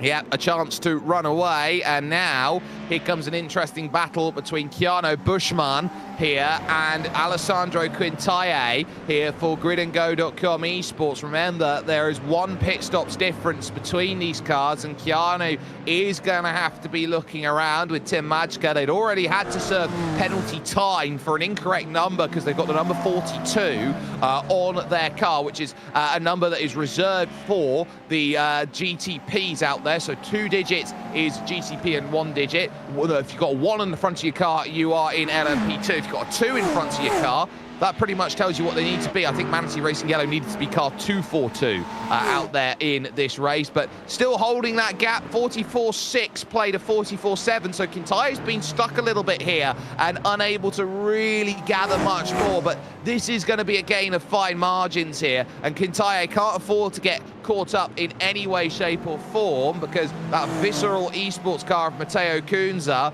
did a 44.7 of their own, so any form of hold up and Kunza can start working the gap back down again. Yeah, and these two kind of on an island right now in the GT3 field, quite a gap both ahead and behind. So these two concentrating on each other and concentrating on a massive group of prototypes coming through to bust up their party. And here comes one of them is cleared, a couple more behind. So they're looking ahead and behind right now. They've got spotters in their ears telling them to look out, stay right, stay left. Here comes another one. Yeah, Morten Augustsson then for Fiercely Forward Gold, and then you've also got then trying to go through Balazs Taroji there for Manatee Racing Black, and just about managing that, Keanu Bushman gets it easy then going through turn number 11, but into 12, big power lunge from Quintalle, and that was a case of yellow helmet syndrome there. Move out of my way, Keanu. I am going to be the one that powers on through, and there is nothing that could be done there. Easy as you like. Yeah, absolutely. I think with the prototypes around, Mantini trying to be cautious. Oh, my goodness. And almost a little hip check there. Not sure why he ended up so far wide. Yeah, trying to be cautious with the heavy prototype traffic. Left the door open and didn't have to ask him twice, and the move was done.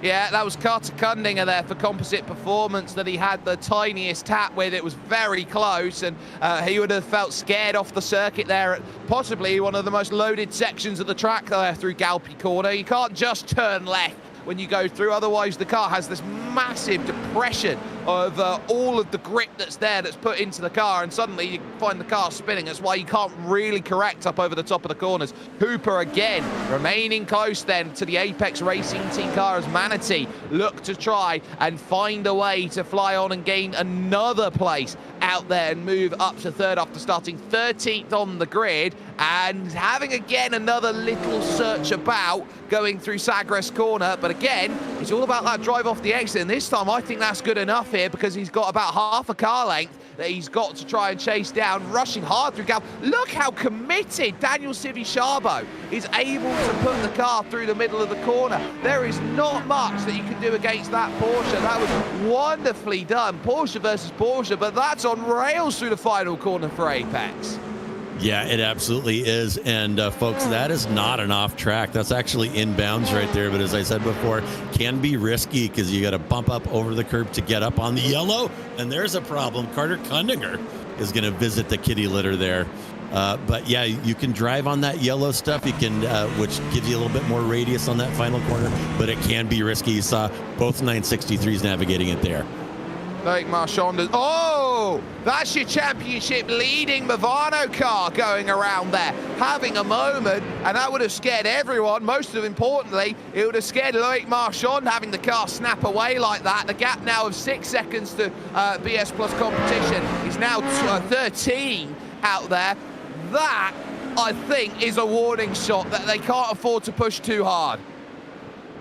Yeah, interesting that is happening now. We're seeing these P1 cars look a little loose. The track is cooling. It's down to 44, but we may be in a place where they've thrown in a double stint on tires. Something is going on where some of these cars are starting to fight for grip.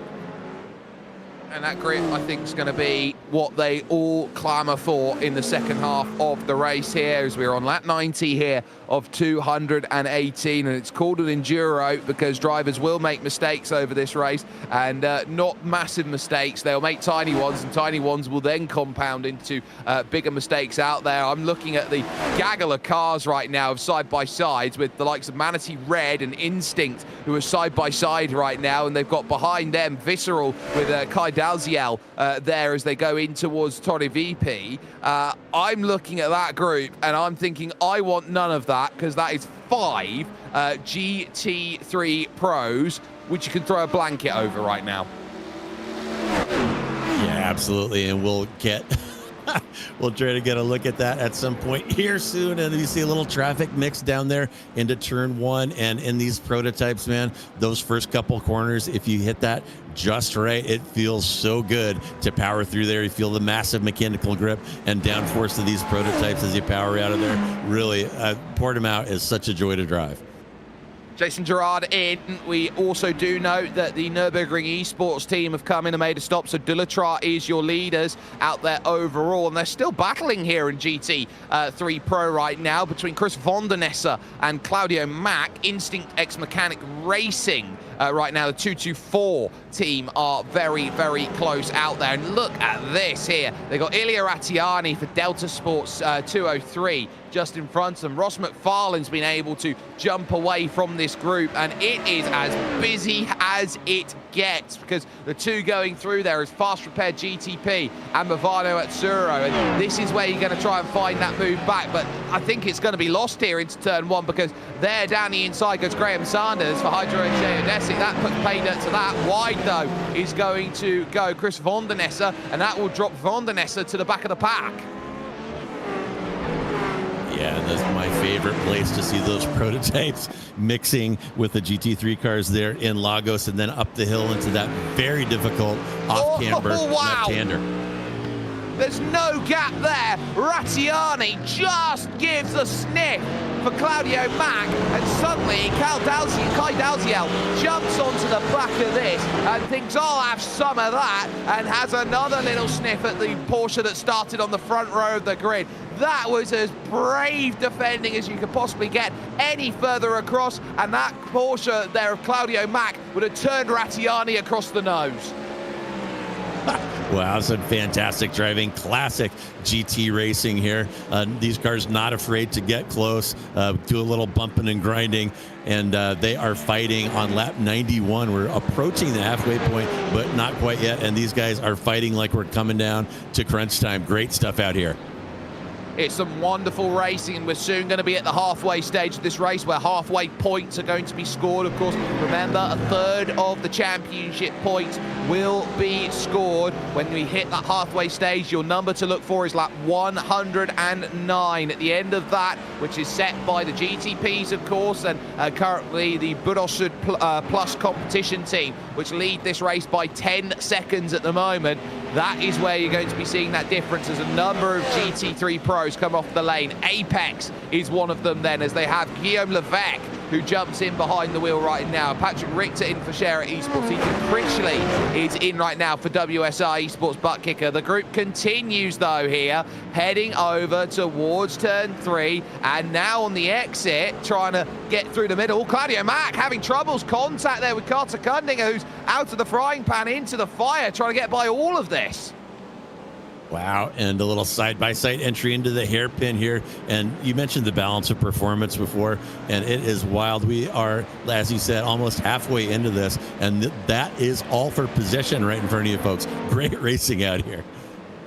Yeah, definitely no back marker category, so to speak, in terms of having one car slower than all the rest by a factor. This is very much even keel, and it doesn't matter what you've got on the shell or underneath the engine or however you go. The way you're going to be quick is if your right foot is better at being on the floor than everyone else. SimRC Pits, so gridandgo.com, VC Esports now move back to the race lead overall, which they'll certainly take in a quick moment, but it is the Delta Sports Sim Shop team of Ilya Rattiani that's trying to run away from this, and you look at that behind and look at how hard that Rattiani had to defend a couple of laps ago, and you just have to ask this question right now, JR, can you blame him for trying to run away?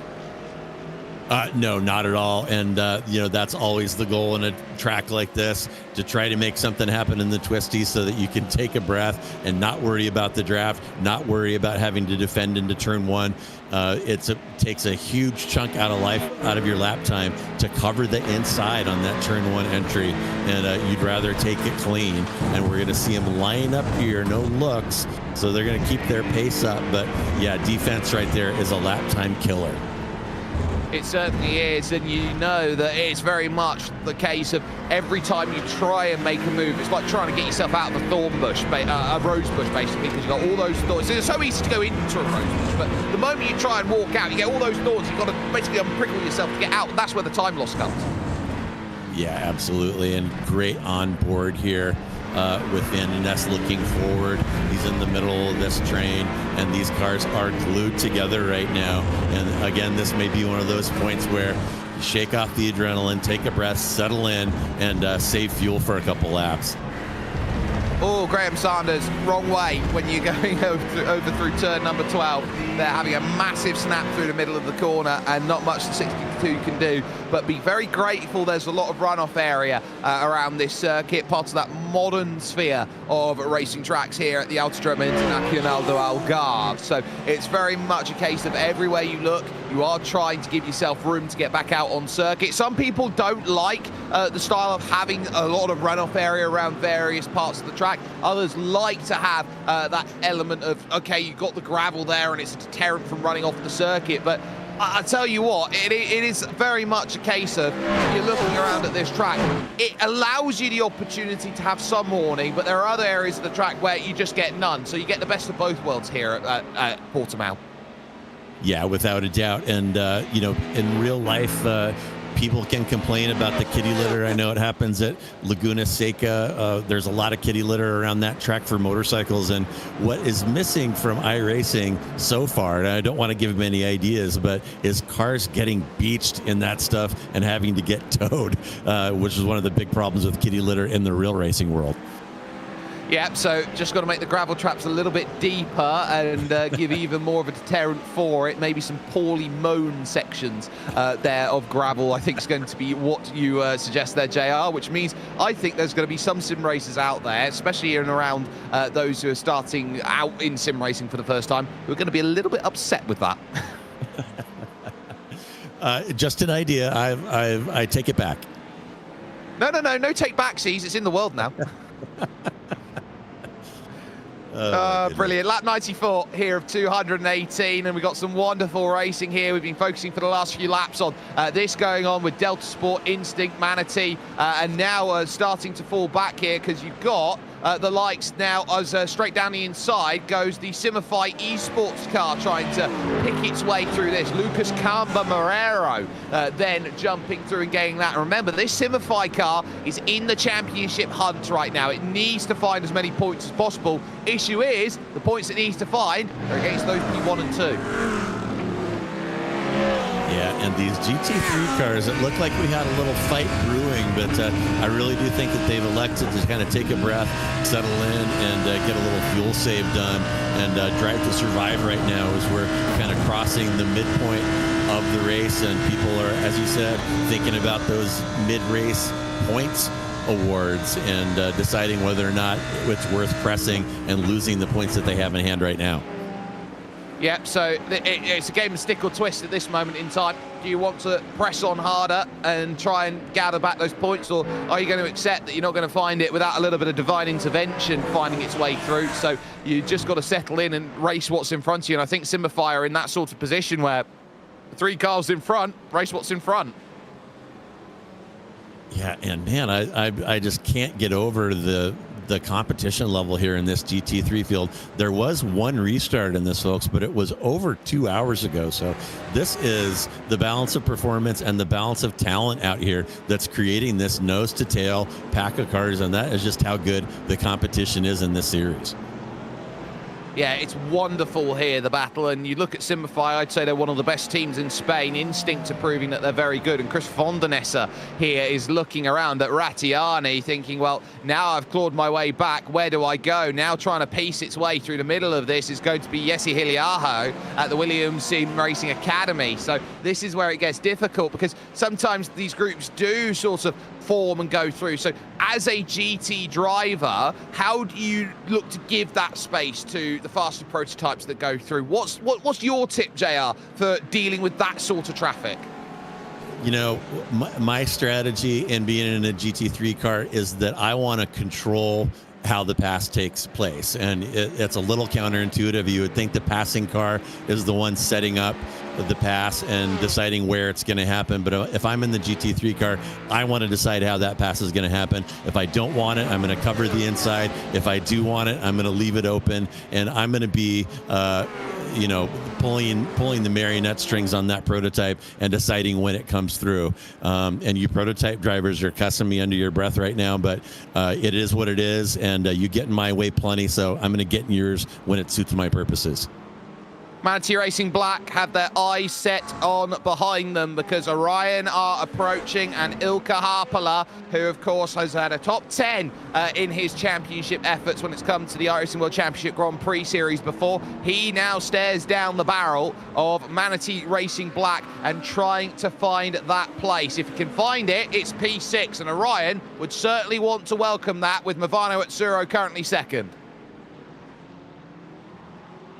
Yeah, I'm taking a look now. That's Orion behind Maniti. These guys have spent a lot of time together out here, and that is one of the bonuses of an enduro. You get to spend a lot of time in study of your opponents. There's no rush like in a sprint race to make that move, and you can play kind of a broader strategic game of chess out here, and we've seen that playing out as these drivers have changed. These teams have changed positions a couple times during this one so far.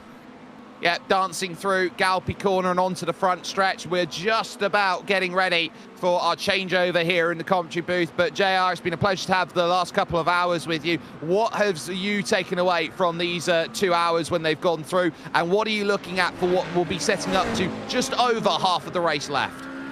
You know, what I've seen so far, really, what stands out is the quality of driving. These guys are driving in very difficult conditions. We saw track temperatures approaching 50 degrees C, and we've seen them fighting grip and catching slides and doing an outstanding job. And that looking forward, that stress and that anxiety of poor track conditions is going to slowly bleed away as the track cools off, and we're going to see these guys able to take more risks, able to drive in a more relaxed fashion, and more confident in making moves down the stretch.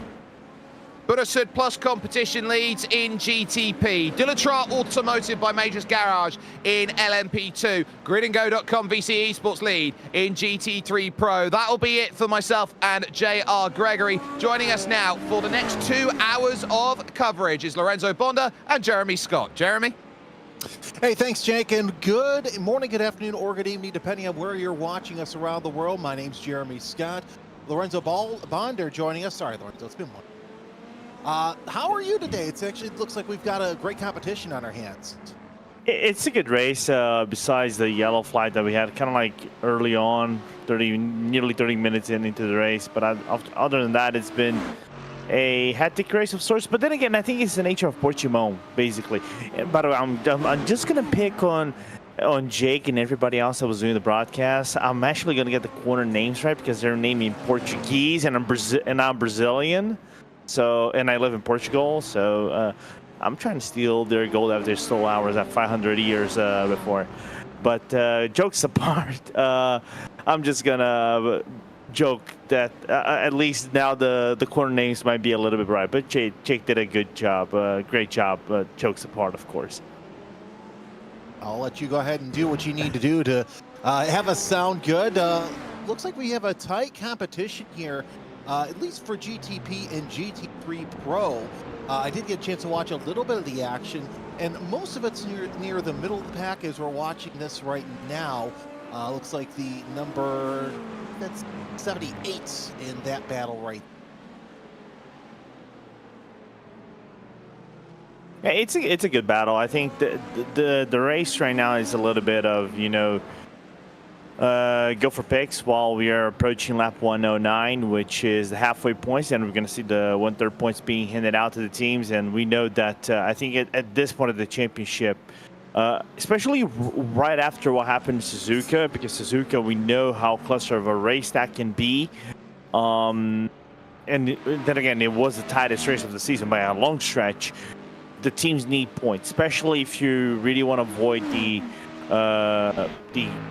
not miss, let's just say, the pre-qualify, because there will be a pre-qualify always on IVRA every September, October. So that's what they want to do. So it's going to be really interesting how this one is going to develop. And our LMP2 leaders in the pits, Remy Legrand now down to second place as Mohamed Janko to the lead through the pit stops.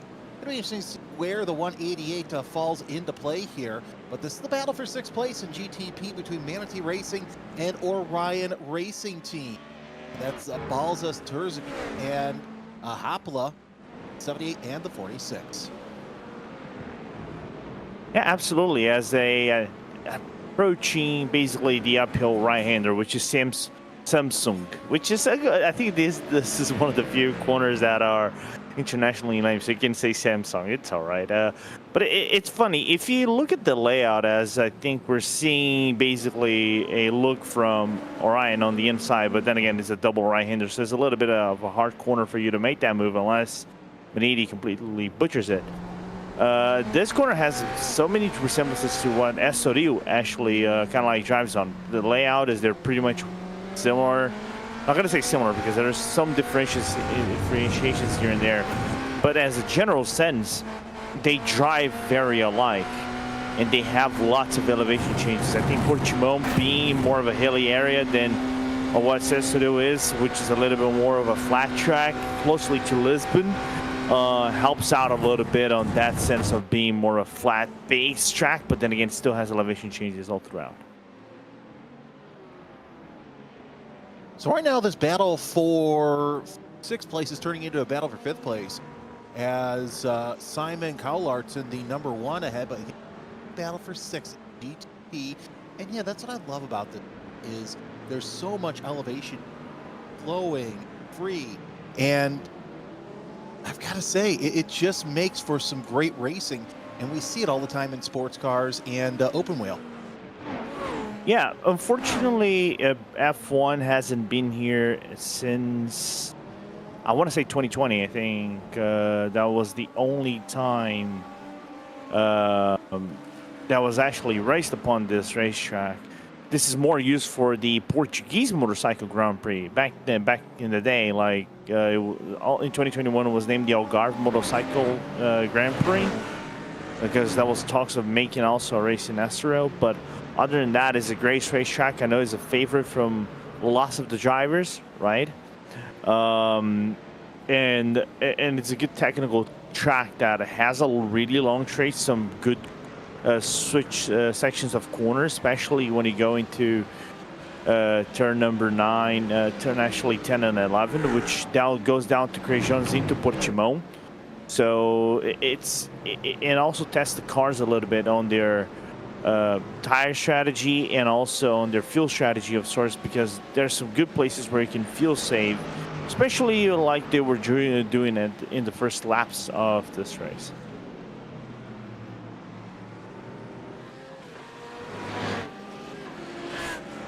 There we go. Oh, we also had this battle in GT3 Pro between the 297, 298, and 248. And of course, they have some GTPs involved in this little mix-up as well. So not able to make anything happen. It's now nose to tail between the three cars. It's Mercedes, and looks like Ford Mustang. And that's been a great addition to the GT3 field as well, as we've been seeing these cars looking pretty good. It's looking really good. It's a good battle between multi-branded stores. The Ford Mustang Voisinville just trying to see what is going to happen in front of him, as Apex looking with a little bit more desperation against the Aztec Simsworth Zistro car into turn number 2. I say this is turn number 2, but then again, it's a tricky corner. It's kind of like a triple right-hander if you think about it. But other than that, it's no room for him to actually make that move. The door is not even open as they go into Torre Vipi, which is turn number 5, and downhill, which can make it a little bit of a tricky braking zone if you're going side by side. It's so easy for you to miss, especially if you're on the inside. Yeah, these drivers are Carl Dalziel, Guame Levasque, and Jan Sentkowski, as they're battling for that 10th spot here. We have the drivers in the GTP class you see on the left-hand side of your screen going through the pit stops. Yeah, absolutely. And while it's important to note case as Della Chaz, and I think there's another car on the inside, I want to say that maybe effect to that is actually going on the outside around the third to last corner, but that is actually Movano, as also Geodesics following them suit. That is not the second place car in GT3 Pro standings. That is actually the sister car, which is further down into the bottom of the standings. The 297 is second to last in the GT3 Pro class, with lots of the struggles in the early senses of the championship. The only results they got points basically was actually in Silverstone, Dakota, where they actually got a race finish. Sebring, they also got a race finish, but was so far in the back, they only got 3 points.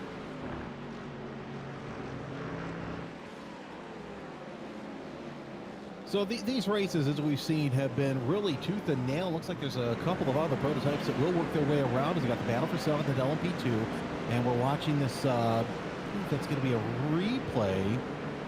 Oh, look at that, 3 wide, and yeah, it's hard for 3 wide in some of these corners, as you will end up in the gravel trap. Yeah, and Cruz Van den Ass actually with a good dodge maneuver right there, as I think Elia Raitiani just got into a double whammy involving Scherer right after. I think that was just after what happened to him, or maybe before, but got contact with the Scherer McLaren, the 720S GT3, and before that, I think I'm trying to see which Porsche made contact into Portimão on turn 11 that spun them around and nearly caused a double contact with Magneti GT3 right after. We're on board with Sentkowski going around the circuit. Of course, there's at least one prototype up there as well that's gone through. And this is the battle for 10th. And just look at how that prototype, just coming off that fast corner going into the final bend, really pushes through.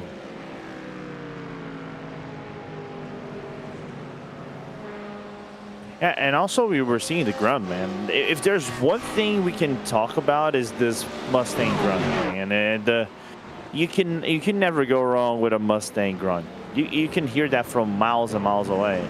It's always a good thing. Yeah, we actually were able to watch. I've seen it in person twice, and it reminds me a lot of the Corvettes and the way they used to be. Yeah. You mean the old school Corvettes, like back in GT2, early GT? Even the GT1s. Yeah, with the this kind of like disgruntled of sorts V8, the big block V8. Well, the good thing is this is a 5.4 block V8 naturally aspirated front engine, which keeps within the tradition of the Mustang. We know the Mustang has the infamous lack of balance, but I think the last generation, this current generation that the Mustang has, kind of corrected the infamous balance of sorts that the car had, especially with the weight transferring. Usually it wasn't 50-50, it was something about like 60-40 or backwards, where it could cause some of the issues for the Mustang, especially on straight line capabilities whenever you put the foot down at the car. But it's good to see that as now be more prominently featured in racing events all throughout the world. And finally, after a year of lackluster performances in WAC and IMSA being now properly featured in main races and winning them of sorts.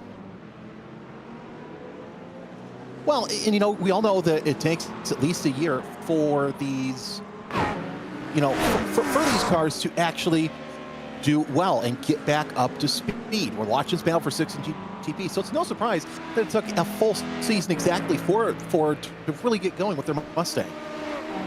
No, it didn't actually. It's something very similar to what happened in the 992 iteration of the Porsche 911, right? I think the first race where you're racing Daytona, literally the first time the 992 GT3R was featured, it had so much power decrease that it kind of, I think, it became kind of like that meme of you being the straight line and everybody else was basically distancing away from you because the BOP for them was so bad. But after that, it became just one of the best cars for you to drive in terms of GT. As a GT3 overall, one of the best packages, also very, I'm not going to say cheap, but cost-effective of sorts. So here's what's interesting. We're watching this battle for 6 in GTP between the 78 and 46. The last time Tursky, I should say, came out of the pit was 34 laps ago.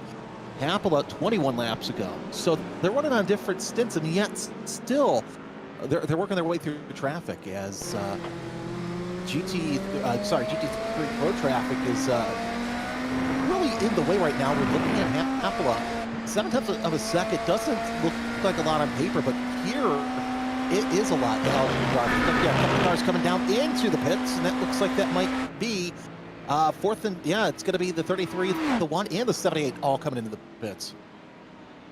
Yeah, unsurprisingly, I think they stayed out during the yellow flag period. I think the only one actually who kind of did from the GTPs majorly was actually Orion. So if you think about it, they're doing 33 laps on the dot, 33, 34 laps if you do some fuel saving on the count.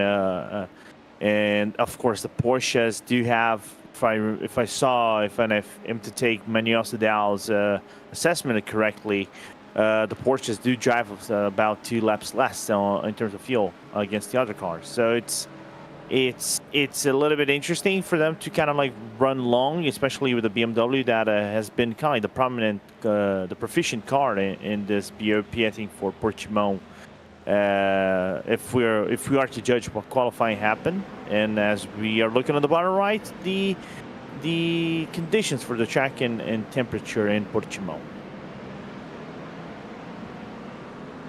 So yeah, 24 degrees Celsius, the air temperature, 43 degrees Celsius, the track temperature. If you're a Fahrenheit loving person, it's 75 degrees air temp.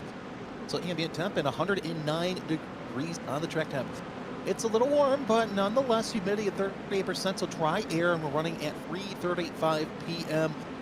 local time on the sim. So daylight left, only 107 laps into this race, so just a couple of laps through to the halfway mark. As a lot of racing still left. Of course, we still are running about 50 of our 52 cars that were that started the race. Cal Ulart's coming out of the pits, and I have a feeling I know where this is going. Yep, just a spin. Cold tires, and may have been a contact with the GT3 car. Yeah, and that turn one, especially with hotter cars coming around, is just insane. We figured that some issues like that would happen. We saw that before. It's not the first time we've seen it. This is not going to be the last, that's for sure. Luckily for them, I don't think it prompted more damage in the car, especially as the majority of the teams are actually setting themselves up for lap 109. And whenever lap 109 to 110 actually happens, we're going to have, as I think Jesus Nogue is going to do the move, the other Maniti car, but again, coming back is the halfway points are going to be issued out to everybody whenever they complete their lap.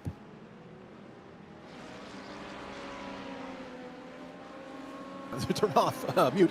Jesus Nogi is 9th in the GTP class. See who's got around. He's got a little bit of space behind and in front of him as Turo Z came out of the pits about 1 second behind him. Some GT3 traffic around him as well. Yeah, absolutely. As I think he's just behind the Drago Ferrari car, so he's going to lose some precious seconds in the meanwhile. As just taking about Churosky car, I think he's just due out of the. He was just due out of the pit lane, so that's why he had a little bit of a struggle, but I really want to confirm. Yeah, he was 1 lap in, basically, so that's why he was actually having issues, and it's just cold tires, as we are now focused into Fiercely Forward, basically Fiercely Forward on Fiercely Forward battle. Now, this prompts for me a question. If the Fiercely Forward car overtakes the Fiercely Forward car, it kind of does create a conundrum of Fiercely Forward, because one goes backward and the other one goes forwards. How do they settle that on the racetrack? They got to find another LMP2 for them to actually go forward. It doesn't make any sense. But then again, it's just racing stuff that I'm gonna probably be blabbing about. As we are on lap 109, by the way, as we are soon to have Dominic Hoffman. I think he's going to stay for 1 more lap, and whenever he gets that extra lap, BS competition is going to be issued the top points here in Portimão.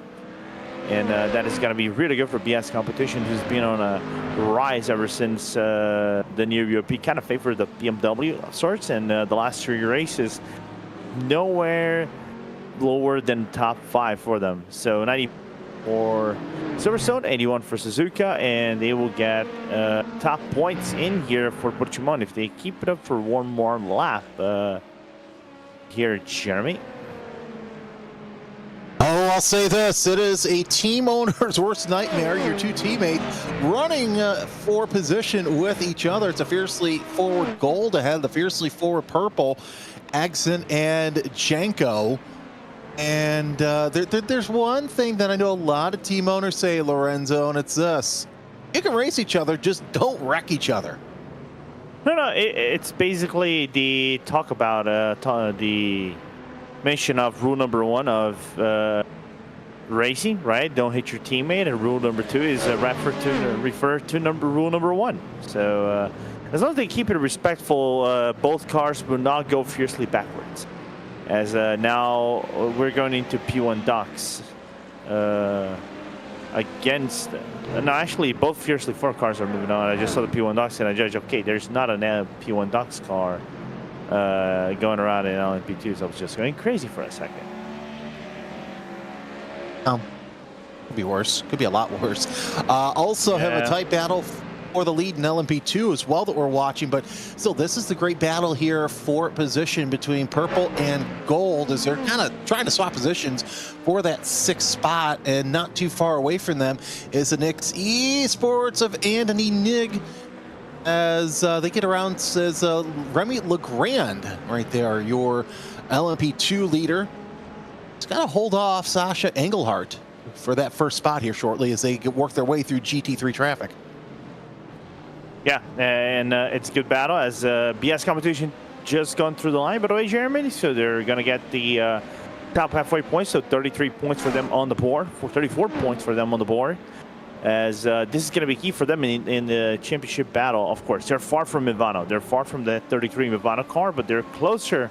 They are to the 11 car in Fiercely Forward, especially given the fact that the car that was initially driven by Dylan Scrivens is sitting at P4 with now Patty Wolf in the car, as I think Remy Legrand is going to receive the top billing for the LMP2, and Grid and Go naturally is going to get the top billing for GT3 Pro.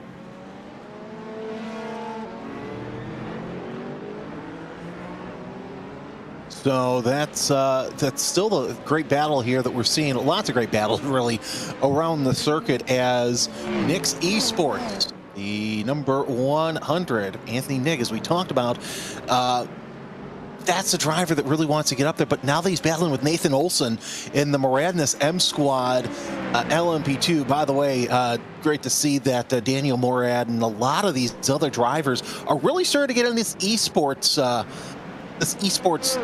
arena, should I say, as we see another incident with a GT3 car. Just it's a spin. Ooh, yeah. From what it looks like, is just on the top of Portimão, turn number 11, with Guillaume Levesque being involved. So Apex not having a really good day on their GT3 outing. They needed points in the championship, knowing, given the fact they are in the middle of the table, 1 point behind Impulse, and Impulse not having the best of races as well. So they needed to capitalize on that as Patty Wolf goes into the pits and BS competition stays out for one more lap. But I think this is the final lap they will be in. Jeremy and Orion will eventually take the race lead moving forward. Patrick Wolf in. Let's see how the car stays on, as we do see that there will be a driver change in the GT3 car that came into the pits as well. As the Fiercely Forward team sitting 7th right now. They'll probably come out 8th or 9th, as it's tight there in the middle of that GTP class with the 8, the 78, the 95. They're all in there. They may even fall out of the top 10, and yeah, they indeed are, as it's a longer stop for the number 11. I think it's a normal stop, unless I've seen something that you probably didn't. As also Cardin Kudinger is going to come out for composite. They are going to be coming out in last place, the 12 running car in the field. But then again, it's the car that have gone the I was going to say the longest, so it was due, of course, for them to come into the pit lane. But about Patty Wolf's time, you were talking about, as they came out in 11th. No, that is actually traditional. 41 seconds, 1 minute and 11 in the pit lane. It is basically standardized for the GTPs of sorts. Yeah, because if I remember correctly, don't they have to have a certain time limit that they have to hit for the energy replenishments? We see the battle for 10th place in GT3 Pro heating up as well. Maybe, but then again, if there's one thing here where, as far as I remember, there's no simulation of the virtual energy like you would have in other sims, right? When people know what sim I'm going to be talking about. So basically, it is just fuel, and fuel takes up to 33 seconds in the car, give or take, or even something like that, even more so. Could be like 40 seconds as well. But then again, it could be very wrong. But now as Dominic Hoffman is going to come into the pit lane, then I can properly see how many seconds it's actually going to take for fuel. Because you can do fuel and tires at the same time, and tires is naturally 16 seconds. It's just the fuel that can vary depending on how much fuel you put in or not. Yeah, that's all that matters. And if it's not just fuel, but I believe with the GTPs, it's also the battery replenishment. Again, Dial and Van den Ness battling for 10th place in GT3 Pro. They've got some prototypes ahead, but I don't think it's going to be that big of an issue. And I think that's just LMP2 up ahead. So they should walk away here shortly around them. As we're taking a look, it's the 297 and the 279. They might have a couple of other prototypes that come up on them here shortly, as pit stops are underway for all the GTP cars. Would not be surprised to see our leaders come in here in the next couple of laps as well. That's the 46 Orion race team of Ilka Happala and Jesse Hileo in the Williams Sim Racing Academy. Here's 14th place in GT3. It's the number 214 Lamborghini of Simify Esports. Moreo will stay in the car for the time being, so at least double, maybe even triple stinting here. Yeah, I don't think triple stinting would be something out of the realm, but that would mean call as a driver stints, not the tire stints. Unfortunately, as it stands, I think until the new tire comes, and if I remember correctly, it's coming the next build. Double stinting tires is very difficult. Only a handful of tracks you can actually do that, so it's complicated. And this is a track that has some tire. You do need tire management. So you're going to see the Maniti go past on the right-hand side through Craig Jones. There you go. As also we're going to be seeing the LMP2. I just want to see if that's Hyperion that's on the outside now, into the inside of the double hairpins that leads to Sagres. Oh, near contact between Aztec and Maniti. Near contact, and if you saw Van den Ness try to use an LMP2 as a pick to get around Dial, but was not able to do that. Now that battle that was for 10th, this is now the battle for 9th place, as they're working around, their way around down towards the pit straight. Neither of these cars, they might be pitting soon because they're near the end of their the stint life here, as Claudio Mack is in the pits. So that battle for 9th now becomes a battle for 8th place. We'll see that reflected here in the graphic momentarily. There's another prototype. Do you believe that's going to be a GTP behind them as well? As yeah, this is going to go tooth and nail. So I would imagine, Lorenzo, if they don't pit at the same time, that might be a lap or two difference between the two, as one of the drivers will probably stay out and just off quick laps just to get ahead so they don't battle each other later on. Yeah, but then again, Vistro is just getting heavily defensive of sorts. You can even see going to turn number 3, he just decided to take a little bit of a tighter line, kind of like defending the car from the Acura. The Acura got a little bit blocked on the apex coming out of the corner, so he took a little bit of the Acura's natural speed, and it's a really good car as it goes on, right? It's natural to see basically Grid and Go, for example, dominating this race. I'm not even surprised, because the Acura, I would say this build and the previous one has been one of the better GT3s, one of the faster ones, right? And it didn't translate much to this new build. So, but what Kintaye and basically Dino Lombardi found within that car, and Kintaye also basically, I think, is a new hire coming from 070 Esports into Grid and Go. They found something in that car that works, and it works so well for them that it's not even surprising they're putting the beating on everybody else in PS competition, Drago, PGZ, and the other teams in GT3 Pro. And this right here is a battle that I think will go down to the pits, and I'm always a sucker for Turner Motorsport paint scheme. This is Niels Cock in the 215, Niels Koch, I should say, in the 215, and the 261 of Ross McFarlane, BS Plus Turner, and WSR Esports Butt Kicker number 261, the two cars there, as dealing with some prototype traffic here. You really got to deal with that, especially near the middle of stints.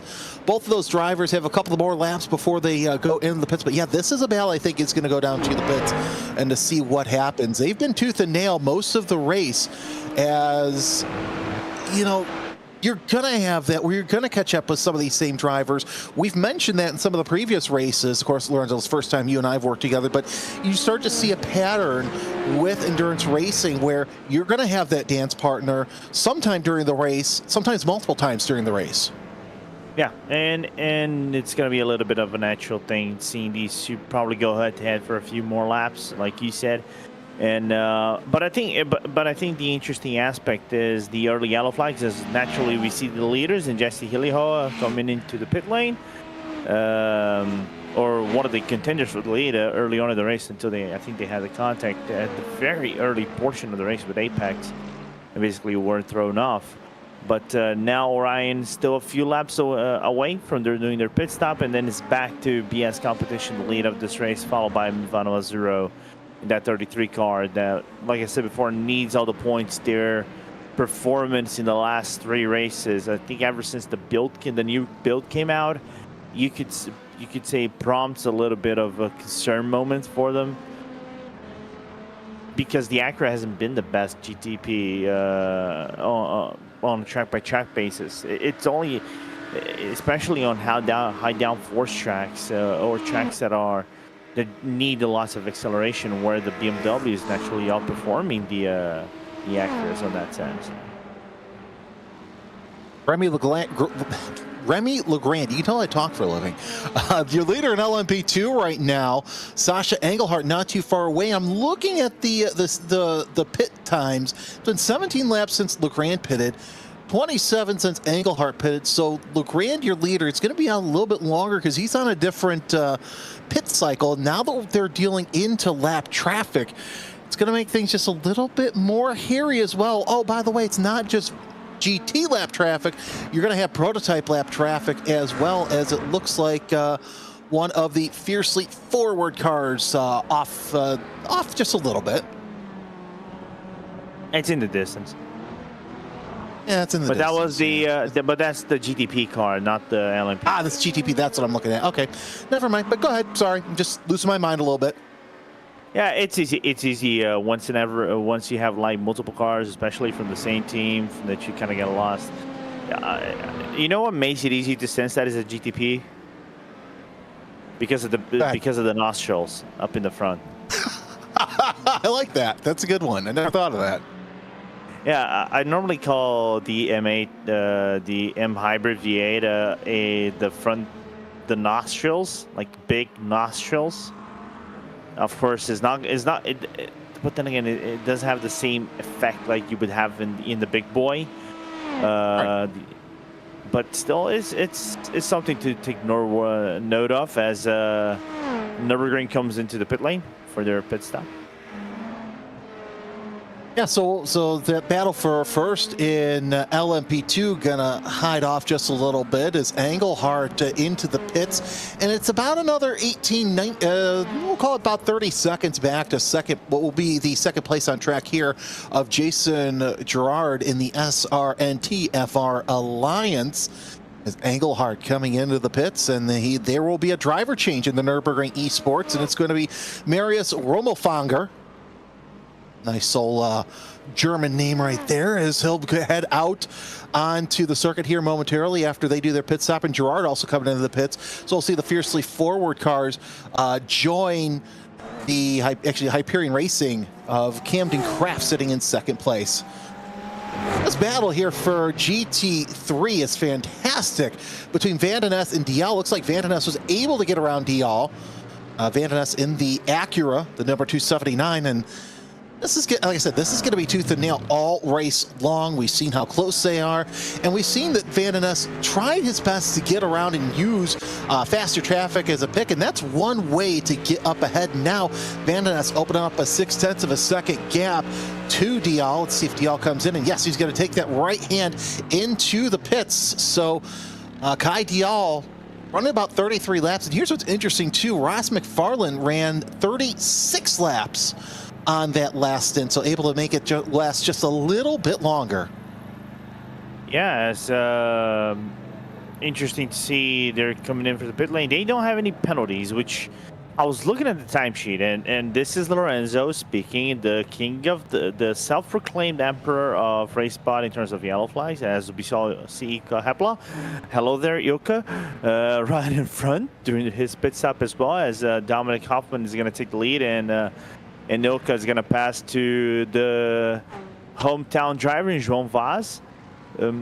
It's the fact that, to be very honest, we only had 2 notes in the race control. Race control hasn't worked in this race, which for this series and a track that can kind of prompt some issues is very surprising. It's been very clean. Of course, we saw the contact with Apex and at lap 1 a few other contacts here and there, but no actions that the racers would say prompt and say, okay, you need to serve a penalty or something of the sort. And that's fantastic, you know, with as many cars, as many drivers as this track is allowing right now. Less penalties, the better. Just let them race. Every race director wants that. And with the speed variances, you know, that's always great to see, the lack of intervention from race control. Let the boys race. And, imagine that when you're not running stock cars, you can actually do that and not have any ta-ta-tas. This is Mohamed Janko in the fiercely forward number 115. He's got a prototype, GTP, I should say, breathing down his neck. He's also got a GT3 that they've got to get around. And, yeah, that's going to happen right there through Portimao, as a lot of great corners here. After watching F1 here in 2020 on TV, I have fallen in love with this racetrack. I think it is an absolutely gorgeous track, and one that's quickly becoming one that I need to make it to, because now I'm starting to notch off different tracks that, you know, are on my quote-unquote bucket list to get to, and bucket list races, and adding new ones, and this is one of them. This is a very beautiful racetrack. Yeah, I'll tell you a few interesting things. Okay, here we go. I've been to this racetrack in 2023, whenever WEC went there for the 6 hours. I've been in Lagos, which is... Oh, don't gun coach. Jeez. Well, there was a gap. You went for the gap, and BS competition, yep. BS turn actually kind of gave the gap away. Self-good awareness right there, survival instincts. But coming back, okay, so the Autódromo Internacional do Algarve, right, basically is situated in Portimão, but the Portimão I don't say as the city, because the city is actually to the southeast. The closest city actually is Ojexere, which is basically a village, or Figueira, which is also another kind of like village of sorts. It's a city, but we call them villages of sorts. But it's in the region of Portimão, right? So is in the bigger region of Portimão. So it's the south of Portugal. So that's why they say it's Portimão, not because of the city, because of the region actually, which sits right in between of like Faro, more closer to Portimão, Lagos, and maybe to the tip of the country, which is Sagres, to the northeast of it. Then let's just say what would happen in Lisbon, in Estoril, which Estoril is in the town of Estoril, but it's in the region of Lisbon, basically.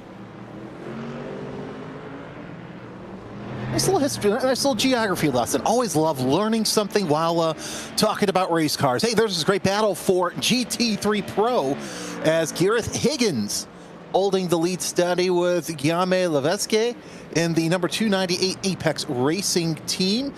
And right behind him is the gridandgo.com esports IVRA endurance of Alessandro Quintale. It's in the 247. they've got some more traffic behind them as well. Higgins opening up a big gap as the Acura, the number 247 Acura, letting some prototype traffic go by, so that's good. Let's see if you can capitalize on that, because sometimes you do see that in endurance racing, and not too far away to make anything happen here as we work our way around Samsung. Yeah, I think Kintai he's gonna say fuel. If I'm Kintai at this point, I say fuel. Why would you battle against the car that is completely on the offset strategy than you are? You are 4 laps in, the car in front of you is 27 laps, and you know he has to pit eventually, so... And CMRC also has to pit as well. They are 28 laps, 27 laps, as the Apex is 28. And why would you battle for something that on track for you, if you battle hard, is not going to give you any gains? So for now, you don't want it is just. But sorry. Go ahead. I was going to say he's basically self-sustained, so self-sustained to the track for now. Yeah, and if you're in the 247, you know you're out of the pits. You know that those guys need to pit as well, so you want to preserve your tires. The longer you can stay out, the better. You're on a separate tire schedule from them, so don't race them too hard. But if you can get around them, get around them. Gareth Higgins, I think Gareth Higgins is probably going to be one of the next cars to come into the pits momentarily. There's Carter Kudinger in the number 142 Composite Performance Dallara. Of course, all LMP2s right now. They're in the Dallara stage, but nonetheless, such a beautiful race car. One of the few beautiful race cars Dallara has made over the past couple of years. But back to what we're talking about with GT3, and it looks like that battle is heating up just a little bit as Ethan Critchley and the other WSR esports butt kicker GT3 catching up to this battle for second place. Really, out of all those 4 cars, Intale, the only one who pitted recently. The other 3, they're going to have to see the pits here shortly. Yeah, absolutely. And you were talking about the P27, right? 217. I do agree. One of the best cars in service. One of my main cars of sorts, because I'm more of an IndyCar driver with the IR18 than this. But such a cool car for you to drive. Sits in between the challenge of, as I think Kintai is going to go for the move on Levesque.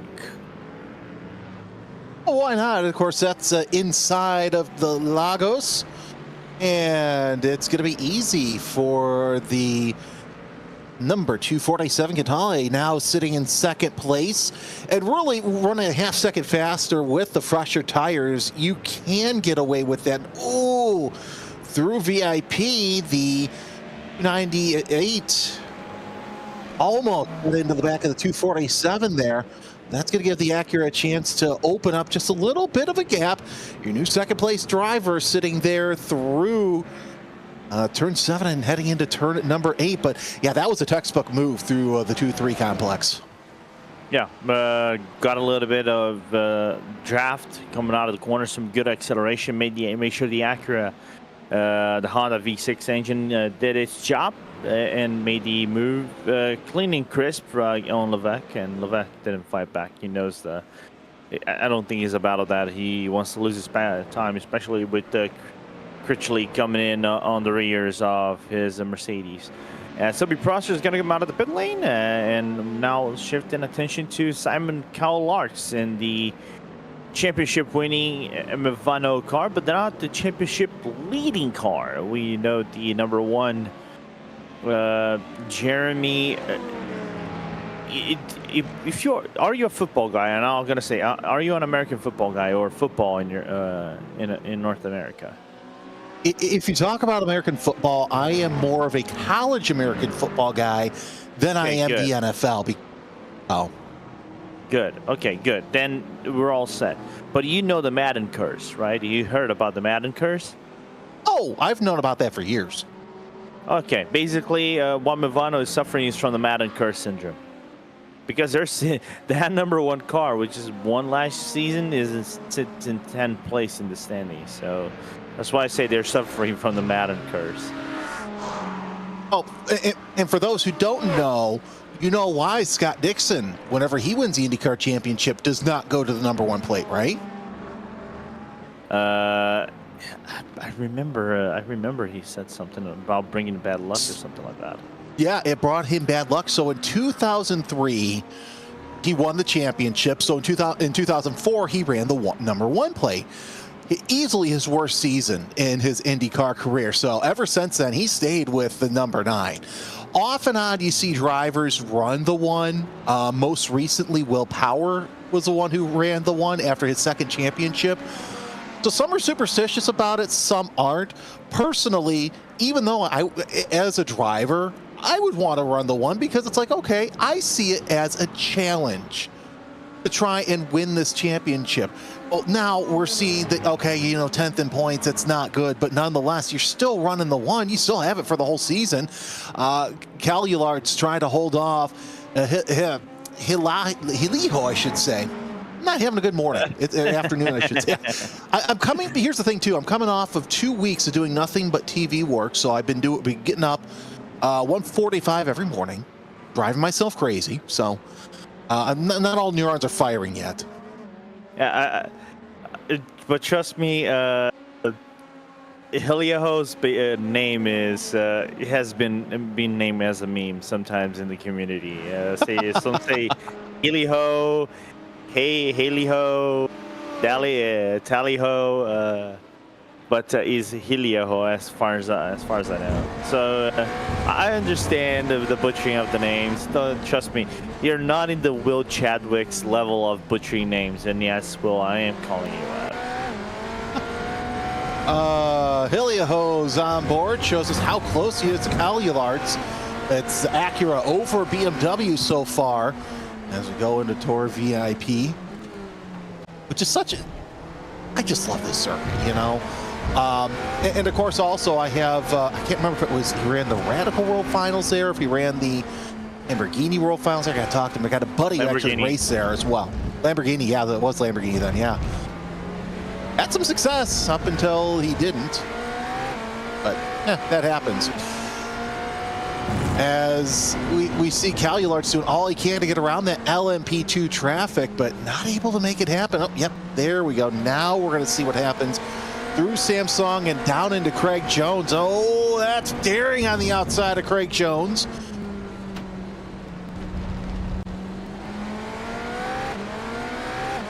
Oh, this is just fantastic stuff going into Portimao.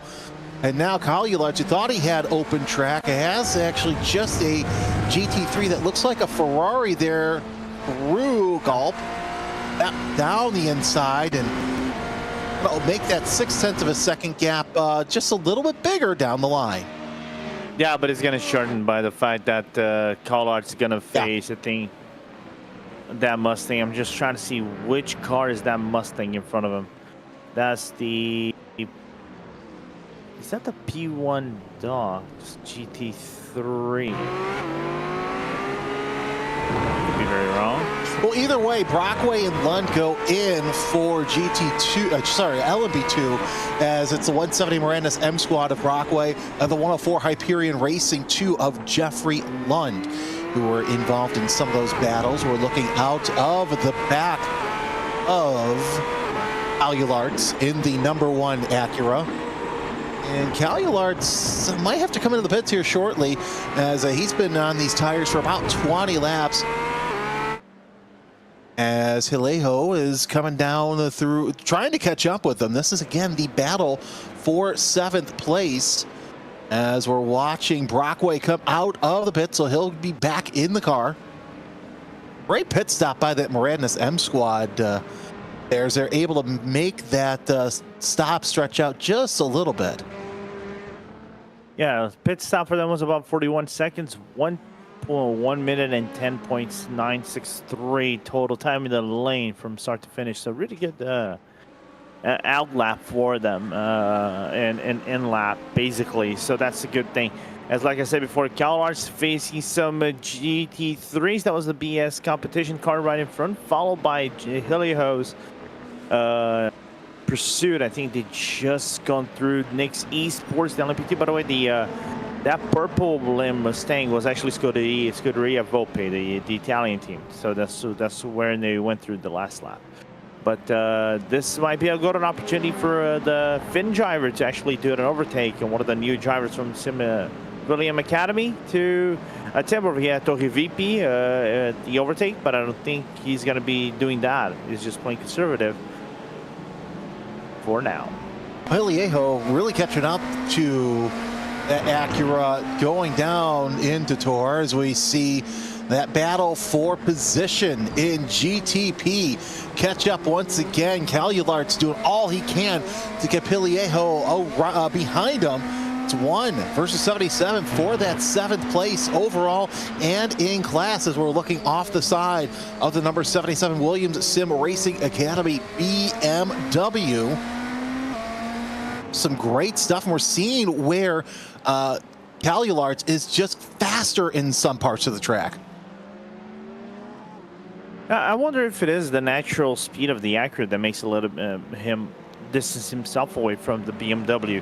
BMW not the fastest car, but it's a really good overall car to race around the racetrack, as there is a pursuit of Orion against P1 Das. P1 right in front, Orion following suit right behind. We know they're on the offset strategy as Jean-Va goes through the SimRC car. I think that's through the corner right there. He has the leading GT3 car, and now P1 Docs is gonna get boxed in as him to a Cabuese. He's gonna get boxed in deeply by the Delta Sport GT3 right there. Jeremy might open the door for João to go through on the inside of Torre VP.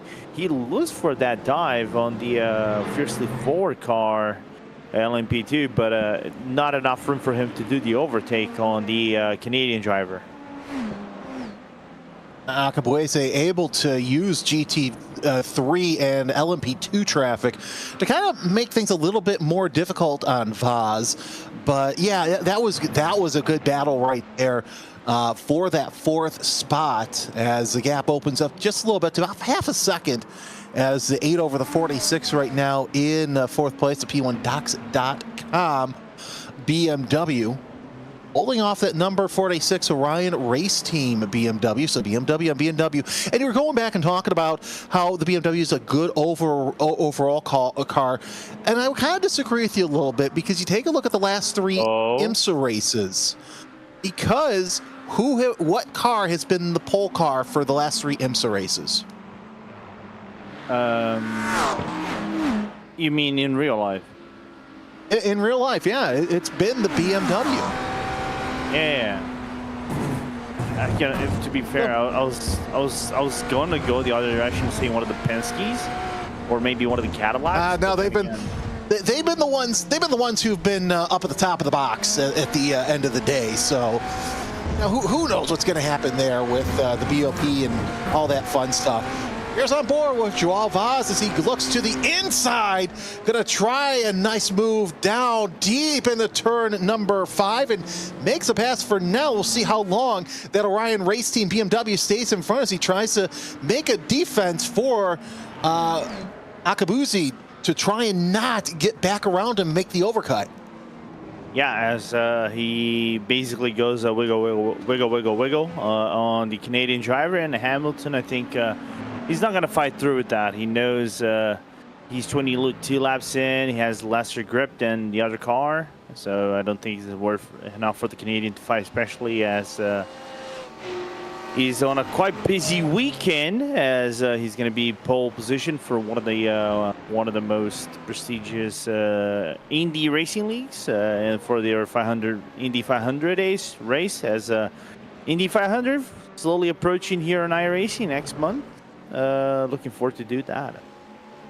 Even though I'm not as fast as a Cabuese for sure.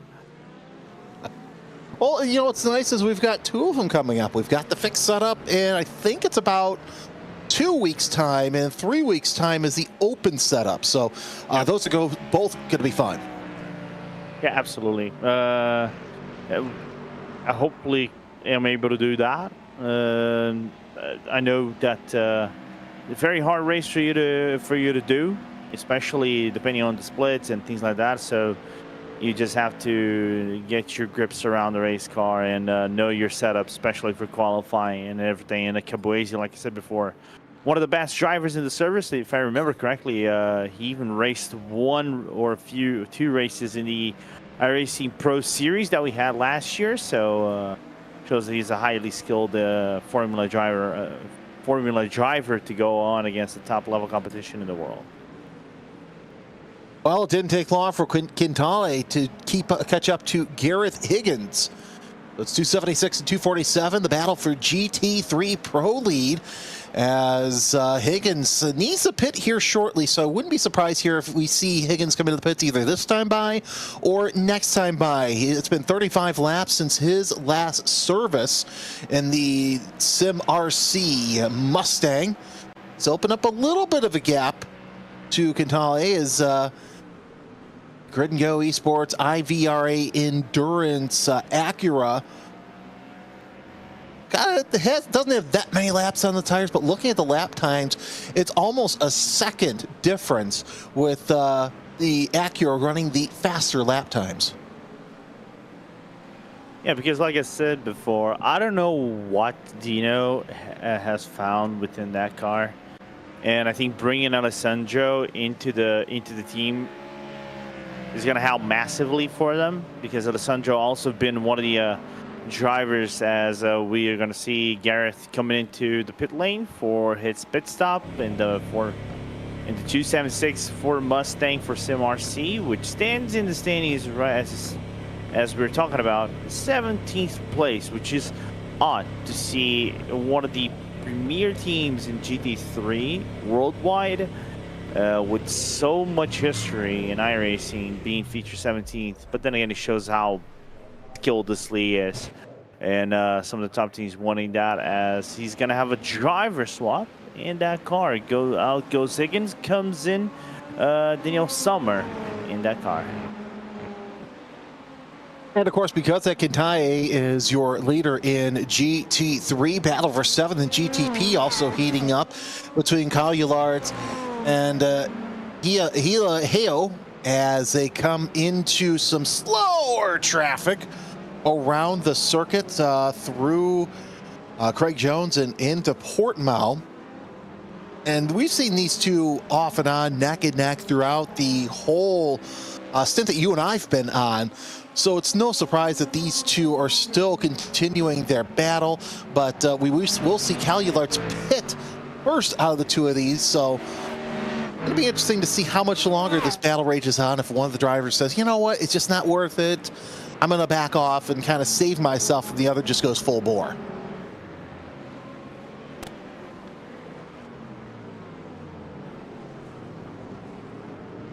As more GT3 traffic, and it looks like Sommer actually came out ahead of that, so able to get through. And this battle as well has been quite nice between the 46 and the 8 as that heats up once again. Yeah, I think the fact that Vaz got into some slower traffic, especially in some nifty points, just prompted a chance for Caboese to do an overtake. But as they go around the Hoisingfeld GT3, they're basically going to go hit the reset button, and from what it looks like, Vaz is going to be able to break away, as there's a gap already 4 5/10 of a second sits between the Portuguese, the Canadian driver driving the P1 Docks BMW GTP. And of course, not too far away from them is number 78 Manti Racing Black up Balls' Turasi in 6th place, about 3 seconds back. So really nice tight gap from 4th all the way back to, let's call it 8th. Oh, sorry, it's just that Visceral, that car, Mercedes nearly got bullied by the Hyperion and the Orion car coming into the final corner of Galp. Yeah, don't want to do that. That's never good. That will get race control working here, as that battle is watching for 4th place in GTP.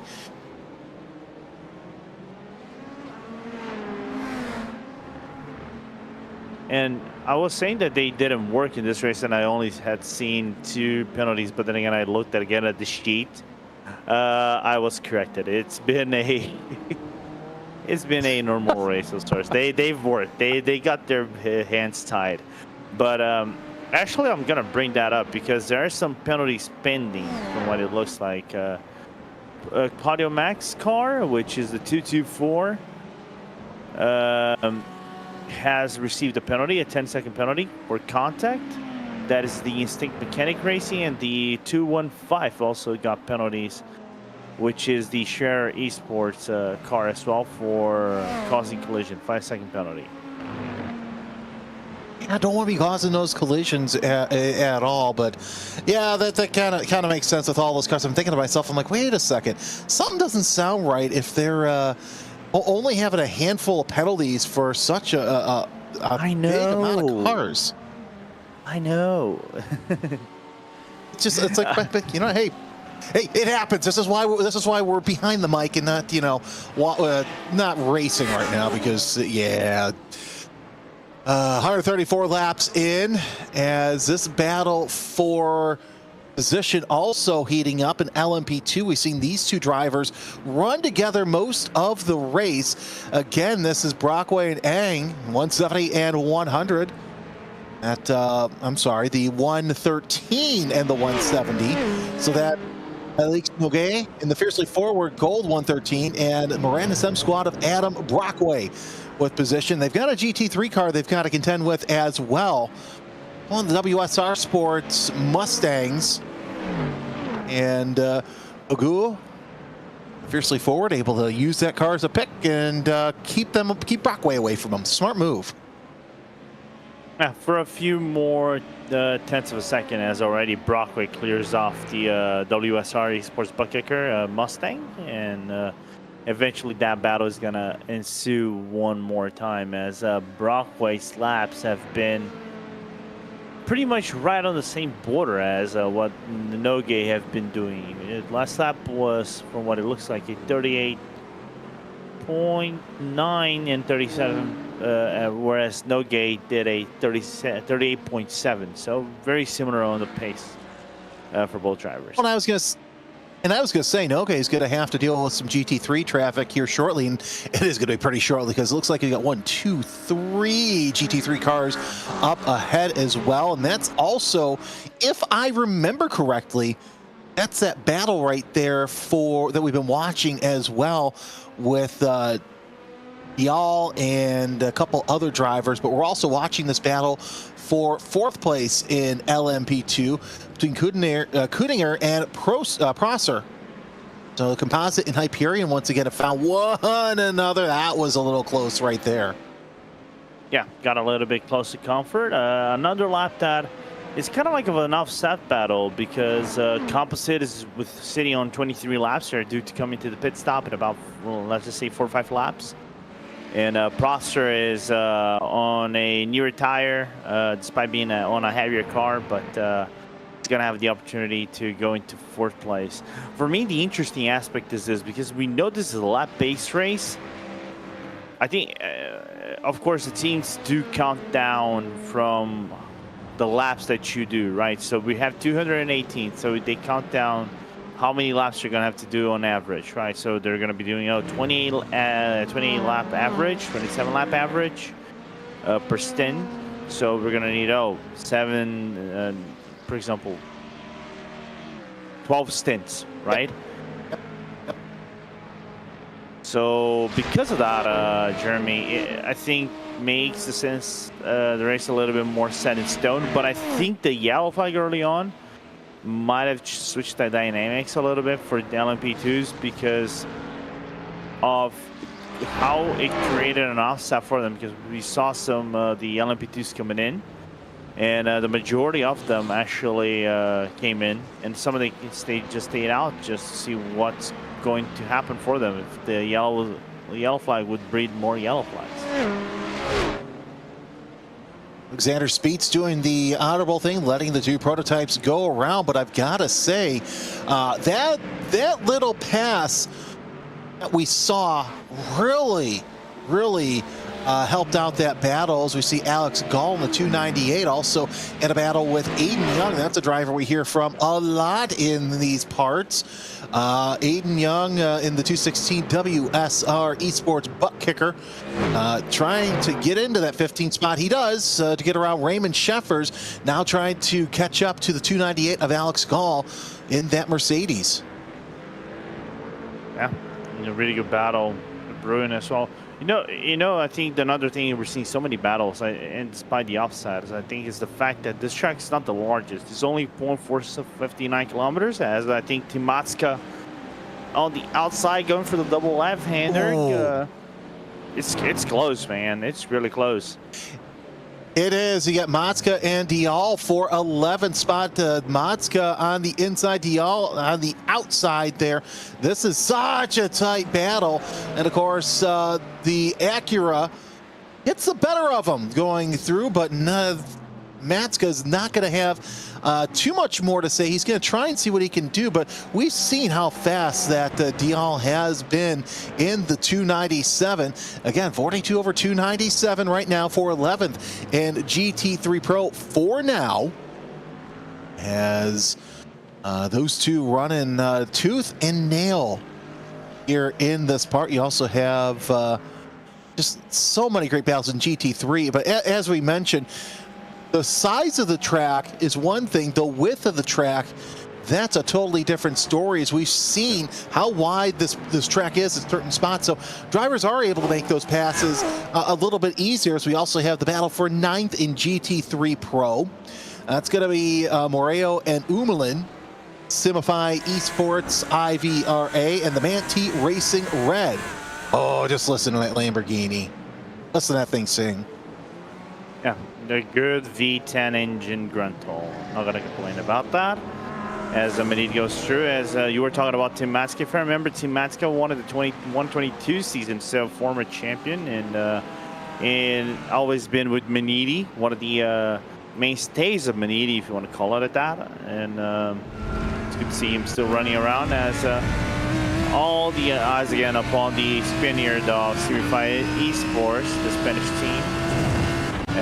Just overlapped by the leading car of Dominic Hoffman in the BS competition, number 89 car.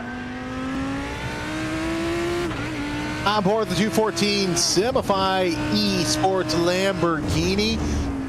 I gotta say, one of the cooler things over the past couple of years has been the advent of the rear camera, because you would see the onboard shots. It doesn't matter if it was in real life or here in the sim, and they'd be a little vibration, but now you can see crystal clear when you're watching the onboard shots where the car behind is, how close they are, and some of them actually have little arrows like, okay, this is faster traffic, this is traffic you're battling.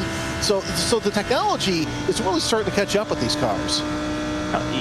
You still kind of like stole my line of sorts. Basically, the dials are saying faster traffic, things like that. Yeah, it's all right. Good, great. Whenever great minds think alike, you know, magic happens. Oh yeah. But yeah, basically that is just the evolution of technology, like you were saying. It's insane how these things came up to be. Some people would deem that it makes racing easier, and I do agree, because nowadays there's lots of racing that are basically done by gentlemen. Lots of the teams, especially on WEC, are maintained by gentlemen drivers, if you think about it, right? The bronze-rated drivers. And if they have aids that help them in the cause, why not take the advantage of that aid, right? As the Ryanair, Mr. Ryan Barneveld is going to look for the inside. What a move. Oh, that's a fantastic move, as Barneveld trying to get in the 5th place. He does for now over Vilman in the Door Esports. They're side by side. The McLaren gets better of the BMW through Samsung, heading down. Actually, that's going to be through Samsung right now, as through Galp. Yeah, through Galp now, I should say, as they're going to have some prototype traffic. Does the BS Turner Barneveld use that prototype traffic as a pick? No. Here's what's interesting. You're seeing Vilman go a little bit to the inside in that Door Esports McLaren. And he's going to try and tell the BMW, yeah, if you want to pass me, you're going to have to do it the hard way. As they go through the 1, 2, 3 complex, more prototype traffic behind. So they're not only holding up the prototype traffic, but they've got to try and get around each other for that 5th position. As you know, you've got 2 ahead, 2 back. Now you got to think, okay, when can I make the move as you're going into Torre VIP? They're side by side through that, banging doors as Arneval takes that position for 5th so far, but not going to be holding his breath too much because still got that McLaren behind him. Yeah, Bowman is going to try to fight back that, but you know what that is called, Mr. Jeremy Scott? I'll tell you how that's called. Go ahead. Using your teammates right. Even if they are the faster teammate in Dominic Hoffman in the GTP car. Basically use Dominic as a ambulance, as a wedge. I'm not going to say a wedge, but a headway to get on the inside and make that overtake. I like that. That is a fantastic team tactics there as we see Tom Hooper in the pits for Manatee Racing, number 17. So we're going to start to see another cycle of GTP pits here shortly. Wouldn't be surprised if the front runners in GT3 also come into the pits, because we've been seeing them kind of pitting along the same lines. As looks like that 5th place is going to hold for Barneveld, the BS Plus Turner BMW, the 295, able to open up about a 0.3 of a second gap, which you would think it's a big gap in GT3, but really it's not, because one wrong move, and that McLaren's going to be all over the back of the BMW once again. Of course, Vilman going to have to hold off McFarlane here shortly, as a WSR Esports butt kicker starting to close in as well. Yeah, and I can see there's a Williams Academy car right behind him as well, but that is not for position. Unfortunately, that is actually Diogo Farias, another home driver of sorts, another Portuguese driver, making part of the Williams team, is trying to get the best out of the experience in that car, as now I focus into next esports and Hyperion. Basically Spain versus America of sorts, as Hyperion doesn't seem to be able to go around going to the second to last corner before Gal. Yeah, and Anthony Eng and Jeffrey Lund battling for position, as we see Lund closing in on Eng having that slower traffic, letting the GTP go. Here's the battle for 8th place, side by side through 1, and that position made by Lund so far, but there's still other traffic around as Eng, he's all up under that rear wing of Lund through the 2-3 complex, now on board with Eng. As we go through Torre VIP, a hard left braking zone. And look at Lund, able to get on the brakes just a little bit later, and that opens the gap up so he's not under attack by Eng. Yeah, I think he lifted the car. That's why a little bit of the car coming into the corner just allowed for a little bit of a late braking first gear, and eventually a little bit of a checkup. Oh, that was close. That was close. A little bit of a checkup. They survived the whole ordeal. Didn't lock up the car. Just a little. Yeah, just a little. Also, thankfully, the Delta Sport Cadillac didn't kill them in the process by being the collateral damage, because he would be the innocent bystander killing people off, unfortunately. You got to think too, with the GTPs, with as many cars as there are on track, normally GTPs are thinking, okay, outright speed, every once in a while, all right, I got to deal with slower traffic. Here, they've kind of got to balance, okay, well, I've got to be patient, but yet at the same time, I've still got to be fast. So it's a balancing act for those GTPs. It is, because it's kind of like dancing of sorts. It's a very fast belay, if you want to call it that. You know, you have to find your way through traffic in a very elegant and fast fashion. That's somewhat that dance can get a little bit into dirty dancing of sorts, and it can be a little bit ugly for people to watch. But hey, at least you get through the end at the end at the end of things. So no complaints about that on that end.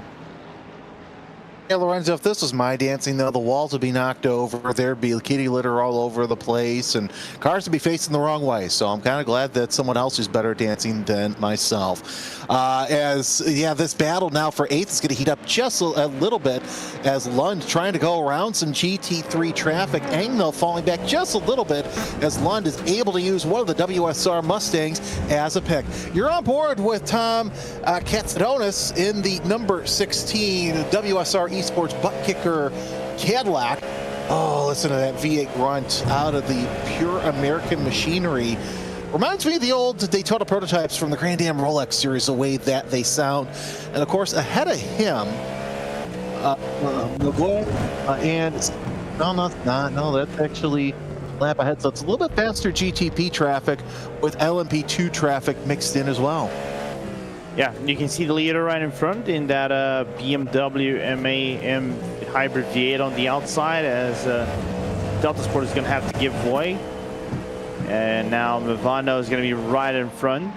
Katsudonis is the third car in this whole train, as also they get through the Delta Sport GT3 and the Delta Sport GTP goes into the pit lane. GT, GTP, GT3, it's all sorts of things. Hey, real quick, while we're watching these battles, here's how many cars are on the lead lap in each class. And GTP, you've got 4 cars, the 89 BS Competition, 46 Orion Race Team, Williams Sim Racing Academy number 77, and the 11 Fiercely Forward Red prototype in LMP2. Pretty much almost everybody's on the same lap. Spare for Composite Racing number 142. If you go back to the GT3 class and multiple cars, you have to go all the way back to 19th for the first car, 1 lap down, and that's a 203 Delta Sport Sim Shop 203. Oliver Stone is in the pits in the number 2. They sit 14th in class. They're pretty far down, honestly, 26 overall. They're down several laps, but now it's just a race of getting back. It's just to finish the race. I just finished the race for that Delta Sport car, which is a little bit unfortunate. Not the best season for them. I think I could be very wrong, but was that the number 2 that was coming out of the pit lane? And I think it was. So that car actually sits in last place in the running car, but then again, they just came in the Suzuka round, so they are suffering a little bit, just getting around with the speeds and everything. Didn't make through pre-Cuba, was in the reserve standing, so that's why they got the entry for this run as well. But yeah, not the best race at all for Oliver Stone, which is completely unrelated to the director of Any Given Sunday, one of the best movies ever done in terms of sports. I don't disagree with you there. Claudio Mack, Luis Cambiamoreo, and Kaspar Umelin in the battle for 8th place. That Porsche starting to walk away just a little bit, but would not be surprised to see the Lamborghini and the Acura close in the next couple of laps. They're kind of on the same pit strategy. Umelin can stay out a couple extra laps, but we're starting to get to that time where some of these GT3 cars might want to think about coming into the pits, as we'll see what happens here. Again, this is your battle for 8th place. We're looking, though, at 9th, and on board with Umelin, who is in 10th, and number 279 Acura of Manti Racing. Now you want to get into that draft and see if you can make something happen in Primera through turn 1. And everybody goes just a little bit wide, heavy on the brakes for the 214. As they go through one of my favorite sections, because you're just so fast here. 1, 2, 3 is, oh, look at Umelin trying to look to the outside. Oh, that could have been nasty. Yeah, that instinct, got to thank the makers. The Lamborghini didn't kill them in the process.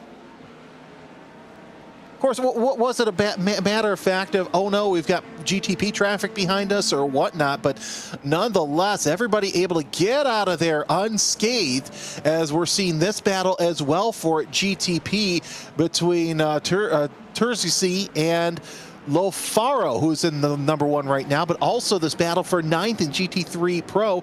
You see, you look around anywhere and find a great battle here, as Umelin has it. Moreo wants to try and get it back after that brief but rare mistake that we saw make through Lagos. That was very uncharacteristic.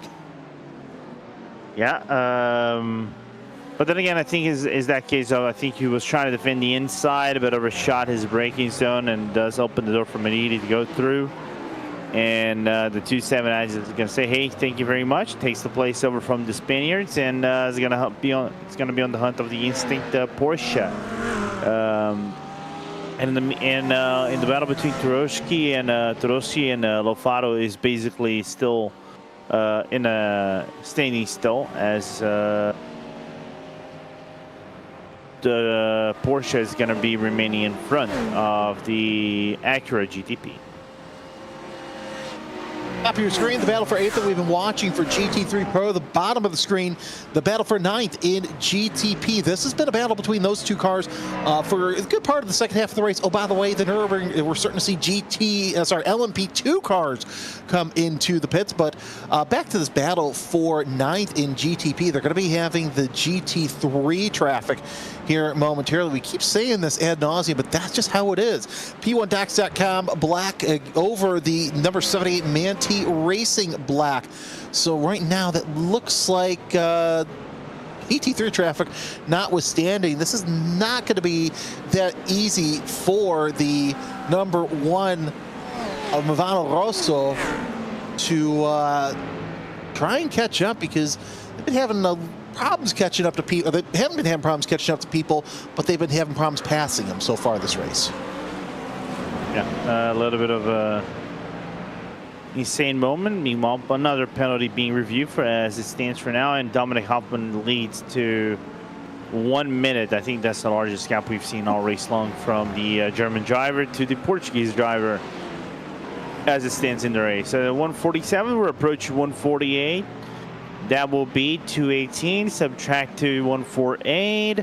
That is going to be about 70 laps to go of sorts, give or take. Don't trust commentators' math.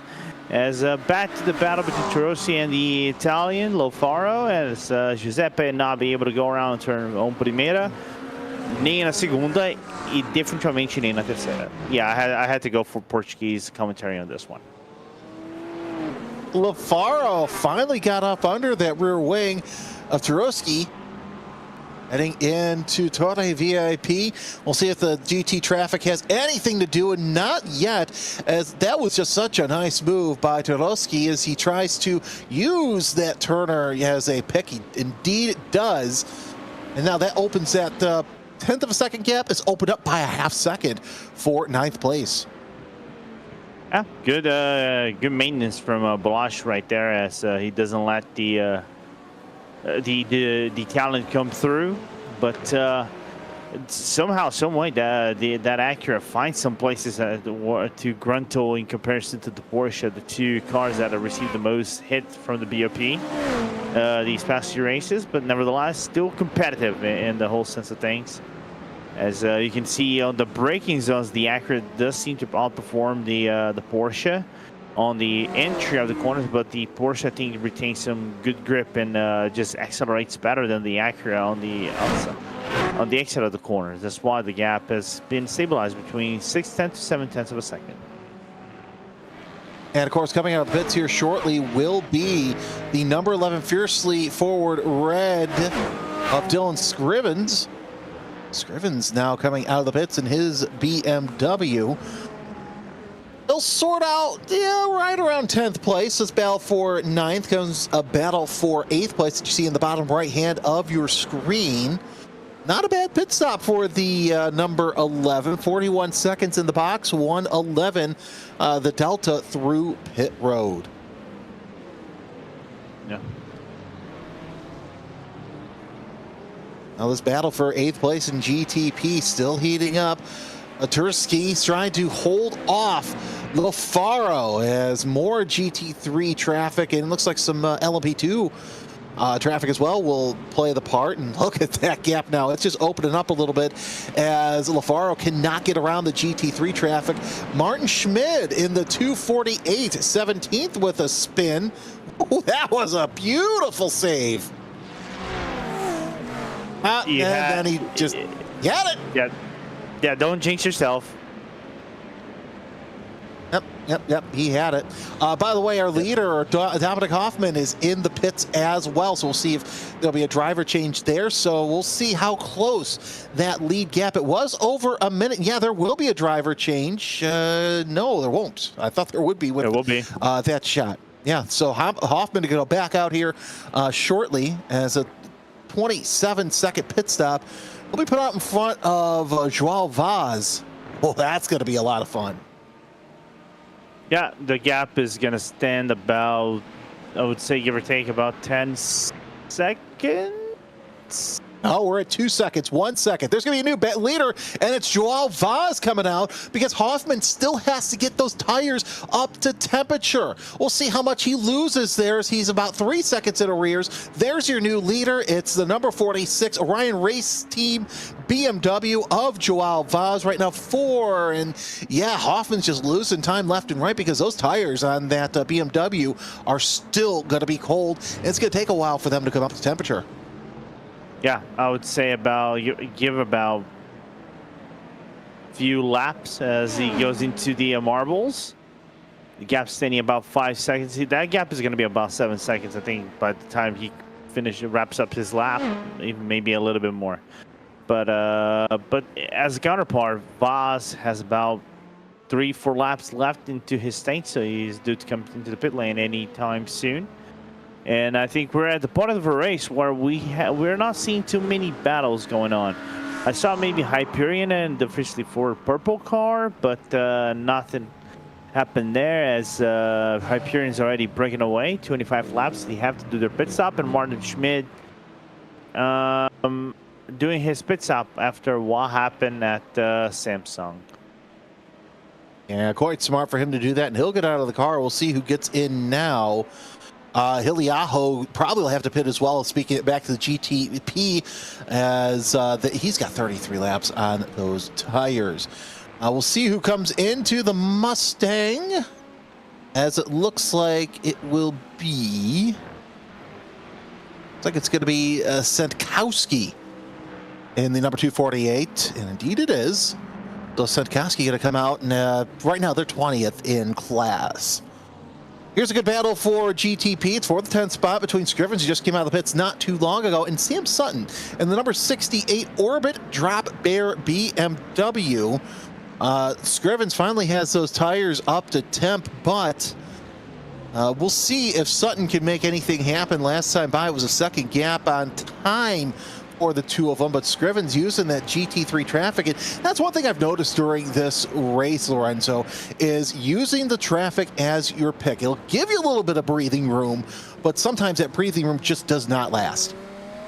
No, it doesn't, and it depends on the racetrack that you go on. You can find racetracks like, for example, Suzuka, where you're going to be bottlenecked a lot of the moments because of how tight the track is. You don't have a lot of space for you to work around traffic and things like that, so it can become a little bit more of a complicated situation as Bobo goes around before the hairpin before Sagres. So Bobo, a English driver but with Portuguese address, if you want to call it that, since he lives not far from Porto where I live, believe it or not. So you could say he's a hometown driver of sorts, as he raced already multiple times in Portuguese championships here in Portugal. Scrivens doing what he can for that 10th spot to keep up on it. Of course, ahead of him, that's some slower traffic. Ooh, going to the inside of the 95 of Fernandez. That's a Fast Repair Motorsport GTP right there through turn number 3. And Sutton trying to keep station through Torre VIP as teammates decide, yeah, I'm going to let you through. So the other fiercely forward prototype able to get through. By the way, Hiliaho is in the pits for Williams Sim Racing Academy.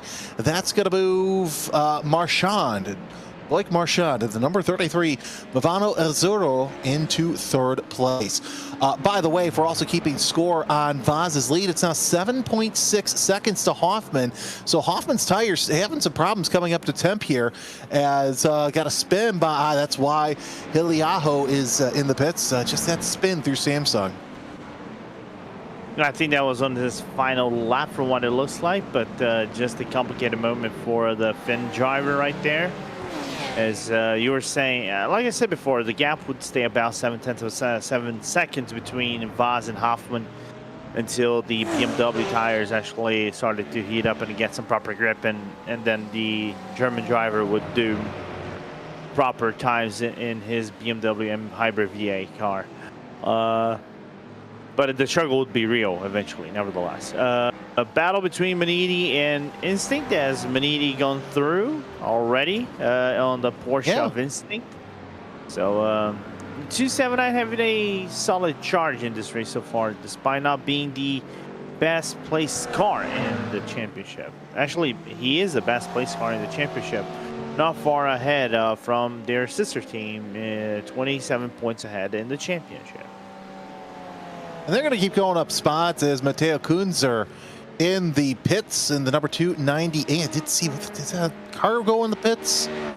Because Umelin was able to get around Mack, and yeah, Mack is now in the pits as well. 35 laps on those tires, so Umelin going to stay out for another couple of laps. Aiden Young going to be able to round up early, one more spot in that top 10 as well in the 216 WSR Esports butt kicker. Insner driving against the wall there as our cameras are grabbing that, and pass through. Okay, no complaints. That was interesting. All right, so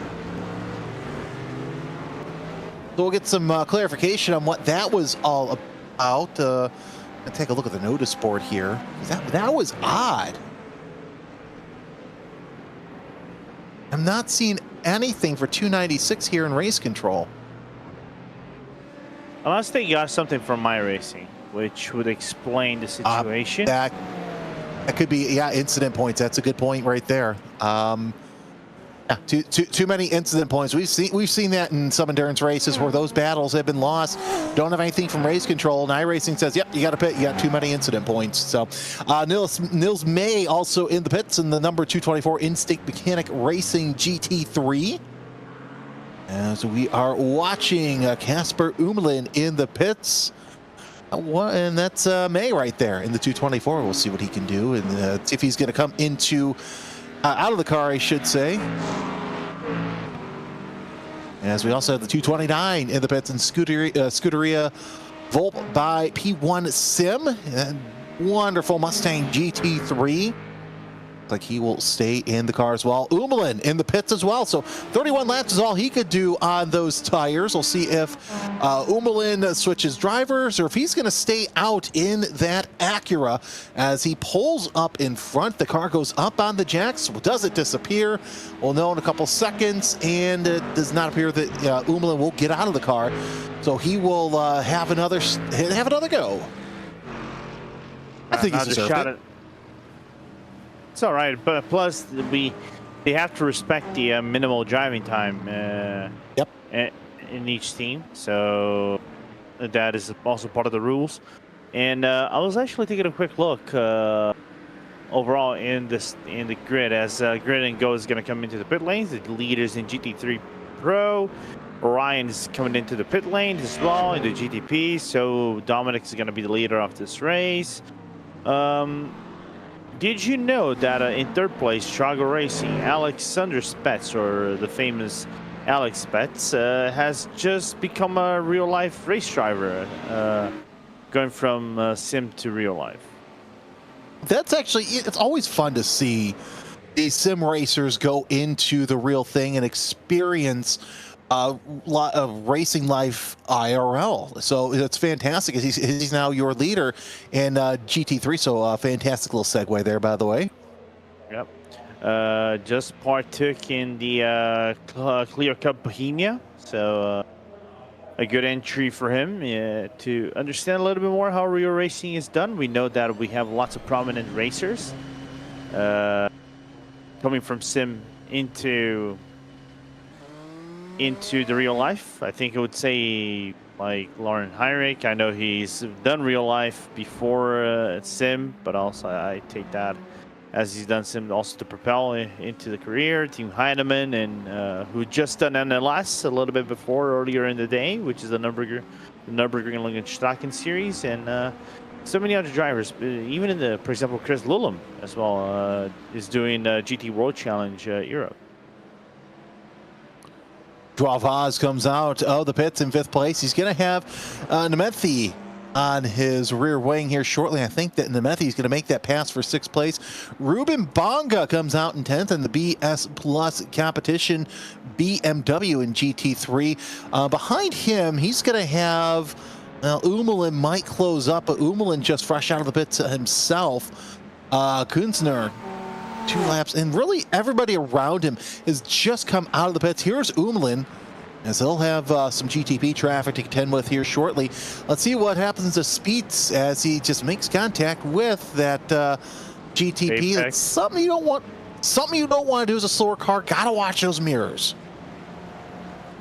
Yeah.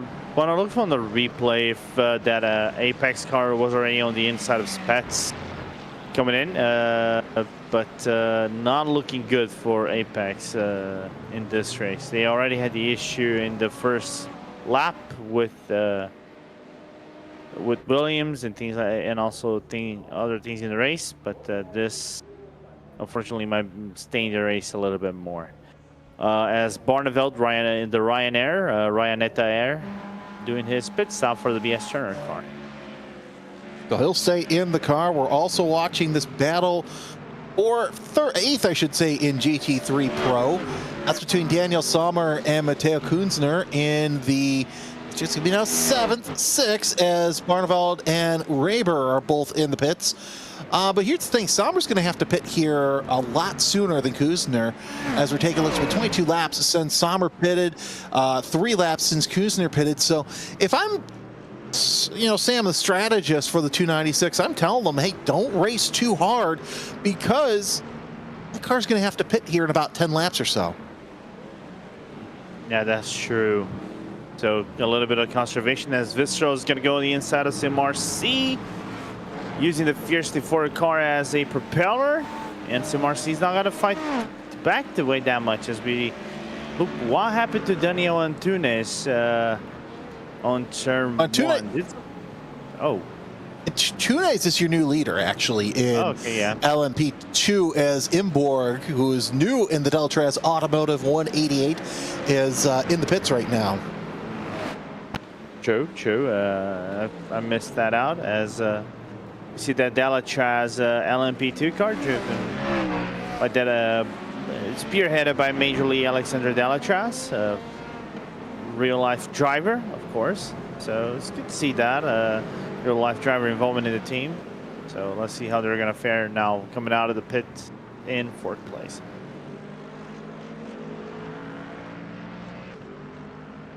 Oh, by the way, real quickly, we saw that move with Spets, right? That Apex took him out. Yes. Apex got 10 seconds. We knew that was coming.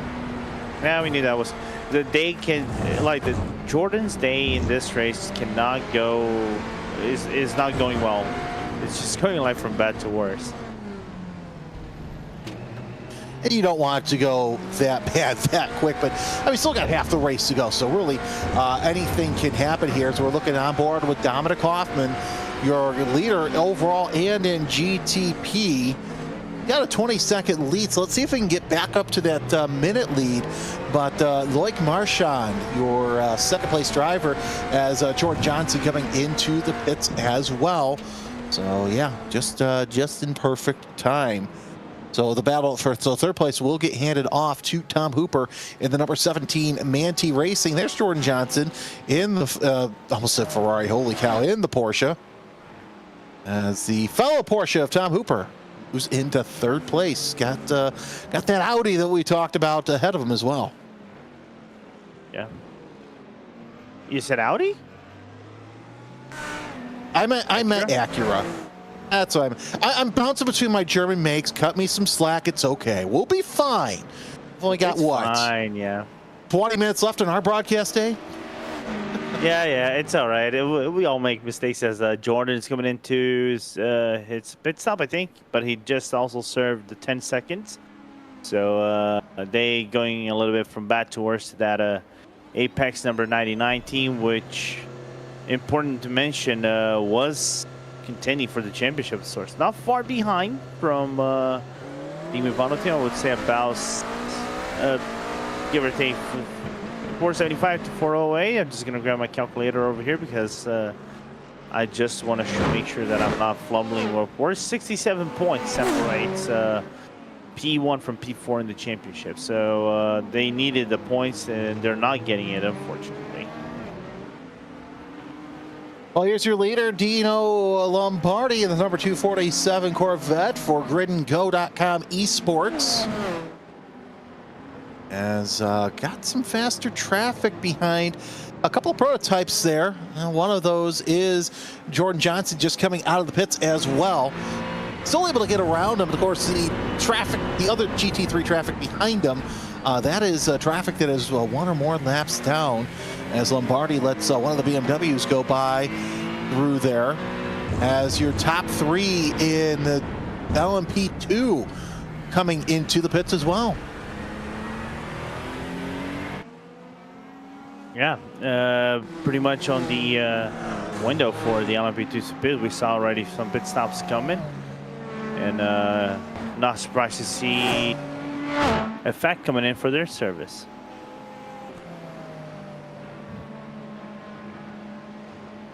So we'll see, looks like Daniel Valli is going to be in the 100, so look at his chance in the Nix Esports Dallara. Daniel Antunes is going to be in the 115, and looks like Joe Spencer sticks in the 107. As we're on board with the currently 5th place driver. Antunes coming out in 3rd place. So also have Barclaw right behind them. It's not going to take long for Barclaw and the SRN TFR Alliance Dallara to make a pass. Hyperion Racing's Toby Proster also will have that as well. Our timing's just bouncing around with all these changes with everybody in and out of the pits. So yeah, pit cycles running through LMP2, I should say. Thomas Imborg, your leader there. As we'll take a look at this battle here for GTP once again. Manti and Movado have found each other. This is the battle this time for 6th place.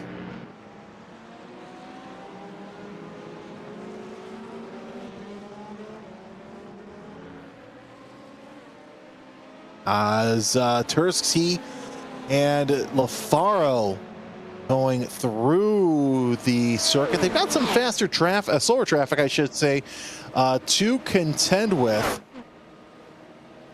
Down Galb, 0.3 of a second separate. Oh, that was a fantastic move by LaFaro to get back on the racing line, heading through Primera. Now the drivers have to contend with Lagos through turn number 3, and Turosi has some open traffic up ahead. He's got plenty of time to stretch those legs, heading down Torre VIP. See what he can do, is both of them really taking that racing line as an LMP2, kind of hanging nice and tough through there. 78-1 again for 6th place. Iliajo is about 7 seconds ahead. He's behind, I should say. He's got Scrivens under his rear wing for that 8th spot, but we're watching the battle for 6th place right now, as it's Porsche ahead of Acura for GTP. LaFaro closing in on Samsung. Through Samsung, downhill, left-hander through Craig Jones. This is some great stuff. We've seen these two in lockstep, and now there's some GT3 traffic ahead. So let's see if LaFaro can make a pick out of that and give Turosi a little bit more difficulty than he's had.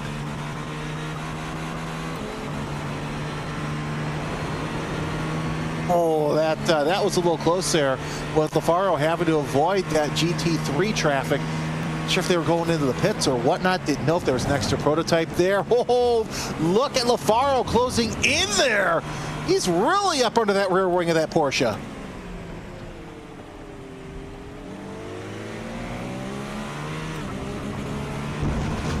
And now Terzi able to open up just a little bit, but still has to deal with more GT3 traffic, this time at Torre VIP, and there's more slow traffic up ahead. So there's more chances for LaFaro to make something happen. Again, this is your defending championship team, the one in the Movado Acura, down through turn number 6 and into 7. Oh, this is a fantastic race here. The two cars, as we said, they found each other once again. They've been racing most of the race as they go into Samsung, that tight right-hander. There's a Lamborghini up ahead. I think I saw a couple of GT3 cars and a prototype up ahead as well. Nemethy and Vaz, your battle for position in 4th place, 2 BMWs, as Vaz is going to go around the inside. He's going to take that position and use that GT3 as a little bit of pick as well. So move the 46 up. Go ahead. I was going to say, smart move, using the GT3 as a collateral of the bullying he's done on the P1 docks. P1 docks being on the outside, he wasn't going to have the grip necessary to be faster on the exit of Galp and remain side by side. So Vaz did a really good maneuver right there to take the position from P1 docks. Well, look at the gap that Vaz has already opened up. It's gone. It's already up to 0.7 of a second. So Vaz, as we know, the faster driver right there, with a little bit of fresher tires as well. Oh, nice little pass there over the 220. Who's behind the wheel of that 220 right now? That is Jonas Rutten in the number 220, 10th place in class for the Door Esports McLaren. Yeah, in a very solid outing for Door. So good to see Door still inside the top 5. Back to you. We got a couple cars spun off turn number 4. It looked like a GT car and a prototype were involved in that one. That could have been the 248, Jan Setkowski, as they are falling through the order. Not sure who the prototype was. We'll see if let's see if we can get a replay of that, because that was that looked like an interesting little ta-ta-ta there through the quick left-hander of 4. But this is the battle for 3rd in LMP2. It's between Toby Prosser and David Barclaw. Here it is. Yeah, this is Jan Setkowski. There's turn 3, and Setkowski could have let the prototype through, but just I'm not sure who that was at fault there. Oh, and to be fair, I think this is a racing incident. Yeah, that was the lead, and that was the leading LMP2, by the way. See what happens. Oh, that that was a tough one, because you saw Setkowski just go up and just act like the Antonez was not even there. But both cars are back underway. Antonez right now sitting 5th in the LMP2 class. Thanks. As it looks like Setkowski might be coming into the pits. Had that look of nope, and Setkowski's coming back in. Come back around, I should say. Yeah, a little bit off for us to see that, but then again, they went side by side into turn number right after turn number 4. So that turn, it's tricky because it is off camber, right? The grip, the better grip out of the apex comes outside of the portion of the corner, especially with the uphill inclination, and they were side by side, and we thought, okay, there would be some clearing between the cars, but unfortunately there wasn't. does contact happen, if I'm the race control, I wouldn't give it anything. I would give it an NFA for that. It's just racing stuff. Of course, Sinkowski could have lifted the car a little bit, lose about a second or two. But it's that thing of being predictable, and I think he was being predictable in that matter. Yeah, no, it's all about being predictable. But if you're going to hand out a penalty for not being predictable, I mean, it's going to happen. It's really, that's just how it is. Watching this battle for 7th place, Brandon Walker has it. We're on board with the 170 Moradness M squad of Adam Brockway. Have a second. Oh, look at that little wiggle there going through Sagaris. That was interesting to see that, as that opens up the gap just a little bit to about 6-7 tenths of a second, as the composite performance, Delara, able to close in on some GT3 traffic. Yeah, as they're going to come up into Dino right in front of them, and we're switching our eyes between Apex GT3 and Aztec for P3 GT3 Pro. Merc on Merc battle. Listen. Listening to the grunt. Listening to the grunt of that Mustang, the number 298 Apex Racing team. That's Alex Gall. Mateo Kuzner going to the inside there. And I'm sorry, that was a Mercedes, but still some heavy grunt out of the Mercedes, as through turn 4 moves Kuzner into the provisional bottom step of the podium. Yeah, but if that was F1, I know Apex would have been complaining like crazy. He left the track and gained an advantage. Yeah. Probably with the cuss word, and if they did that, they would be fined 10,000 euros. Oh, sorry, not 10,000, 30,000. I said 30,000 euros. Yeah. Just wait till the rally season gets underway. The FIA is going to be loaded with money because of that. Oh, you're not aware of what happened in WRC, aren't you, then? I didn't hear what happened. Oh, you didn't see that Formeau got a 10,000 fine for saying a very bad word. I think it was on Rally de Monte Carlo or something like that, on round 1. Yeah, and every single driver, and I don't mean there wasn't any exceptions. Literally every single driver formed up like a drivers association and sent a very nice letter, of course. It is PG to Mr. Mohammed bin Sulayem, saying that, hey, listen, we're not F1 drivers. We don't get their money. So please don't come charging 10,000 euros for us like we have that pocket change. And he, of all people, should know, because he is a former rally driver. But nonetheless, sense and the FIA, they're two things that just don't go hand in hand. That's been tale as old as time. Battle for third kind of simmers down as Kuzner able to open up a 7/10 of a second gap. He wants to hunt down Aiden Young, who is about 2 seconds ahead of Kuzner. So we'll see what he can do here. See if he could use some GTP magic. But Alex Gall kind of holding off just a little bit. He's going to have to come into the pits here momentarily. And really, for that matter, Aiden Young as well. So Kuzner on paper is second, I should say aggregate second place, once the 216 and the 298 each come into the pits. We've just got a couple of minutes left in our broadcast, more like less than 8 minutes, and it's going to be interesting, to say the least. We came in with Dominic Hoffman almost a minute, more than a minute lead in some parts. Now, take a look at that gap between first and second in GTP. It's down to about 23 seconds, Lorenzo, as I think that Hoffman has finally met his match with Marchand as the second place driver in GTP. Nah, I don't think so.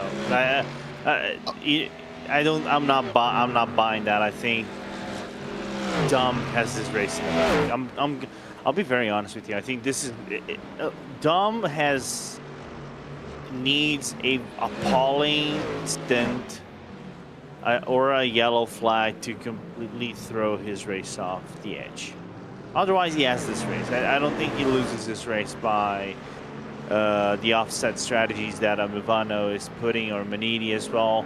Surely it is 29 seconds, that 24 seconds this gap between Mivano, but then it's offset strategies. Mivano is on 30 laps, so they are due to come to the pit lane. So whenever they go, the closest driver within the same strategy of sorts is Ron Vaz, and that's about 1 minute and 10. That's basically a full pit stop.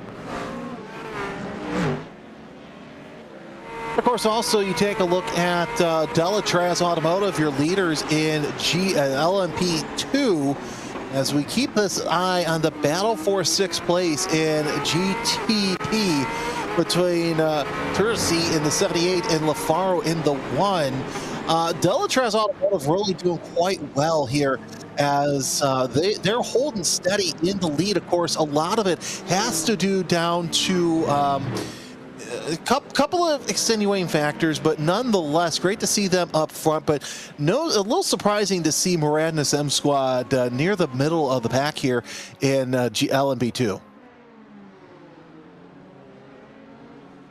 Yeah, it's slightly surprising, but then again, I think this is the result of the I think comes to the result of the offset strategies. If there's one team or class that I don't think is wholly decided, is this one in LMP2. I think there's lots of things that can still unwind in LMP2 of sorts, as the fact has gone through over next.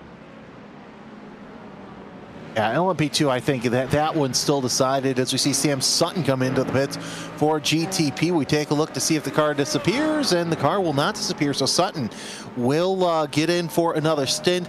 GT3, you've got Dina Lombardi and the gridandgo.com esports in the lead, but this battle, the battle for second on back to about 6 is really tight as well. It's about 5-6 seconds between the 5 cars, which is a catchable gap, very catchable.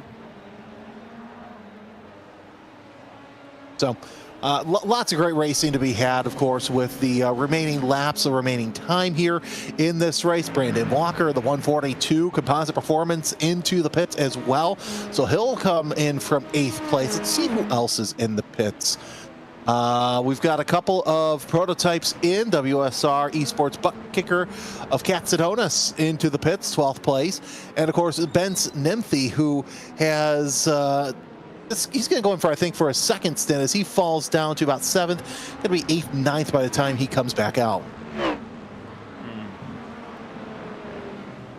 And Katsadonis coming out of the pit lane. One more stint for him. I think it might be his final stint, unless he gives the car, stays for one more lap and gives the cars for someone else to finish. But good racing nevertheless, as still lots of action to happen, with give or take 50 laps-ish to go on the Portuguese track.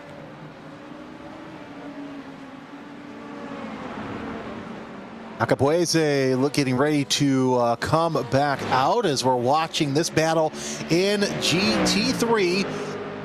Wazowski and Rabier, Mustang on Mustang, for 16th place in class, as Loic Marchand comes into the pits for GTP. But yeah, this battle for 16th place between the two cars, they're on the tail end of the lead lap for GT3 right now, as they'll have a prototype to go around go around the inside.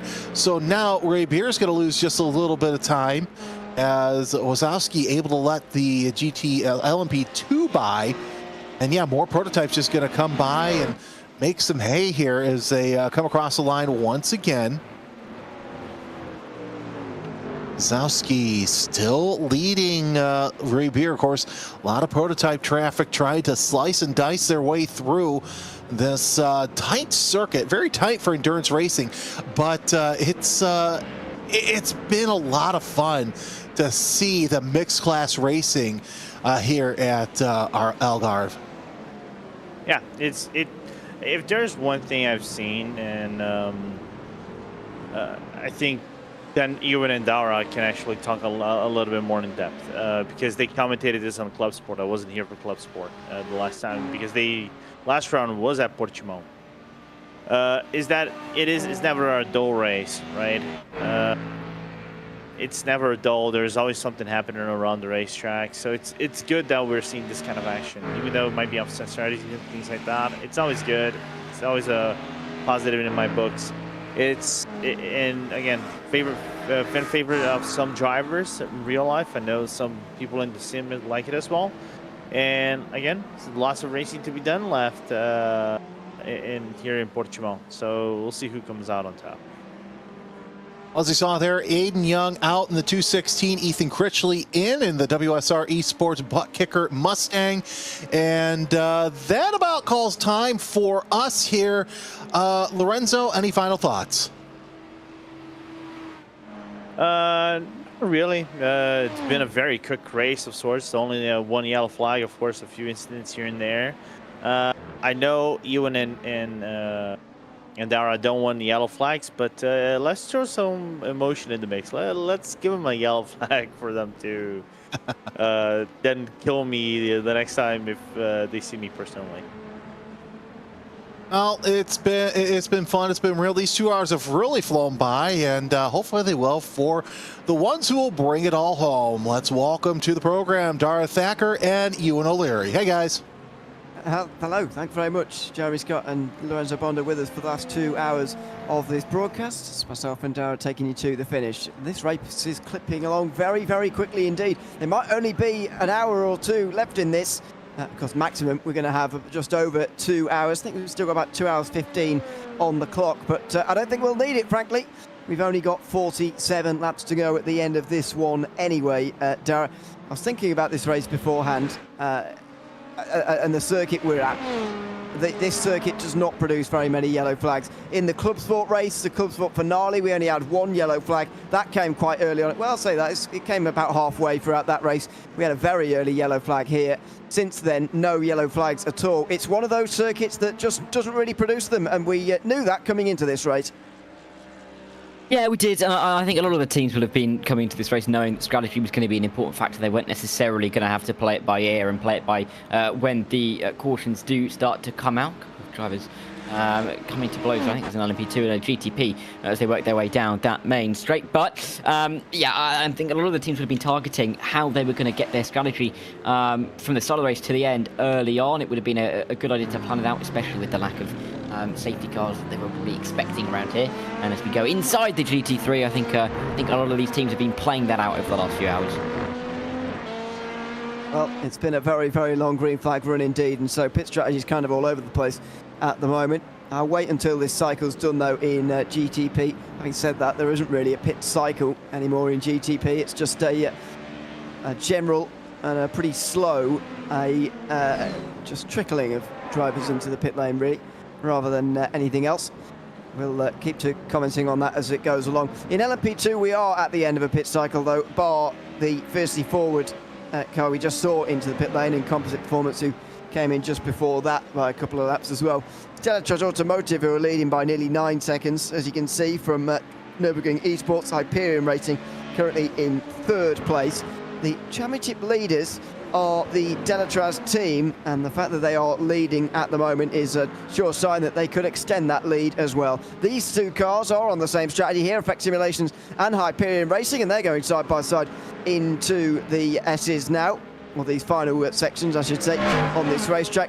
Now through the right-hander as well, as we have a look at Hamilton Akaboise in the P1Docs.com car. That could be a disconnection for them, could it? No, he's back in the game now at least. He's back on the circuit again now, but down towards turn 1 for these 2. Can Joe Spencer make his way past Jeffrey Lund here? Nope, not on the way towards turn 1. Looks like Hyperion Racing have gotten their way through on Effect Simulations, who missed the last round at Suzuka. Back again here, looking to replicate their win at Sebring, which is their best result of the season so far. And still, most of the teams are indeed in contention, you'd say, for a race victory in any of these classes, really. Still, even in LMP2, we've got 9 cars on the lead lap, and everybody's still running. really what we like to see, isn't it? And it's great to have so many cars that are still there or thereabouts and in the mix in this race. You don't really love it when no one really enjoys it when the race feels like it's over before it's properly begun. And so it really does feel like there is a lot of opportunity here in the final few laps of this race. And even though we're getting into what is likely the final hour and a half, even with some kind of stoppage in terms of the yellow flag, we are in a good spot for a good fight towards the end of this race, particularly in that LMP2 category, maybe even the GT3 Pros as well. But yes, I've had a bit of a stranglehold on the lead for a little while now, but that's not to say that they can hold on to it all the way through. It's not been the easiest of seasons for them, season and last, of course. Yeah. Well, 45 laps to go as we tick along. This race is absolutely flying by as things stand, as these 1,000-kilometre races do tend to. Into the pit lane from second, Tom Hooper in the Maniti Racing 17, and this is going to be the last driver change of the day for them as well. As Tom Hooper gets out, Maxi Naz gets in to number 17. We'll take that car all the way to the finish line. Dylan Scrivens will be among those going past. As number 1 actually comes into pit lane as well, Giuseppe Lofaro also into the lane. There he is. Is he even stopping? Yeah, he is. He's pulling his way to the right now. So you'd expect 2 laps to go in that case.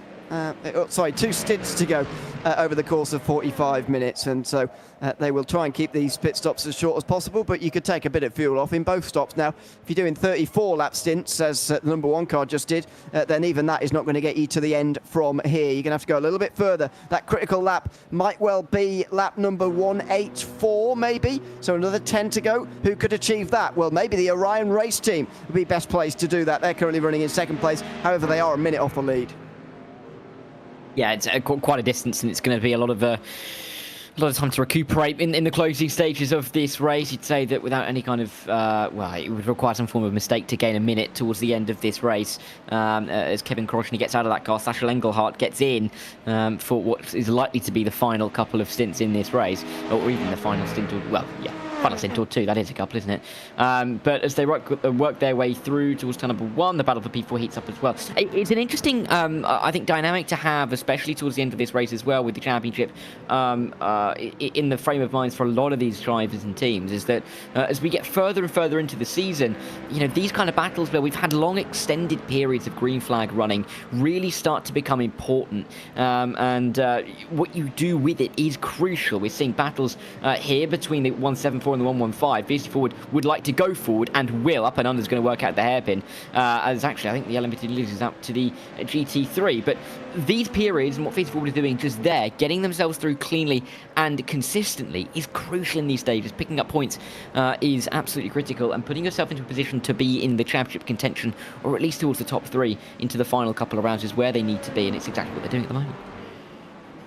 Sure why David Barraclough was struggling so much down into the hairpin there that time, actually. But anyway, loses a place. This is back with the Nürburgring Esports car that will just be getting up to speed here on the cold tyres, and that could be tricky as Effect Simulations and Nix Esports just queue up in behind. Surely there's going to be a pass here at some point on this outlap, and Sasha Engelhardt, new into the car, is getting a pretty rude introduction right now. There's a bit of a slide, and another one out of the turn, and Effect Simulations are really applying the pressure now as they go down the hill and up back over the other side of it again in towards turn 10 and 11. You've got a strike here while the tyres are cold, and Joe Spencer is really under time pressure now. He goes to the outside of Engelhardt through this bit to get the inside of the next spot. Engelhardt saw it coming, but Spencer goes to the inside even further anyway. Here he goes on the inside line there at turn 13. Other side now is required through 14. But Spencer able to go deeper, of course, because he's on warmer tyres. And as they go through this, Engelhardt's tyres will be getting up to operating temperature pretty quickly right now. So he's got to do this now with Spencer, and he can't through the outside there. Gaining on both of them will be Daniel Valet in the Nix Esports car. We go aboard with him. Spencer goes to the right-hand side. Engelhardt pushes him all the way there. Is Valet going to try and make it 3 wide, maybe? Oh, he might well do. Oh, no, he's not going to. That would be brave in towards turn number 1. And Spencer with the inside line is going to get through. Oh, Engelhardt tried to shut the door on Valet. He couldn't do it. And now it's going to be Nix Esports up into 6th position. And it is. Nürburgring Esports demoted 2 places. There is your explanation of what a disadvantage cold tyres really are. Yeah, Nick's Motorsports needing to make those moves really for their own race, and of course dropping down in the position for where they would expect to be for their championship position. They'd be looking to move forward, and getting a spot or two there is really important at this stage of the race. Congested down here though, isn't it, at the moment, with all three classes getting themselves involved on the run in towards 6 and in towards 7, but it does look like the GTPs will separate themselves from the LMP2s, and Daniel Valle can start to pull away that little bit from the car behind and get himself into a bit of a more comfortable position from the frantic nature of racing we have just seen. But whether they've got a driver change in there or not, I think getting himself into the rhythm now, maybe getting himself away from other cars, could be really important as we get towards the end of this race if you want to get up another position or two. Let's see how this battle continues on, because you get the feeling Engelhardt might be quicker than these two. Just that tyre warm-up phase that is the real difficulty. We will see, because the two ahead on exactly close to pit stops of their own. Engelhardt is going to have to make this move on the circuit, which is not particularly ideal. As they now make their way onto the straight, Engelhardt immediately is going to try and fire back at Daniel Valle in towards turn number 1 as Bajras Turji comes in number 78 Maniti car. As mentioned earlier, there's not really a pit stop phase anymore in the GTP category. It's just a free-for-all down there on pit lane, so we'll keep you updated on it as we go along. But as we cross to just over 40 laps to go here, we're not too far away from the final hour, by the way. There's still 2 hours left in terms of the time limit, but you're certainly not going to need it here this afternoon, because it is a very, very quick race, and indeed a caution-free race here at the Algarve as well. Can't help but feel this could be different to the final race at Spa, to be honest with you, but it's nice to have this heading before the final round. But as I mentioned, just what you get from the Algarve circuit. If you look at the other circuits this season that have maybe provided more cautions, like Suzuka, Silverstone even to a degree, certainly not Motegi, sorry, that was quite a green race as well, but Sebring as well, which had, I think, 4 in the first 50 laps. This is a very different circuit to those, in that the barriers are just so far away. Barely anyone's hit the barriers here today. Almost an impressive feat if you can find the barrier at this circuit. You know, I think I saw a crash actually recently that, this harks back to at Snetterton, down at turn 2. I am local to Snetterton. I didn't really even know there was a barrier down on the exit of Snetterton, but someone went so deep, and I'm talking about 100 metres into the corner, that they found a barrier down there. It's a similar kind of thing here at the Algarve. It's just, it's a more modern circuit, designed a little bit more recently, or updated that little bit more recently, and it's a circuit that is used a lot for testing, and for good reason, because it's one where you're unlikely to destroy a car if you go off the track, unless you go upside down at turn and bomb, which we saw a couple of years ago. But it just means that we just have these longer green flag runs, and if teams weren't expecting it, then I'm not too sure why they weren't expecting it, but it's meant that drivers have been able to just start ticking off the laps and getting themselves into that consistency, and being able to almost just count themselves down on each stint that they have, which is, I think, a nice element to have to a race like this, is being able to almost get to checkpoints in your mind without having too many stoppages and too many worries to think about, and just being able to focus in on your battles, which has been what has been happening over the course of this race so far. And with only 40 laps to go, we're talking about an hour's worth of racing just to tick over that. We really are starting to tick down towards the final stages, and with this being a lap counter rather than a time counter, I find that often means that the race feels like it goes quicker towards the end than it otherwise would, because you're looking at the lap counter and it's ticking up rather than ticking down. I can't help but feel like this helps the better teams and the bigger names who are already at the front of the championship as well. A long green flag run like this, the bad results you see in certain classes this season, you start to wonder quite why they've managed that, and indeed where they were, at what circuit they were, because it's I believe a longer green rate where these better teams do thrive a little bit more. Maybe that's why we've seen BS Competition having their best race of the season so far. They've been on the podium in the last 2 races in a row, and a win might just give their slim championship hopes a bit of a boost here this afternoon. We will see if they can bring it all the way home, but they've had a bit of bad luck over the course of this season, and can't help but notice that the most caution-filled races are the ones that have been where they've come unstuck. Not necessarily Kota, wasn't fraught with cautions, but certainly Sebring got caught up. I think they got caught up in an instant quite late on. I think they raced quite well actually through the actual caution bit, but towards the end, when it was getting all dicey for the end of the race, as they went through 200 laps at Sebring earlier on in the season, they I think got involved in an incident at Tower Corner, and that, or was it Cunningham Corner? It was one of the two. They look quite similar, and it put them out the day, unfortunately, and dropped them right the way down the field. They did actually get classified, despite the fact they had quite a late problem, but it did drop them a long way back, and they've still got very, very slim hopes of winning this title. Coming into today, they were 128 points away from the championship leaders, number 33 Movado. They are closing that gap as things stand, as Toby Prosser comes into the pit lane from Hyperion Racing. As I mentioned earlier, we are halfway through a LMP2 pit stop cycle. Now, the first of those who are stopped in the running order is the Nürburgring Esports car we're just watching. That is 1 minute and 18 off of the lead right now, Delachaz Automotive. The championship lead is also looking strong at the front of the field in this race as well. Yeah, they've been having a decent run of it, haven't they, of late, and Fiercely Forward, the only ones really being able to chase them down in terms of the championship. Definitely is a bit of a dogfight between them going into this race and, of course, the last one, but for Fiercely Forward, being over a lap down, it's just not going to be where they need to be, and I think Delachaz are going to have a very good feeling going into that final race at Spa. And again, when you build up those big championship leads going into the final race of the season, it just enables you to pick and choose your fights and really be selective about how you're racing with others around you. For Delachaz particularly, they're going to have a gap big enough that the only people that they're going to be worried about, or should be being worried about, is Fiercely Forward. If they're worried about anybody else, then Fiercely Forward are already past them, pretty much. So they can start to fight selectively with drivers around them, maybe trying to hold up Fiercely Forward and deny them scoring points, because they can play the game at that point. They've got themselves into a good position, and then they can start looking around and trying to play a game. But it has been a really consistent season for Delachaz. Not necessarily that win come the end of the race, but they have been up there consistently, podiums in all of the races so far this season come the checkered flag, and that is why they are in the position that they're in. Teams that go up and down like a yo-yo aren't particularly good in terms of the championship. Fiercely Forward in the GTP is an example of that. They have a win this season from Kota, but they only have one other podium and they only have one other result where they scored more than 50 points by the end of the race. So it's a really difficult championship to be consistent in, and when you can do that, like Delachaz have been, it can enable you to really work well in the final race to just achieve your goals by the end of the year.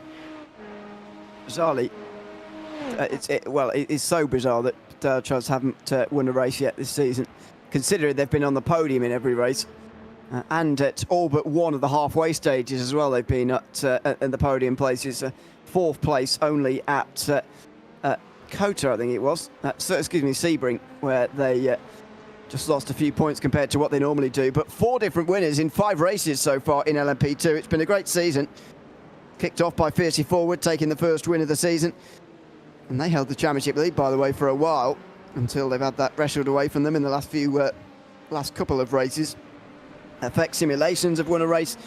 They've missed a round, though, this season, and they scored 0 at Motegi as well. Fiercely Forward have won a race, not the championship contending team, but the 115.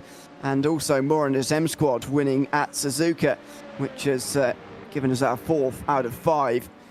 Now back here, Nürburgring Esports still trying to get past Nix Esports, and this is the trouble now for a team who are pitting slightly earlier.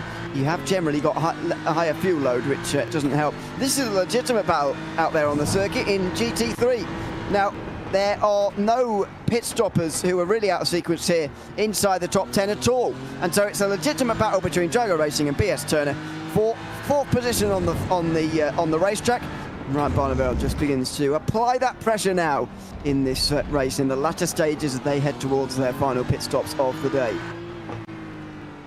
Yeah, and I think it's interesting to look at this 295 car, because not had again not had an easy season. No points in the opening round. Didn't attend at Suzuka either.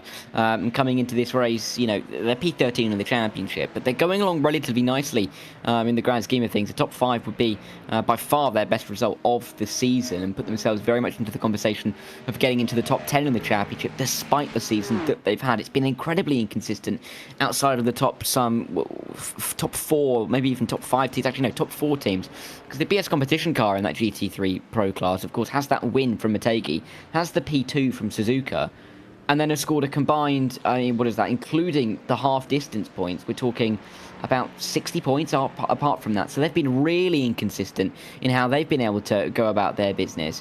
Only the top 4 have been able to consistently get themselves over 50 points a race, which is in a way surprising in the GT3 class, as it's a class that you'd expect consistency in. Drivers race in the GT3s more, you'd say, than most other cars. Generally, you know, the prototypes don't necessarily get much of a run out in comparison to some GT3 cars. They're much more versatile in how they're used on iRacing by series. But similarly, in a way, it's therefore a bigger class. So you're going to have more teams involved, and therefore more of an opportunity for drivers to be, or teams to be up and down the order, because they're going to be punished a little bit more if they make a mistake. So you can see it both ways, but it is really intriguing to see that BS Turner are up in the top 5, and they are getting closer and closer to that Jagger Racing car. You don't think it's too long before a move comes in.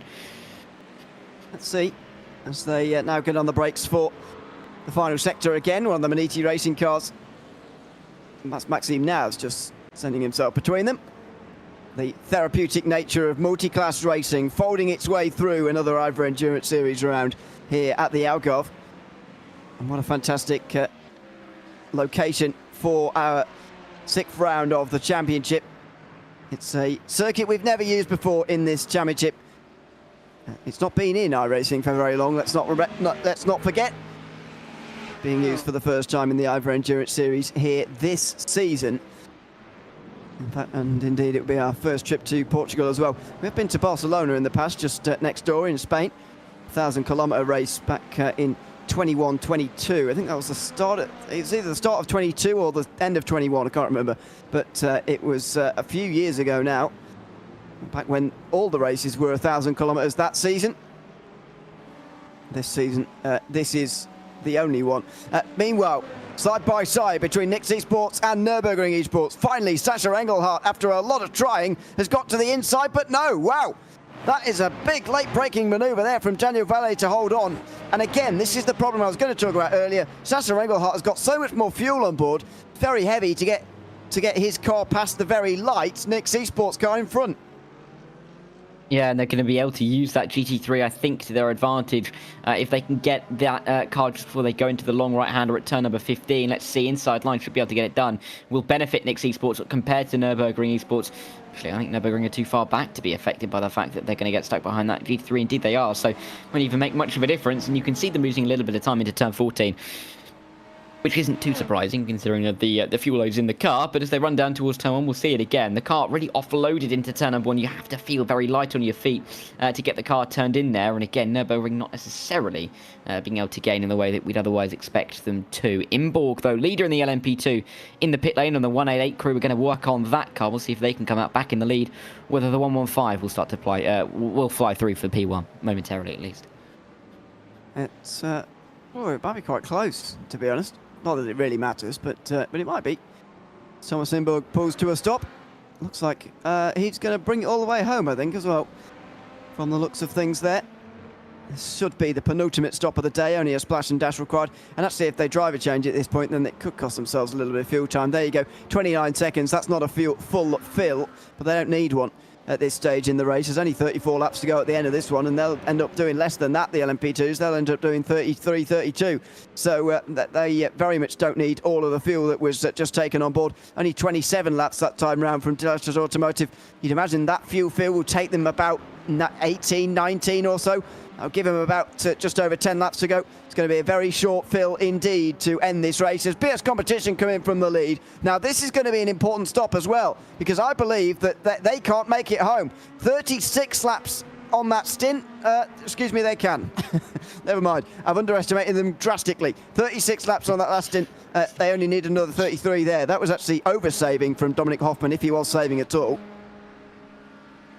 But again, it comes back to the point I was making before about the fact that this is a lapped race. It always makes you forget that we've only got less than an hour to go now. 36 laps. You know, you look at this stage of the race and think we've still got a little bit more than that to go. But really, no, we've got 33 laps. Doesn't help as well that it's just a tick over 200 in terms of the laps. When we get past 200, we really will feel like we're in the countdown. But yeah, BS Competition, they'll be in a good spot to try and get themselves home. Will they come out in the lead? I doubt it.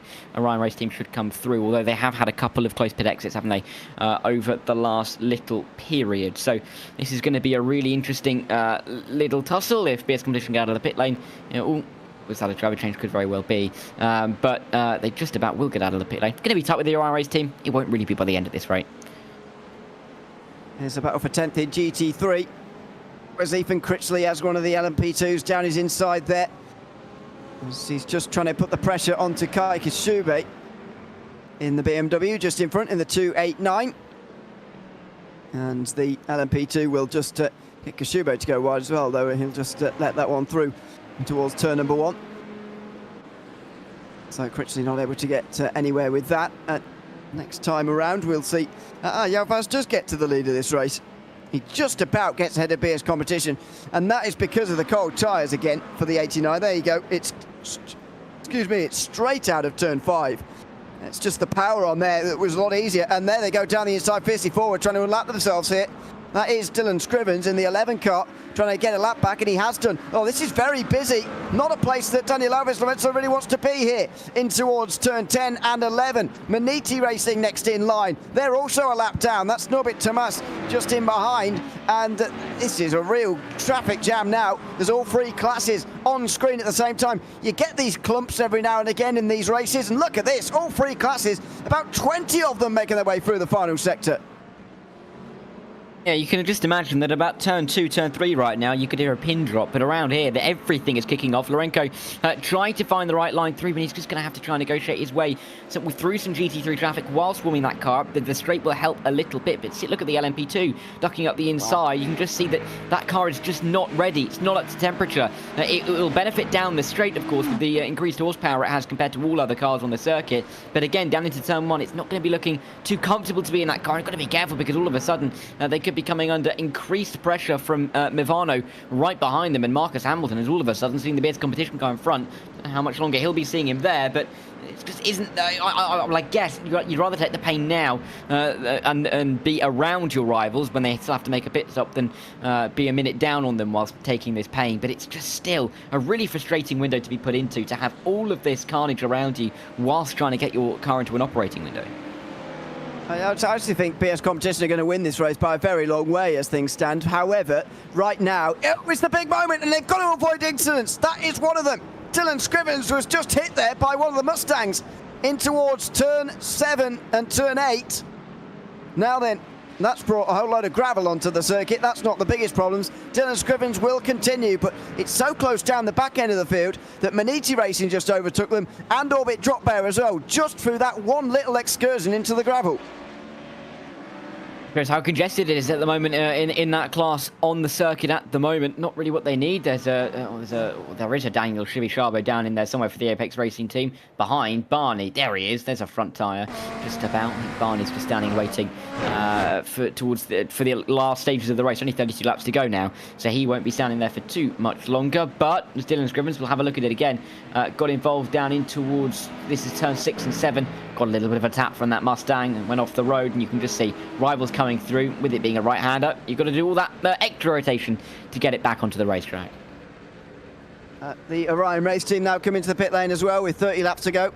Oh, 32 laps to go, sorry, bad maths. That will be good enough for them to make it to the end. They've just done 33. They'll be absolutely fine to make it to the finish. Mivano have already done 18 laps. They're not going to be able to make it all the way home. They are the series leaders, though.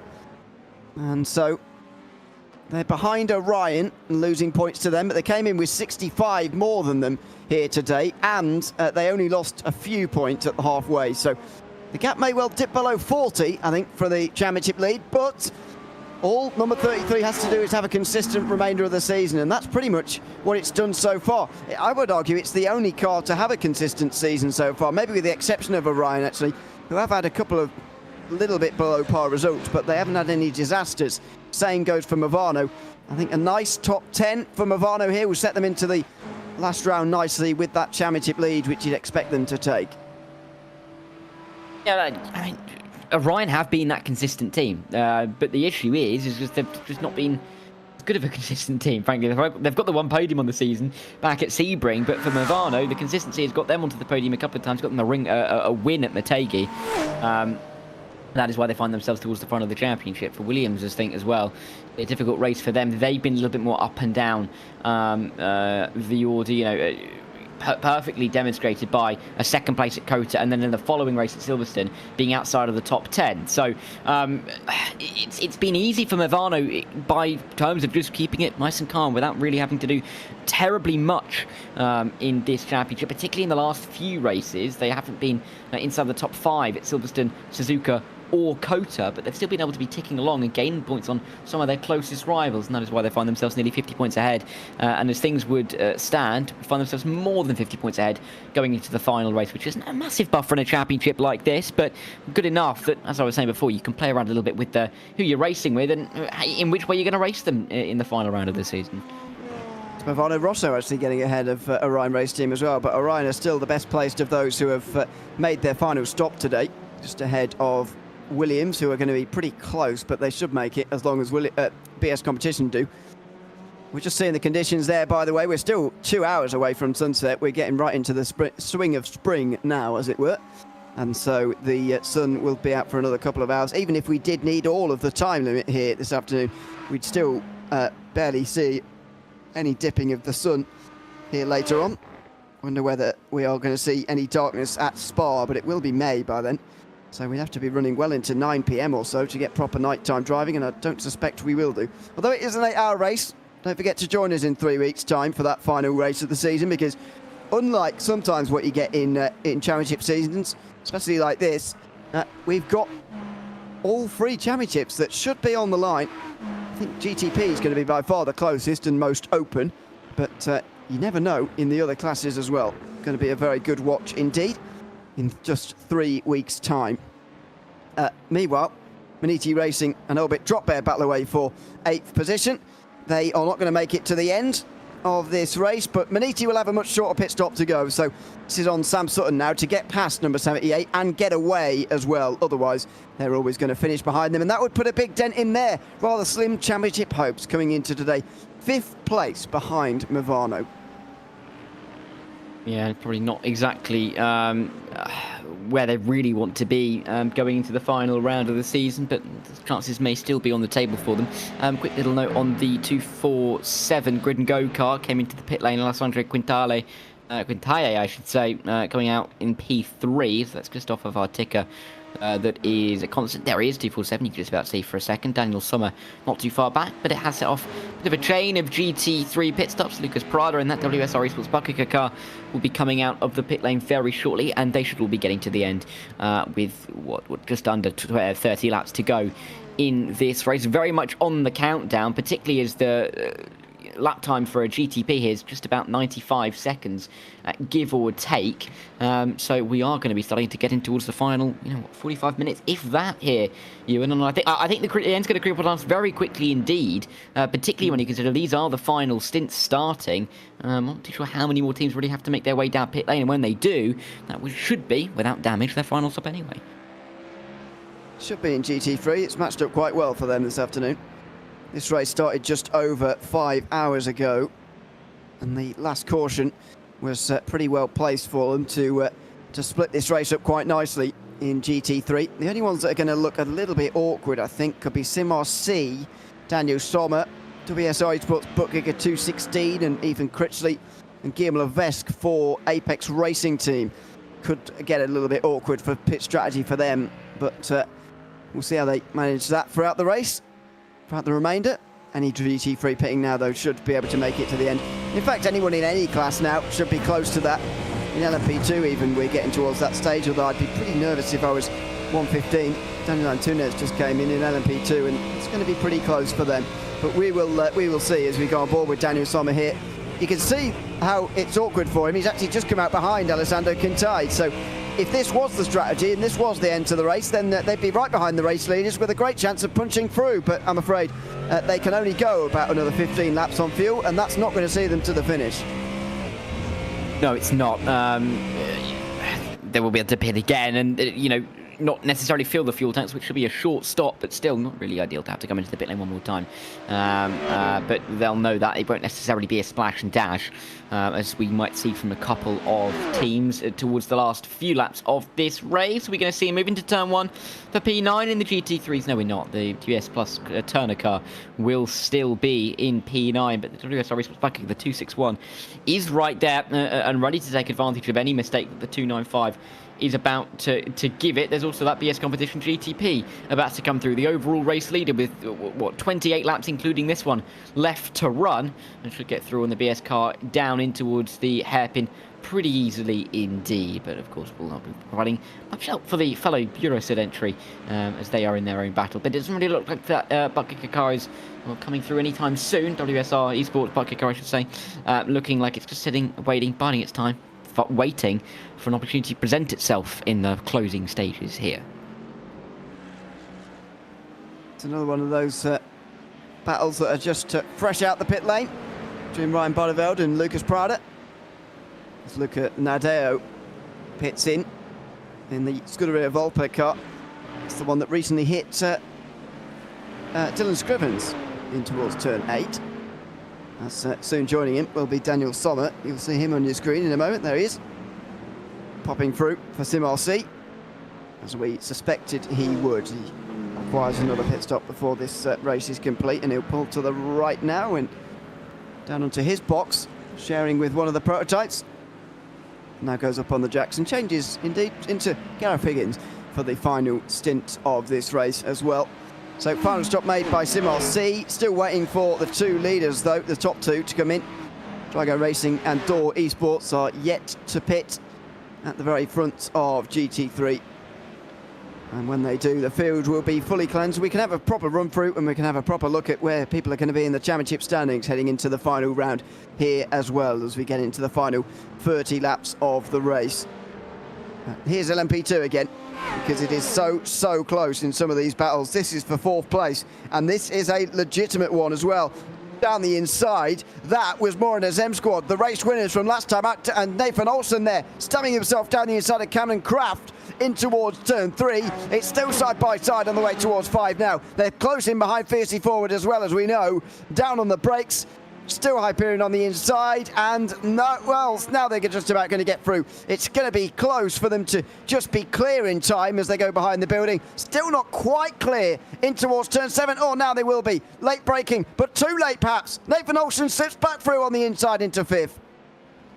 Yeah, and trading positions, well, you know, like it's Christmas at the moment, because swapping between them is non-stopping at the moment. Muradinus thought that they were done. They were already done. Hyperion had the move completed, and then all of a sudden making the mistake in turn 6 and 7. How often do we see it? That you make a difficult move work for you, and then all of a sudden you make a mistake that you've made a million times before and thought you'd ironed out, but then it just comes back to haunt you just that once more. So another go is going to have to be attempted by the Hyperion of Camden Craft.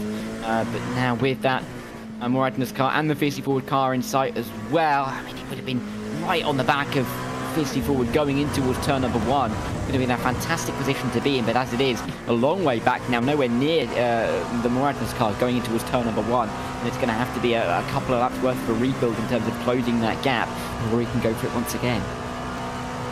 It certainly is, yeah. And these are the two that are actually on the same strategy, Moradinus and Hyperion. The Fiercely Forward car actually is on a different strategy and going to the end, whereas the other two aren't. So this is a chance for Nathan Olsen really to stamp his authority here and use some speed. He's going to have a bit less fuel on board than Daniel Antonez in the Fiercely Forward purple number 115. As I said earlier, I'd be slightly nervous about fuel for them, but they should be fine. I trust they've done their calculations. As Guillaume Levesque has been spun in towards turn 5 by a Visceral car. Now, was that David Sobrero, I wonder? I'm not sure. It might well be. He's in the right place, and that is one of the championship leaders there. Visceral are second in the GT3 championship. If they get a late penalty added to their post-race time, that's going to drop them down the field and lose them crucial points.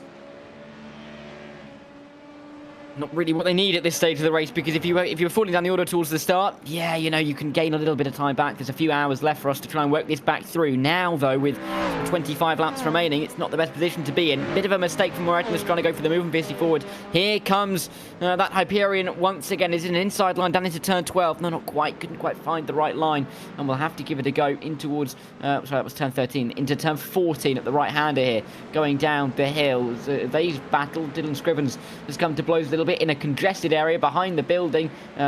Is it again getting a tap down? I think, is this the same tap we saw? I think it is the same tap we saw earlier. Yeah, going wide. Looks very similar. Looks like the same Corvette, actually, a Mustang, I should say. So I think that is, well, I hope it isn't exactly the same thing happening again. That would be quite worrying for all of us, quite frankly. But as that has got on, Hyperion is still right behind Moradness, and Moradness is still right behind 54. This is going to run, you think? A couple of penalties. Oh, well, I'll get back to that. Nathan Olsen's down the inside here, in towards the hairpin there, down the inside of Daniel Antunes. He's going to try and get the run on the exit here as the FX Simulations car catches up back again. Sasha Lehman, that is. Or is that Hyperion? Sorry, I get them mixed up. That is Hyperion. Still getting back into the fight again with Kraft as we go on board with him. Now in towards the hairpin of turn 5. For whatever reason, Olsen's looking really strong at the moment in that number 170 car. And on board with Hyperion Racing, I have a feeling we're about to watch him make that pass and get up into 4th, not quite into turn 8. It's going to be around the outside instead. No, Olsen still putting the pressure on here.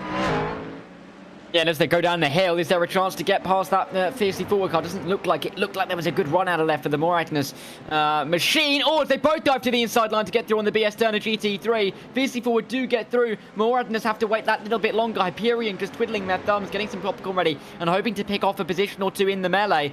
Inside line at turn 13 for Moradness. They'll get that one done. Hyperion should have the outside line for turn 14 and should be able to complete that move.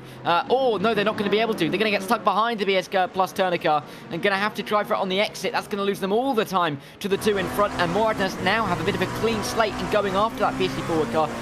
But again, they get caught behind as well, so they can't go down into turn 1 in a fighting manner. And all of a sudden, the checkup they had to do is allowed Camden Craft, I should say, back into the fray. The toing and throwing of the traffic reset time and time again in endurance racing is really what can make and break a race, and we're seeing this battle being made and broken with every passing corner by just an extra couple of cars being put into the mix. We certainly are.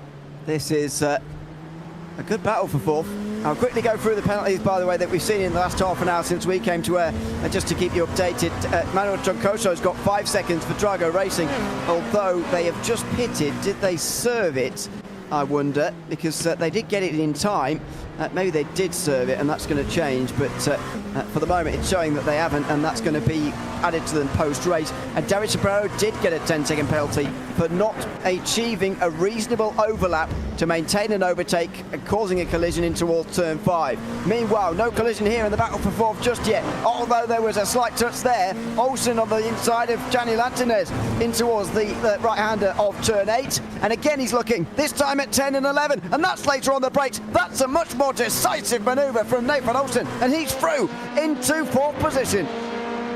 Yeah, now he can try and run away. The difficulty is now comes the Hyperion car down the inside. Are they going to follow suit? Yes, they are. Fiercely forwards to going fiercely backwards and losing not 1 but 2 positions as they run through the middle to the final sector here at Portimao. All of a sudden, Hyperion have a chance again of keeping close to the Moradness car, who they did overtake, remember, just a couple of laps ago. Couldn't quite get it finalised, but now having yet another chance to go after that red and black machine with some just over 20 laps to go. Definitely a chance for them in the closing stages here, but before they can go after Moradness, they have to defend from fiercely forward. And at turn 1, there's going to be a side-by-side move, is there?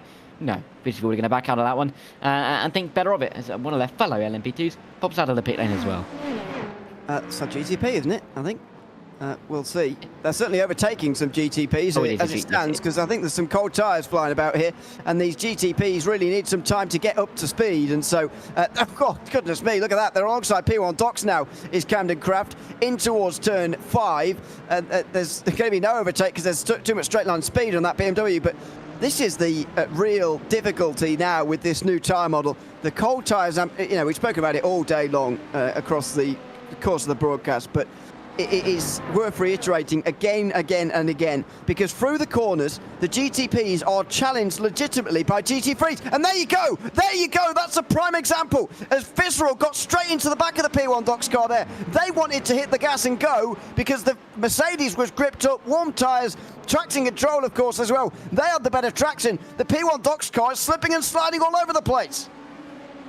Yeah, it's just not comfortable, is it? You can just see very much clearly what the new model has really done in terms of prototypes not being able to work very well on those cold tyres. Not one, here's two, maybe even a third car coming through now. And Akabueze in that P1 Doc's car having a couple of difficulties. Here comes the fiercely forward car up and under down into the final couple of corners. The power will help the P1 Doc's car, but through the final corner, how much grip do they have? The answer is not very much, like an ice rink out there. And the further you drift into the marbles, the worse it's going to get.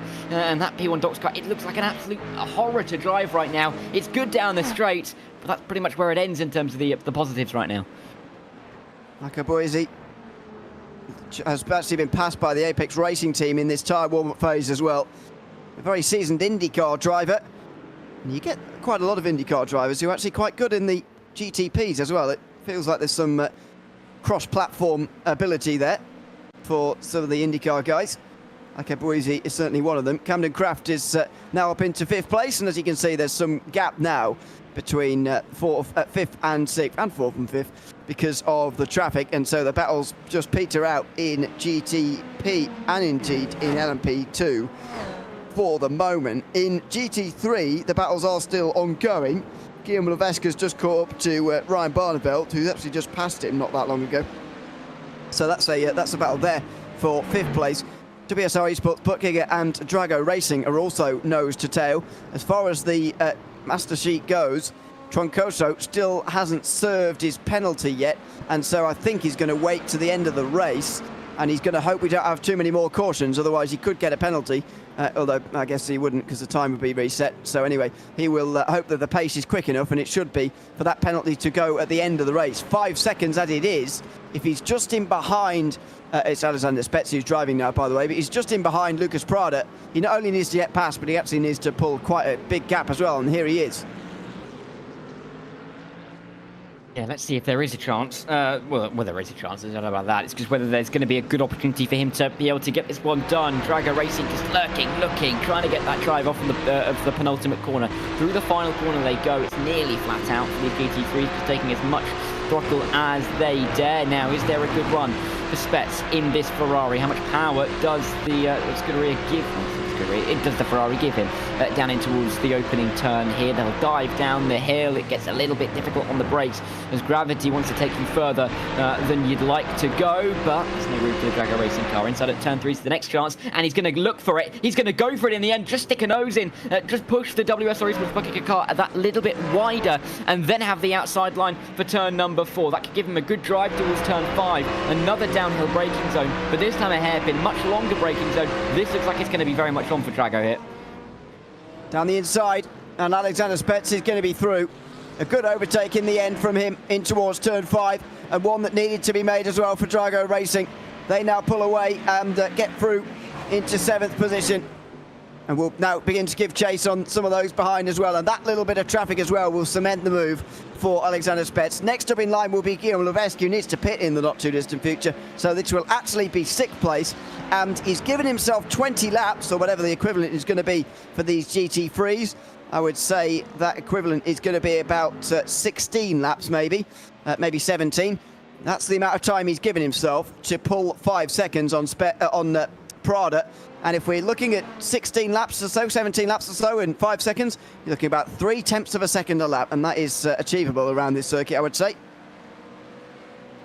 Very much so. A circuit with a lot of medium and high speed corners, which means that if the car's feeling like it's going going away from you, underneath you, you can lose quite a bit of time per lap at this circuit compared to others that are a little bit more staccato in their lineup, very much more stop-start in how they are put together. So if you start to feel the car going underneath you, and it will be an exponential or a downward spiral that just keeps getting worse and worse. If you can gain a couple of tenths a lap, that could become 3 tenths and 4 tenths, as you can maybe have shown a little more confidence in the car underneath you and keeping that minimum of speed up. If you can keep that high around a circuit like this, you're going to be gaining so much time over quite a few of your rivals. But when you get into a close battle like it is down here between the SR and TFR lines. Oh no, it's a car goes round. Is that I think it was the hypercar that just went through on these two. There was a flashing of the lights just a moment ago and spinning around at turn 13. That looked like it was on the entry. Could be a relocking. That's Adam State there. who went around. He is not on an outlap or anything. That's just an error in towards turn 13. And has sent him around. Luckily, he's got a long way behind him, so he will be 12th, almost no matter what here. But not ideal, nevertheless. Here it is. Wasn't actually on the entry, just through the middle. That's a bit of a bizarre one. If you're on your outlap, you could expect that kind of thing, but not on lap 5. No, not at all. Oh no! And the big collision there. It's going to be a bit of a hit from the composite performance car into the side of the SRN TFR Alliance machine as they work their way through turn 3. We only kind of caught the end of that, or the middle part of that. But Jason Jarrett, I think they were overtaking a GT3 and all that. Could have been a bit of a complication, but not what Jason Jarrett needed at all. We should be able to keep himself ahead of the GT3 and shouldn't be too much damage on the car. More of a spin that was aided rather than anything else. But here it is, getting towards turn number 3. 3 wide momentarily. Car on the inside, car on the outside. Bit of a little tap around. Pick the bones out of that one. You could argue it both ways, couldn't you? Yeah, was the composite car right to the curb there on the right-hand side, giving as much space as it possibly could? Or did it just miss the apex slightly there and run straight into the side of the SRN TFR Alliance car unjustly? We will find out from the stewards. It is already noted in the stewards room, although they are looking at a GT3 incident and have been for a little while, just to make sure they get it right.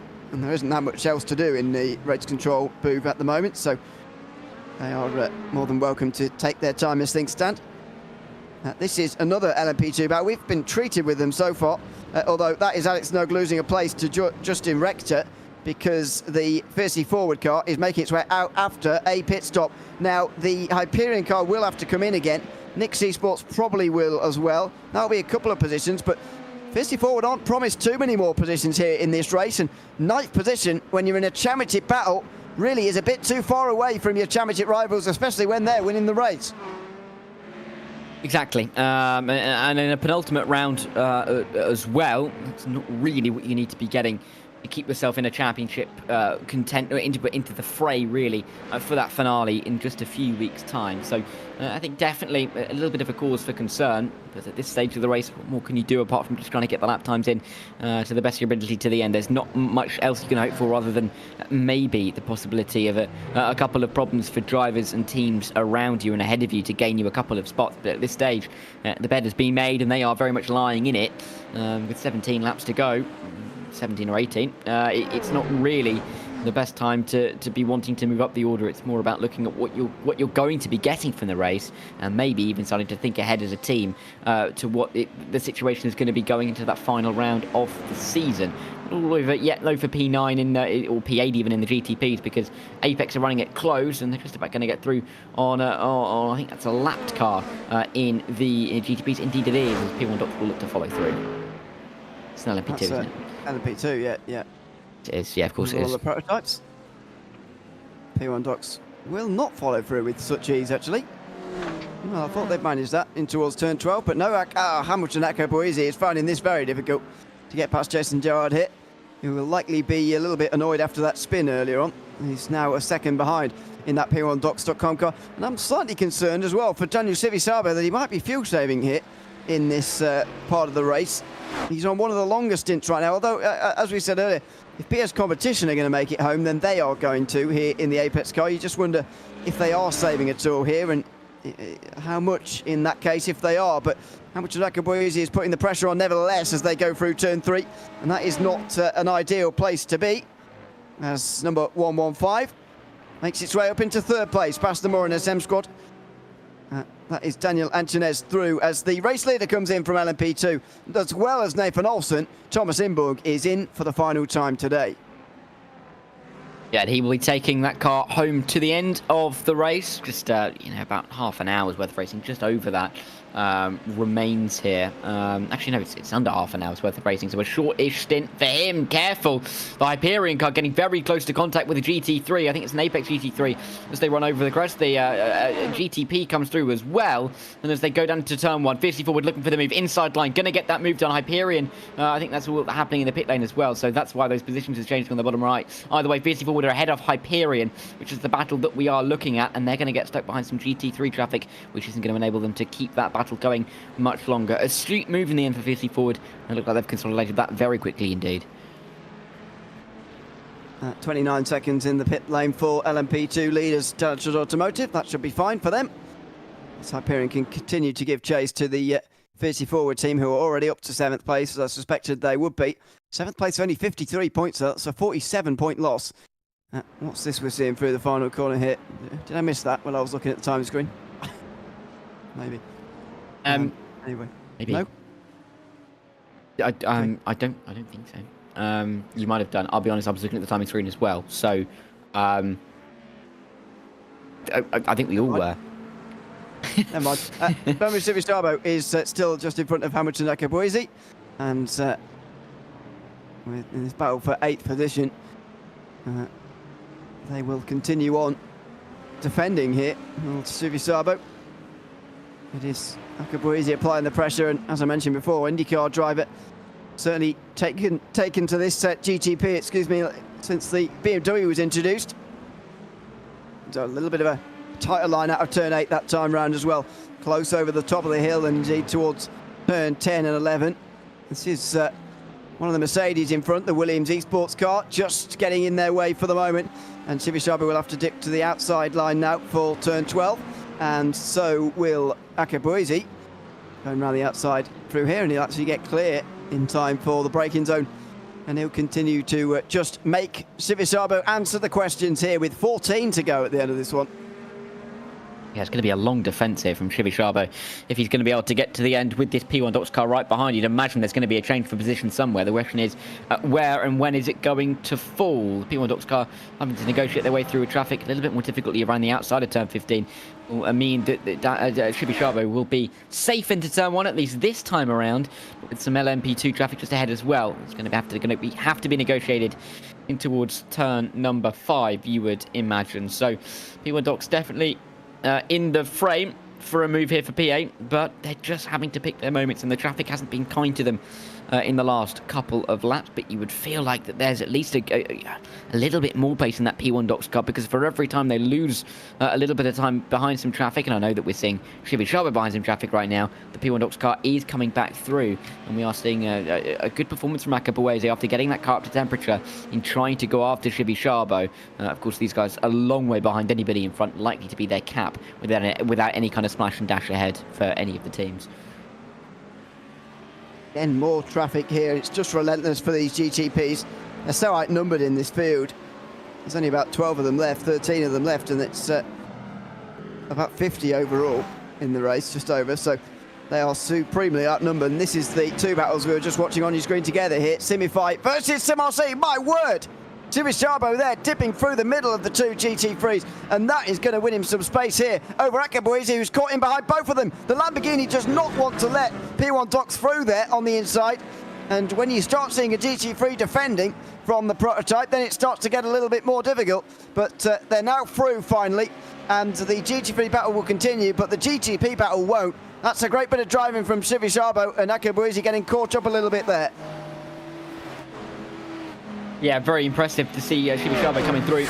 And again, using the traffic to his advantage. He's been able to do that in the last few laps just to give himself that little bit more breathing room to that P1 Docs car. And it's working a couple of times now. So I think they're going to be feeling pretty good in the position that they find themselves in. Well, he finds himself in. The issue is the second he feels like he's got any kind of margin, he then finds another GT3 in his way. And this time it's the 279 that is just that little bit overstepping. It's Mark has every right to be there, but just getting in the way for Danny Shivishabe, who won't be overly pleased to see the fact that the P1 Docs car is once again about half a second behind at this point. Maniti are coming into the pit lane for their final stop, and they will drop down the order, but that will be them done for the session, and should be the longest pit stops if they're only looking to go another 13 laps here.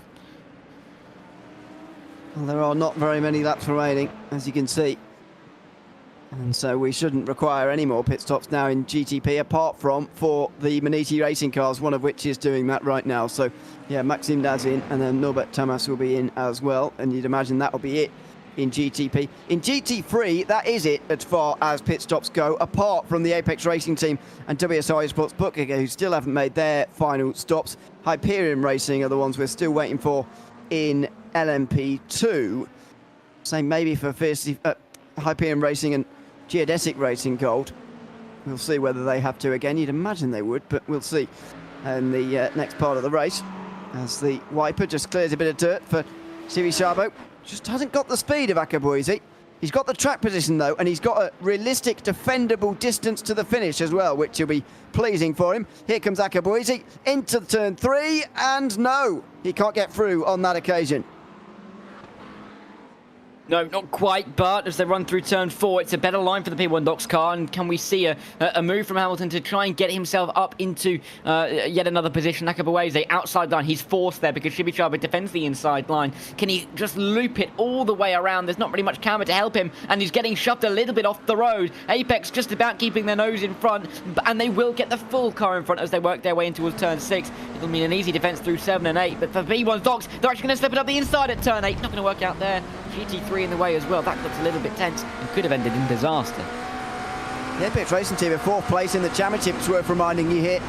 Did lose a few points at the halfway stage, but you never lose too many at that stage. You can gain them back at the finish, but since there hasn't been a yellow since then, it's been difficult. That's a spun GT3 through turn 11 there. And we'll try and get a replay as to what that was all about in the last couple of moments, but goodness me, that was at the wrong moment for these two. They very nearly came careering into a bit of a crime scene there. Thankfully, it was all cleared away before they really arrived in this battle for 8th place in the GTP class. I'm trying to work out who's lost time on this lap now. Is it maybe the 220? We will... no, it's not. It's Guillaume Levesque, who has made contact with the Drago Racing team. So Guillaume Levesque is not far from a pit stop. That's Drago Racing getting involved in contact again. They've already got a 5-second penalty to be served at the end of the race, to be added to their time. That might be some more seconds to add to their time at the end of the day as well. Yeah, and didn't look like it was the nicest moment for Guillaume to have to face there. To have a car right up the his inside. Well, it's more than enough room, wasn't there, on the inside. Drago just overcooking it just that little bit. No overcooking going on in the context of this Apex car, but P1 Docks is still lurking. There's still a chance that in the last 12 laps this could go somewhat awry, but I'll be hoping that it is all okay as they get towards the end of this race. I mean, they are not that far ahead of that Movano Rosso car with Simon Cowlarts in the machine. Only about 5 seconds between the P1 Docks car and Cowlarch, so he could start to approach the back of these two if they continue to battle, and we see some continuous good defensive from Danny Chivisabo. So yeah, intriguing to see how this is going to go into the final couple of laps, because this could explode into a really quite fisty battle going into the final couple of laps if there's 3 cars involved. Good. And that is realistically all we're hoping for from GTP, really. Don't think Dylan Scrimmins is going to catch Norbert Thomas, because Maniti will pit surely before he gets there. So I think this will be our lot for GTP here today. So we wait for our final pit stops there, and we'll go through the championship implications of what we've seen so far this afternoon once that does happen in the final 10 laps of this race. Another bit of traffic there. That's the leader in LMP2 that just gets in between these two now. That will be very, very pleasing for Sivisabo. Nakabuizi can't get past. The only problem, though, is when you get stuck behind an LMP2 like that, is actually it doesn't cost you very much time through turn 1, 2, 3 and 4. You can go a pretty similar speed in an LMP2 car compared to GTP. It's then on the power here down the next straight that you need to make the move, and Akabuizi does with relative ease. But you've got to remember these LMP2s are very fast these days, and at low speed especially. All 3 categories are pretty similar in speed. Yeah, and we see that quite a lot in endurance races all around the world, really. Slower corners, GTPs, LMP2s, GT3s, and really anything else that's not on the circuit. There isn't a lot to split them at the slow speed. It's really at the high-speed corners where we can see difficulties in drivers having trouble with other slower cars around them, because the misjudgments can be that much bigger in terms of a collision that they can cause. In slower corners, you have to be committed if you're a car lapping another car, because there really isn't that much advantage that you actually get for a couple of seconds, particularly at somewhere here like turn 14. The GTPs aren't that much quicker, if quicker at all, compared to the GT3s. It's about lining up the move for the exit. Chivisabo has demonstrated it there beautifully at a turn 14. And it's just about working with the traffic and almost working with it without having any kind of relationship with the other car, in terms of just being able to use the traffic to your advantage, change your line, be willing to be pragmatic in how you approach some of the traffic around you. That can gain you some time on the exits, and in prototypes like this, that exit speed is the crucial factor, particularly when you've got a car right behind you, because if you've got a long straight and you come off the corner just that little bit slower, you're going to be under quite a bit of pressure down in towards turn one. Not happened from Danny Chivichabo. He's been around for quite some time. He knows all of this stuff, and he's showing all of his skills clearly in the final few laps of this race. Saw the timer ticking down the left-hand side there, by the way. We've got still well over an hour to go of the timer, so we aren't going to be able to have the cautions to even get us to the time at this stage. It's going to be laps as we've known for some time now. 9 to go at the end of this lap as Chivichabo continues his defence of this position. Effect simulations now do come in. Sasha Lemon, as expected, into the pit lane. Pit stop previous to that was not quite as long, and so that very much tilted towards a pit stop before the finish, and only a few laps of fuel required down there for that team. Again, Chivichabo gets through at a dangerous point, but Akabuizi follows again into the final sector. And the battle for 8th continues. These two are both off the lead lap, by the way, and there's only 3 cars on the lead lap now. If fierce competition do go to the end on this tank of fuel, and there's no reason to suggest why they won't now, they are going to leave just 3 cars on the lead lap and more than a minute's worth of an advantage at the front of this race as well. Might be one of the biggest winning margins we've ever seen in the IVRA Endurance Series. This has been an extraordinary performance from the number 89 team. Even if they have to come down and, you know, do a bit of a splash and dash, they're not going to be losing 77 seconds to do so. So they're in an absolutely stunning position, and they really have built this up over the last few hours to the brilliant advantage that they now are able to control. I mean, to have a lap on, you know, 75% of the field, more than that coming at this stage of the race, just shows how good they really have been, how consistent they've been able to be, and even still going pretty quickly. Lorenko's last lap, a 34.3. The Orion 46 with Happler in the car, a 34.6, which was matched by the Williamson Racing in P4. So they really are still lapping consistently faster than the cars around them. And at this stage of the race, when you've got a 77-second advantage, just goes to show the commitment that they've shown all race long, and the you know, the confidence that they're surely going to be able to draw from this going into the final round, albeit that you know, any kind of title challenge feels like it's going to be a long way off, even if they are gaining pretty much maximum points today. It's all a bit of a squeeze, wasn't it, down the inside of the McLaren? Nakabuizi's still on the outside of it as well for the next corner. It's just not getting the rub of the green through the traffic really at the moment. He's just struggling a little bit, and there you go, outside line, he's finally got it done. Will these two get ahead of the Maniti car will be the question as well here. They'll answer soon as Akabuizi goes so wide there. We are still just a few laps away from the finish and the conclusion of this race. We have now seen all the pit stops, by the way, in GT3, and so Grid and Go have got a legitimate 18-second advantage at the front of the field with Alessandro Quintai. Second in the championship coming into today were Visceral, and they were trailing them actually by just a few points at the halfway stage. They have since dropped further back, and with a penalty they have now got to 3rd place because of that 10-second time penalty in the last pit stop, and so that would be a loss of 19 points. Unofficially that means that the gap would be 81 going into the final race, a big advantage for Grid and Go going into the final race, and Simify would be out of the running. It would be a 2-horse race because Simify are all the way down in 11th as of right now. 11th is only 33 points and a loss of 67. They already started this part of the race over 130, exactly 130 behind. They'll be nearly 200 behind at the end of this race. In LMP2, everybody apart from Hyperion Racing should be able to make it home here. Not this Hyperion Racing car. They've just stopped 4 laps ago. But the other teammates will surely have to come in again before the finish, and that will promote these two up a further place. More on the same squad, and Hyperion Racing will soon be battling over 7th position, and indeed the Hyperion Racing car does come in now. So Runner's going to be 7th, and Maniti Racing will also drop down. The final stops, I believe, are being made now. Only 6 or 7 laps to go, though. That suggests to me some teams who were expecting another caution before the end of this race. Yeah, they almost certainly were. It's just never materialised, is it? I mean, there's nothing to say that something won't go awry at the end of this sentence. But yeah, it's been such a long running green flag running, and it has been great to see. Yes, it hasn't meant that there's been much fighting for leading positions, and yes, you could argue that that takes away from the excitement factor in this race. But it's really meant that we've got to see these teams performing for a few hours and just showing what they can do when, you know, given a few hours, just to race it out, just to show what they really can do when there isn't so many changes going on around them, that they don't have to be as concerned with yellow flags coming out. Where do they go with their strategy because of it?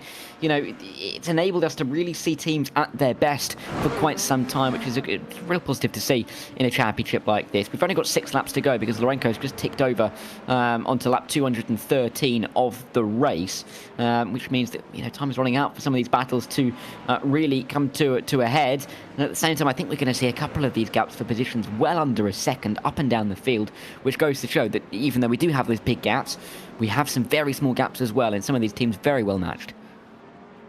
So in LMP2, the championship would certainly swing the way of Delatraz after their victory, if they can bring it all the way home. They already had 36 points over second place, Fiercely Forward, after the halfway points. Of course, that's unofficial, and all of these standings are unofficial, of course, pending anything post-race. But with Fiercely Forward down in 5th position, they would lose 34 points, and that would effectively double their disadvantage. In fact, they're already 37, or sorry, what did I say before? It's 36 that they are behind, and they are going to continue to almost double that. That'd be 70 then of a disadvantage, and that's pretty big for LMP2. So we'll see whether that is actually grabbable for them. That's the 50 Forward second place car, and that, unfortunately, number 115 has actually been running a bit better than 50 Forward 113 in some of the races so far this season. They did that by winning at Kota earlier on. It's going to be their second podium in the season here if they can bring this one home. In GTP, Movano Azuro are going to lose a little bit of ground to Orion, but they'll absolutely take it here today because they've only lost a very small amount over those that matter in the championship. Movano will end up losing 9 to the Orion race team, who will now be 48 behind them going into the final race, again unofficially. Williams Esports, after the opening halfway point, were only 43 behind, but they're now 1 position behind, and so they'd lose 8 points. That'd be 51 heading into the final race. Apex would lose a little bit more ground, so would Orbit as well. But all 3 championships, the headline there, I suppose, all 3 championships on the line into the final race. And, you know, anything can happen, as we know, in that final race at Spa. And it's great to have championships come down to the final race of the season. That means that there's so much to fight for, and there's a lot of storylines to be keeping an eye out for. And at a circuit like Spa, it's fantastic to have so many different contenders going into that race, and so many different, I think, teams and drivers with ambitions to go and win that championship, which will create a fantastic season finale. I cannot wait for that in just a few weeks' time. And we really are lucky. I mean, you don't often see championships won with a round to go. I think this championship lends itself to having season finales with the point system that we have, with, you know, a lot of points being handed out to the winner, but then a lot of points handed out to P2. 90% of the points that's given to the winner are given to P2 as well. You know, in series like Formula 1, it's only about 66% of the points or so. So you do get a tighter championship in that regard, but to come down to the final race and have all 3 championships as close as they are really is exciting, and I can't really wait for Spa in a few weeks, to be honest. Yeah, exactly 3 weeks today. We'll be live on RaceSpotTV, same time, same place, with the broadcast. A bit combination of all the names you've seen today, and maybe a few others as well, bringing you the final IVRA race of the season. David Haynes says, oh no, a commentator is doing maths live on air. Yes, I was. And they're unofficial results because the race isn't finished yet, and they're unofficial halfway points because Race Control haven't ratified them yet either. So that's the most unofficial live points and live maths you've ever seen, because it's got multiple fault points. Most of them are to do with me. So you take as much as you want from that, if you like. Meanwhile, battle for fourth is the one we'll focus on in the final few moments here. We just saw Maniti come through there, and we saw their battle with Fiercely Forward in GTP. It doesn't look like they're quite going to have the laps to get there, but Fiercely Forward in LMP2 are going to have the laps to get here, and they need these points desperately for the reasons I was just talking about. There is a whopping 7 points on the line here if they can make this overtake in the next 4 laps. Yeah, and that's really what they're targeting. Would be absolutely critical for them to pick up those extra few points and keep themselves in contention with Delatraz, who have had such a, calm end to the race. Thomas Imborg hasn't had anything to think about other than just getting the laps done and counting them down until we see the checkered flag. For Fiercely Forward, they really have had to be driving a little bit more dangerously, having to try and make these moves. And again, looking to the inside line at turn number 10, not quite having any kind of line to make that one stick. Nick's defending, at least for the time being, but how long can that defense last? And I will say, I do quite enjoy when you do maths on the broadcast, to be fair, because it means that I often have to check it, which means it gives me something to think about while you're talking. So it's not all bad news. We'll certainly be doing a lot of it in the final race of the season. There actually wasn't that much required in the final club sport race, actually, so it was okay. But yes, it's entirely possible. Oh, pit stop for Nick Esports. I wasn't expecting that. They've miscalculated slightly here, and Daniel Valle is in after 26 laps. Now, is that the limit, or have they miscalculated? Because Fiercely Forward Purple are also on 26 laps right now. That's 27, by the way, for Nick Esports. So Fiercely Forward are about to get to the same amount of laps. Are they about to be too short, maybe, or is this a late incident points drive-through for Daniel Valle? I wouldn't have thought so. No, it is indeed a pit stop, and well, either they've miscalculated or they do not simply have enough fuel on board. And it's not. It's a quick stop, so clearly just a bit of a top up on fuel, which would be concerning. Well, it is now concerning to us from the point of view of Fiercely Forward Purple, who are only about 5 seconds ahead of the Nürburgring esports car, which is 9 laps newer into the stint. And to be fair, that Fiercely Forward Purple car is the only car now inside of the LMP2 class that has done 7 stops, not 8. So we could see them having to come down pit road for a splash and dash as well. Shouldn't see them drop down to P4, but would put them right nearby its Fiercely Forward Gold counterpart, which wouldn't be terrible in the grand scheme of things, because it's the 113 that's in the championship, not necessarily the 115. And I think if we saw the 115 drop down to P3, it's almost... they'd surely think about giving the position to the 113 as well to give them an even better chance at the championship. Yeah, exactly. I was just thinking that. So 115 has just gained 7 points from that. They could have another 8 here with their teammates. That would be 15 points gained in the last couple of moments. They really need them as well.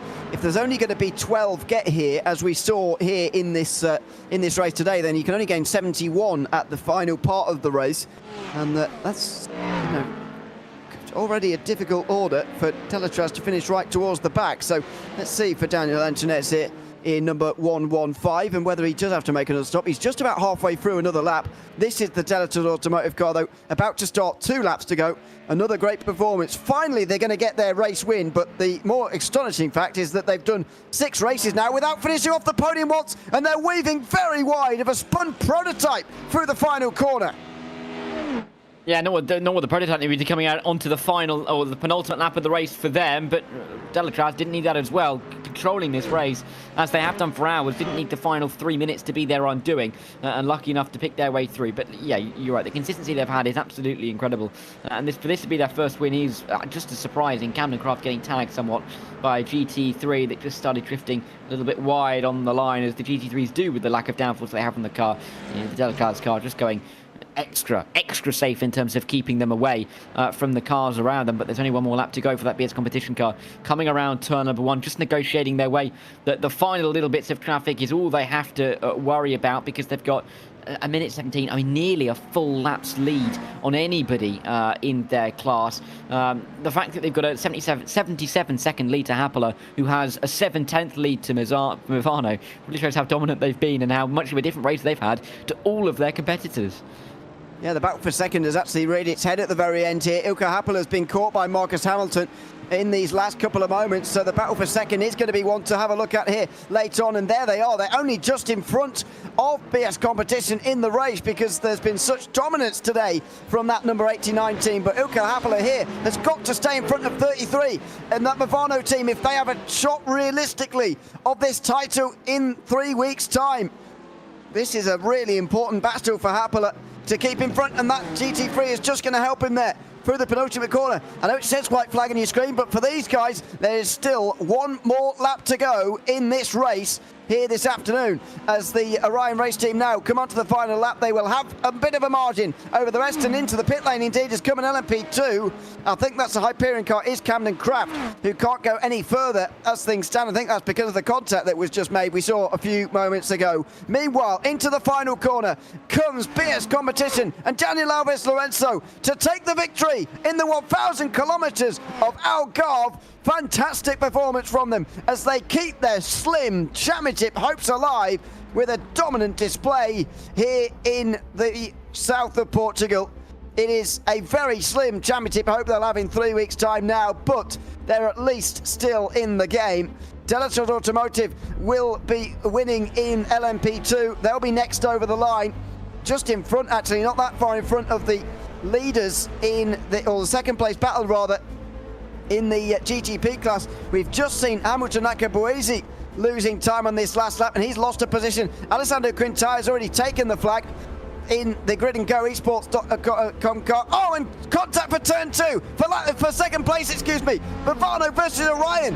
Goodness me, this is going to be all on to the final stages here as Movano look to get one hand on the trophy here tonight. Side by side in towards turn 12. This is absolutely for crucial championship points between Ilkka Happila and Marcus Hamilton, and Happila can't keep it. Marcus Hamilton's got the position here, and that is a big statement of intent from Movano, who take the position at the very end and really stamp their authority over this season. Over the line they will go. Happila will close in the slipstream, but the line's quite soon, and it will be Marcus Hamilton who gets there for Movano. Second place. They'll gain 8 points over Orion and the rest over the others. A fantastic overtake to make on the very last lap for their championship hopes. As over the line also has come Delatras. They will win in LMP2 as well. A dramatic end in GTP as the battle for second comes to a conclusion. Let's have a look at the race results, if indeed everybody's crossed the line here of the 1,000 kilometers of Algarve. In the end, had a dramatic conclusion in GTP. Not for BS Competition, although their lead gap did balloon by 20 seconds in the last hour. They win by 1:22 ahead of Movano, who passed Orion on the last lap. Williams Sim Racing Academy also lose points to Movano. Fiercely forward round out the top 5 with Maniti Racing in 6th place and 10th place in the end in that one. Between the Movano Maniti teams, World's Apex Racing Team, Movano and P1Docs.com, all inside the top 10. 11th place Robert Drop Air, they lose really serious points in the championship. 67 lost by them here today. WSR Exports Bookkicker were 2 laps down, along with Fast Repair Motorsports. Delta Sports Sim Shop were 9 down. Graham Sanders and Hydro GT Racing retired about halfway through this race. In LMP2, Thomas Inborg credited with an extra lap compared to the rest, but the gap was a lot smaller than that to Fiercely Forward, who get into second and do make it home on fuel in the end ahead of Nürburgring Esports. And Fiercely Forward 113 lose points in the championship from 4th, losing 27 to their championship rivals in the end. It was Sasha Lehmann just in behind Alex Nug there, inside the top 5 with Nathan Olsen next. Daniel Valle, Justin Rector and Camden Craft all came across the line 1 lap down. Carter Cunningham was the first 2 laps down, and he got a late penalty as well, I've got to tell you. 10 seconds for that incident in towards turn 3 with the SRN TFR Alliance, who finished just behind them. Hydro Geodetic Racing finished in 12th. In GT3, it's Alessandro Quintana who puts one hand on the trophy for gridandgo.com esports.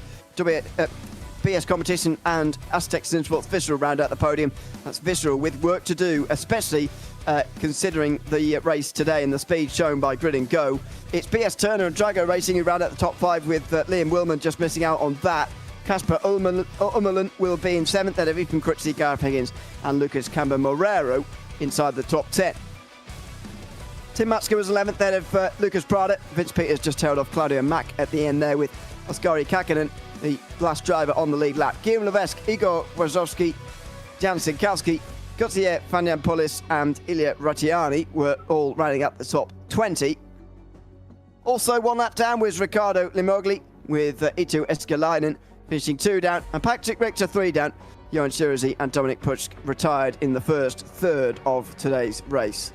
Let's have a chat to Daniel Alves Lorenzo, first of all, driver of the number 89 BS Competition GTP that has taken the race victory here today. Daniel, congratulations on the race win. One of the most dominant performances we've seen in IVRA endurance history, and certainly one of the biggest winning margins. 1 minute 22 at the line. Tell us how you're feeling at the end of that race. Thank you very much, first of all. Yeah, to be honest, flawless day. Pole done from the race start go. We just went off into the distance. Perfect strategy, no incidents at all. Yeah, to be honest, just flawless day. 128 points was your deficit to the championship lead at the start of today. I know that Movano finished second, so that deficit won't be reduced by quite as much as you'd think, but how do you feel about your chances? Is it a chance, or are you just going for another race win at the final race at Spa in 3 weeks? To be honest, well, mathematically there's a chance, yes, but there definitely needs to happen something to Movano in the last race. Otherwise, yeah, I think we are looking for P3, maybe P2 in the standings. Unfortunately, we had 1-2 hiccups in round 2 and round 3 earlier this season. So yeah, we're just trying to rescue what's left in this season, and I guess I'm just trying to get to the win. Exactly. Well, getting another win here and a third podium in a row is certainly a good way to do that. Congratulations, Daniel, on the win, and thanks for chatting to us as well. Thank you very much, guys. Thanks very much, Daniel Alves Lorenzo, the race winner, with the pleasure of taking that car over the line in GTP. In LMP2, Delasters Automotive have finally got their win, and Thomas Limburg and Remy Legrand now join us. Thomas, welcome in, first of all. Good to have you with us. I'll chat to you first, because it's a lap you're credited with over the rest of the field at the end of the race. We know the race was closer than that, but with the importance of the championship and the final rounds approaching, how grateful and pleased are you that you've finally been able to get a race win this season? Yeah, it's a great pleasure. Honestly, we worked really hard for the whole season to win it. We were close almost every race because we finished on the podium for each of the rounds. And yeah, mega job from Remy. He worked really hard. We worked really hard on everything, on setup, strategy, driving. And I think the result shows the work we've put together. And Remy, what is it like to be involved in the championship battle like this? Yourselves have not finished off the podium this season. Your rivals, Fiercely Forward, only just finished off the podium for the first time this afternoon. None of you are gaining very many points in each round on each other. How is it to be involved in such a close championship fight like this? Yes, it's a great pleasure. Like said Thomas, we practice a lot to have a good result, to bring a good result for the team, and yes, it's very good, and we hope we will finish this season with a great result at Spa in the next round. Well, we'll see you in 3 weeks for that race at Spa. Congratulations tonight to the both of you, and thanks for chatting to us at the end as well. Thank you, and thank you for the broadcast. Thanks very much. That's Remy Legrand and Thomas Imburg in the Delasters Automotive car this afternoon. Unfortunately, doesn't look like we're going to be joined by the Grid and Go guys. Kawasaki Kintai taking that car over the line here in the 1,000 kilometres of Algarve. They put themselves over 80 points now, unofficially, ahead of Visceral going into the final round, requiring themselves realistically, at the start of the day, only a top 7, but realistically, by the way of the halfway points, they could even need less than that, way less than that, going into the remainder of the race. We will wait and see. Make sure you join us again in 3 weeks' time. For that broadcast, we'll be live, same time, same place here on RaceSpotTV with that race. It's a timed race for the second time this season. 8 hours of racing at Spa. Join us from 2 p.m. UTC. That is 4 p.m. in Central European time. It's by myself, Ian O'Leary and Darrell Thacker with you for this final part of the race. A big thanks to the rest of the team here tonight, to Jeremy Scott and Lorenzo Bonner, who we took over from about 90 minutes ago, to Jake Sperry, who did the first 4 hours of this broadcast alongside David Haynes and JL Gregory, and to Ramiro Augustin Cisneros, who has been behind the cameras all afternoon. A big thanks to everyone who's tuned in as well. We'll see you again in 3 weeks for the 8 hours of Spa as the IVRA Endurance Series comes to a conclusion in 2024-25. We'll see you over in Belgium, but for now, from all of us here at the Algarve, it's goodbye for now.